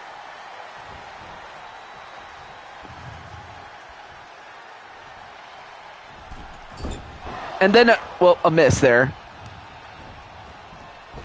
And then, of course, well, there's Ezra's guardian, so to speak, Atticus Black.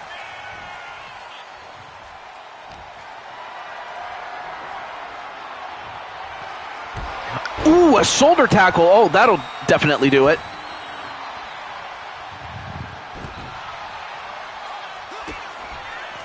And then, uh-oh. The Dakota Cutter. Dakota Cutter. That might do it. 1, 2, no!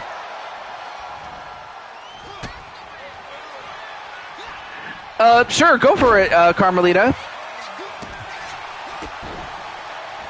TJ, can I have a word? Or, actually, no, she doesn't talk like that. Oh, it's his son. Well, right now his son, I think that might have just made him mad. No, instead goes for the Mahi Straw Pin. He's got him 1, 2, 3! I don't believe it. He had the Mahi Straw Pin and was able to hold him down just long enough to win. And for Dakota to see himself lose, sadly. Well, in the game. Not that I call Dakota a loser, because Dakota's an awesome guy, by the way. But we got a new champion.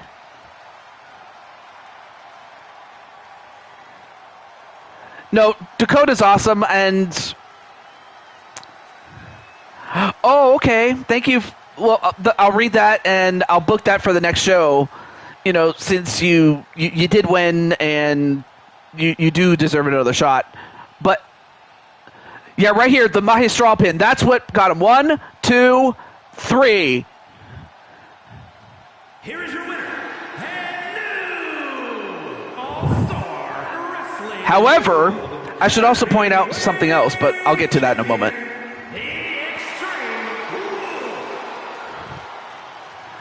So, of course, well, now that Jose, well, not Jose, Sorry, I meant Dakota had just lost the title, but Dakota does get a shot at the championship. He does get a rematch clause in his contract, so he's got that in his back pocket.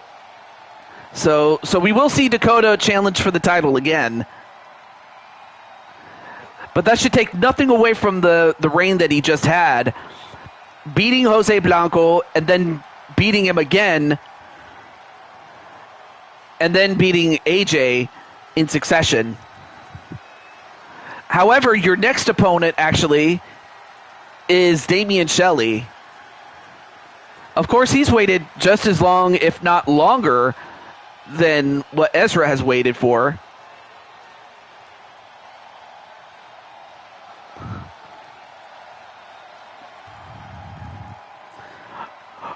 Okay, AJ, you didn't have to go off like that, okay? I didn't. Wow, I can't believe AJ was like. Or heck, if you want to have a. Of course, if you want to fight AJ, just you two, then we'll do that. But, well, in character, that is.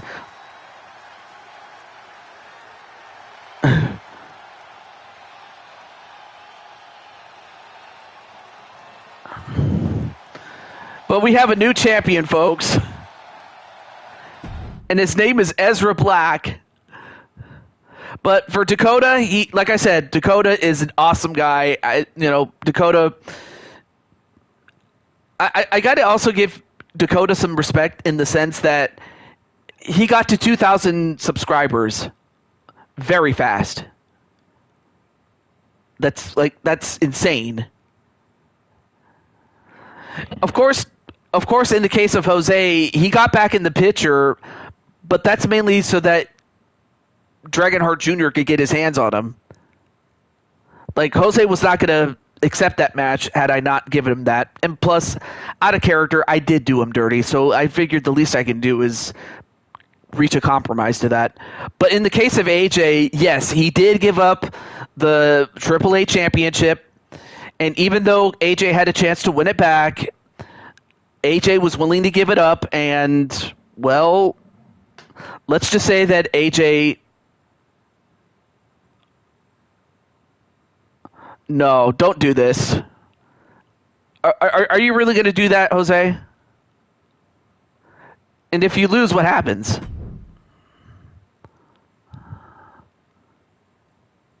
Your answer is... Oh, no, don't do this. Is no. Wait, what did it... Oh, wait, it just... Okay, cool.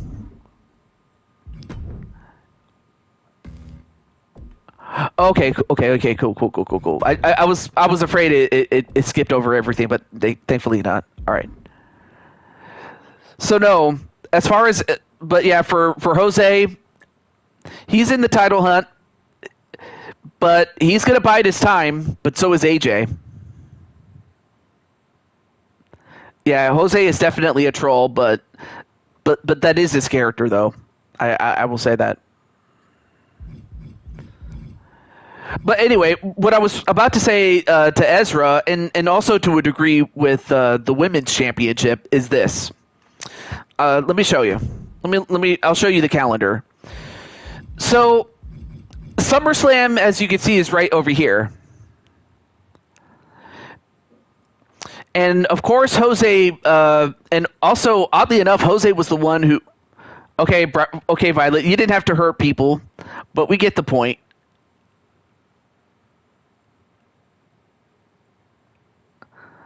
And then Emma's going to take away... Yeah, I was going to say. Anyway... So what I was trying to say was, as far as... Because Jose mentioned this in the past. It's going to be Operation Survival. Operation Survival. Because at SummerSlam, Neela will be facing off against the women's champion, or whoever the women's champion is by that point. And then Captain Danger, who won the King of the Ring... Oh, Neela won the Queen of the Ring. I forgot to mention that little part there anyway. Oh, Operation Endurance. Thank you for correcting me. Operation Endurance. So that means the champion will have to defend his title, or her if we're talking the women's title. But the champions will have to defend the title until there's until only one is left, or until we get to SummerSlam, or Summerfest as I call it. But whoever the champion is by the time we get to SummerSlamSummerfest, I should say, will face off against Captain Danger. And who knows, it could be Ezra, but it could also be,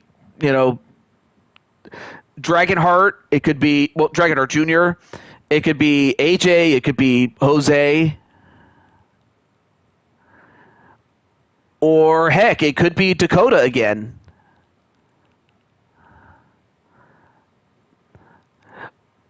Of course, it was Riker who did that.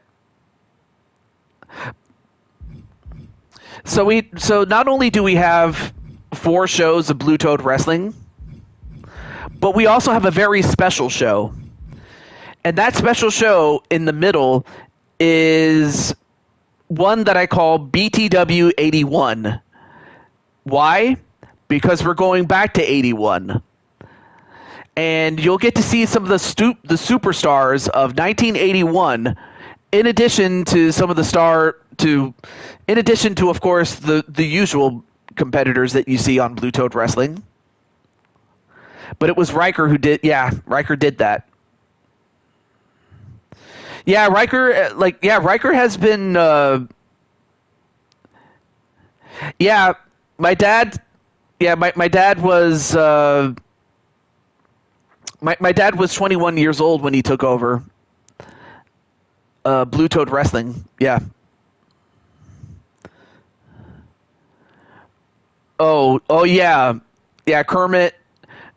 Well, you know what? Even Kermit can put on a better show than Triple H. I'm sorry. Because Triple H just has not, basically Triple H lost the touch. I don't know what it was, but Triple H, he used to have it, but now he doesn't. He just doesn't. I said this in a post. I'll say it here, just because everybody else is here. Temple Place can come up with a show that is entertaining and yet is thematic. I can come up with a show that's entertaining and yet compelling. Dragon Gate has a show in which it has great athletes and has great wrestling. But on the other hand, you could also blame TKO because really they pretty much handcuffed Triple H to make him look like an idiot, and yet why doesn't Triple H fight back on him? That's the part that I don't get. It's if it's not his fault, then why doesn't he stick up for himself? I certainly would. I mean, seriously, at this point, I'm done with the handcuffs. It's either we work together or you can turn me loose. I'm not going to work for you anymore. If I was Triple H, obviously, but then again, I don't. Then again, it's not like I'm getting paid a bunch of money to do that. But obviously, but for WWE, given as far as TKO or whoever is to blame, WWE has a show that is no longer entertaining. It doesn't even make sense anymore, or at least it doesn't make sense as often as it should. It's like everything is done on random. And I thought what happened when it was under Vince's control during his last couple of years was bad. But we were dealing with an old man. We're dealing with a machine. A machine that doesn't have a soul. But yet, at least the old man had one. But yeah, it's a good thing we have indies. It's a good thing we have other shows like Game Changer Wrestling and All Elite Wrestling, but then there's also New Japan, uh, All Japan. You have the NWA. Well, not just the National Wrestling Alliance, but also, uh, Dragonheart's NWA, the one that Sly Cooper watches. House of Glory. Not sure if I've ever heard that one. But then of course you have Triple A, which yeah, it is part of WWE's portfolio, but at least it's somewhat independent enough to where at least it still feels like AAA. And then of course you have its competitor, the CMLL. And I'll watch that sometimes. Especially for my man Volador Jr. Volador Jr. Because he's really cool, by the way. Volador, whether he had that mask or ever since he became unmasked, he's a pretty cool guy. Very athletic, and yet he's got the touch. Yeah, I can see that too. But anyway, we were so busy talking about like wrestling and whatnot. But yeah, Operation Endurance. Okay, so that's your favorite. All right, maybe I'll check him out. I might actually check him out. But yeah, Operation Endurance. The champion will defend the title up until there's only one champion left, or there are no more challengers left to challenge for the title, or until we get to SummerSlam or Summerfest, I should say. And the champion will face off against the Queen and King of the Ring. So, Captain, I mean, you could face off against a number of guys. You could face off against Dragonheart Jr., Ezra Black, AJ, Jose Blanco, or Dakota. But you could face off against any of those guys. So all I know is that Captain Danger will be ready. But I also hope that you'll be ready by that point. But for now, this is the Blue Toad, and I will say that next week, next week I will book I'll book the next show, but I'm not sure if I'll be able to do another BTW wrestling show, mainly because I'll have a gathering, like I'll have a family gathering on Saturday. But I'll keep you guys posted if I do, or if I have to move it to the next weekend. But either way, this is the Blue Toad to June 22. And I will see you guys next time. And I want to say congratulations to the new champions. But also, in the case of Carmelita, another show. Also, I want to give another shout out. Well, give a couple of shout outs, actually. To Sly Cooper. Sly Cooper rocks. He has his own series based on the life and times of Sly Cooper. So you can check him out.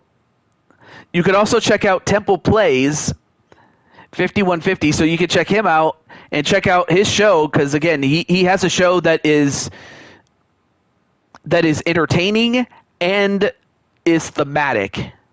My show is entertaining but compelling. But then of course you have a compelling personality, and you'll say his name and he'll appear. I believe in Rob Gamer. Yes. And of course Rob Gamer is going to be on holiday for the most part, but you'll see him in other people's streams. But when he does stream, when Rob Gamer streams, just like he lights up a room, just like he lights up a live chat, when he does stream, people watch. But don't take my word for it. Just take it from somebody that's watched Rob stream, and you'll know what I mean. Let's see. Other people I can shout out really quickly. I would shout out Jose, but he doesn't make any content. But that's a guy that you could check out or talk to off camera about other stuff. Same thing with Captain Danger. Even though Captain Danger does have some content on his show. Atticus Black. He also has a show that is thematic and compelling. But then, of course, you can't forget about AJ Cool Kid, who is so cool he has to spell it with a K. Oh, and by the way, you could just call him Captain Danger. By the way, Rob, just saying. But yeah, Captain Danger. That's his name.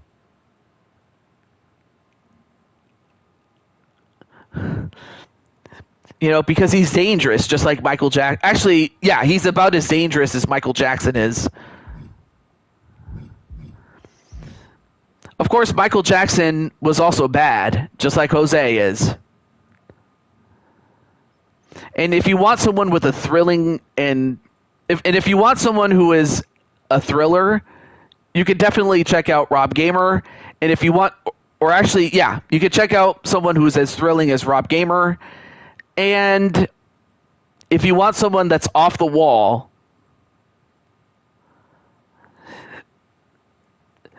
in that you'll never find somebody that has a unique personality, because there is nobody like him, really. He's unique, and that man is AJ Cool Kid.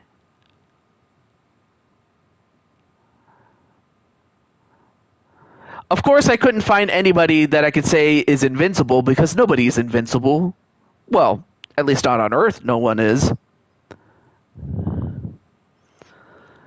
But one thing that you guys are, to me at least, is that you guys rock my world. And that you guys make me want to rock with you all night. Yeah. So whether I'm streaming during the day or during at night, I've been working day and night. You got me working day and night. I'm sorry. I can go on with these Michael Jackson references, but I'm just having way too much fun. But I hope you guys had fun too. Even if it's just for a time, because we all know that, you know, we have to go back to our sobering reality, which is something that we always look to escape from, but you can only get away for so long. But all I will say is that, you know, do stay safe, and just take good care of each other. You know, just and also, you know, I have a family, and I love them to death. And I'd like to hope that you have a family that you love and that love you in return. And I want to say that is the case for most of your guys' families. I know that can't always be true for some others, and I won't say who. But just like Steve Urkel, just like Carl Winslow, family matters. And that's important to have, is a family. Because really, family is the strongest bond that you could ever have. And especially given that you cannot trust anybody. Sure, you can trust me, but just like anything else in life, you can't trust anybody. You have to find the right people to trust. And to that, all I will say is, my hope is that in what I do, you trust that I will help. I will do everything I can to help you and to entertain you, and that I trust that you are entertained, and that when all is said and done, you'll be happy. And that's what I want, is for people to be happy. And if anything, that's what helps me, is when you guys are happy, it just reaches me in a way that it's like, if it didn't feel like that, I probably wouldn't even do it. But I want to say thank you so much for that. And to that, take good care. And I'll see you sometime this week. I will keep you guys posted. But from all of this, I can totally relate to that. Absolutely, Rob. Because it's more than just Taju 22. Like, Taju 22 is just a guy that is someone who is an entertainer, someone who is looking to be somebody's friend. But Taju 22 is just an extension of the real me. Because it's not Taju 22. It's the man behind him. And if the man behind Taju 22 isn't who he projects himself to be, then really, then it's not so much a novelty. Then the person's lost on you. You may as well cast somebody else to be Taju 22 for all I know. But no, it's all about the guy behind the character, just like it's the man behind the character of Spike Ryan, Brandon Cornwell, or the man behind Captain Danger, or Rob Gamer. Like, for all I know, Rob Gamer could have just been anybody. He could have just been some guy that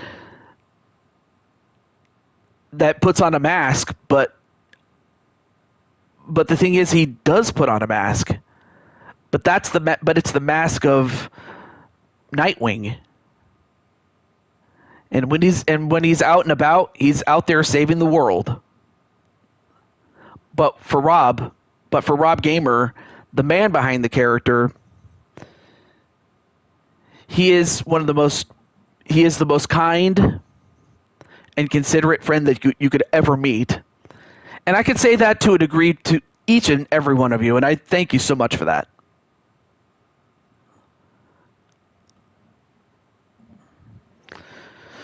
So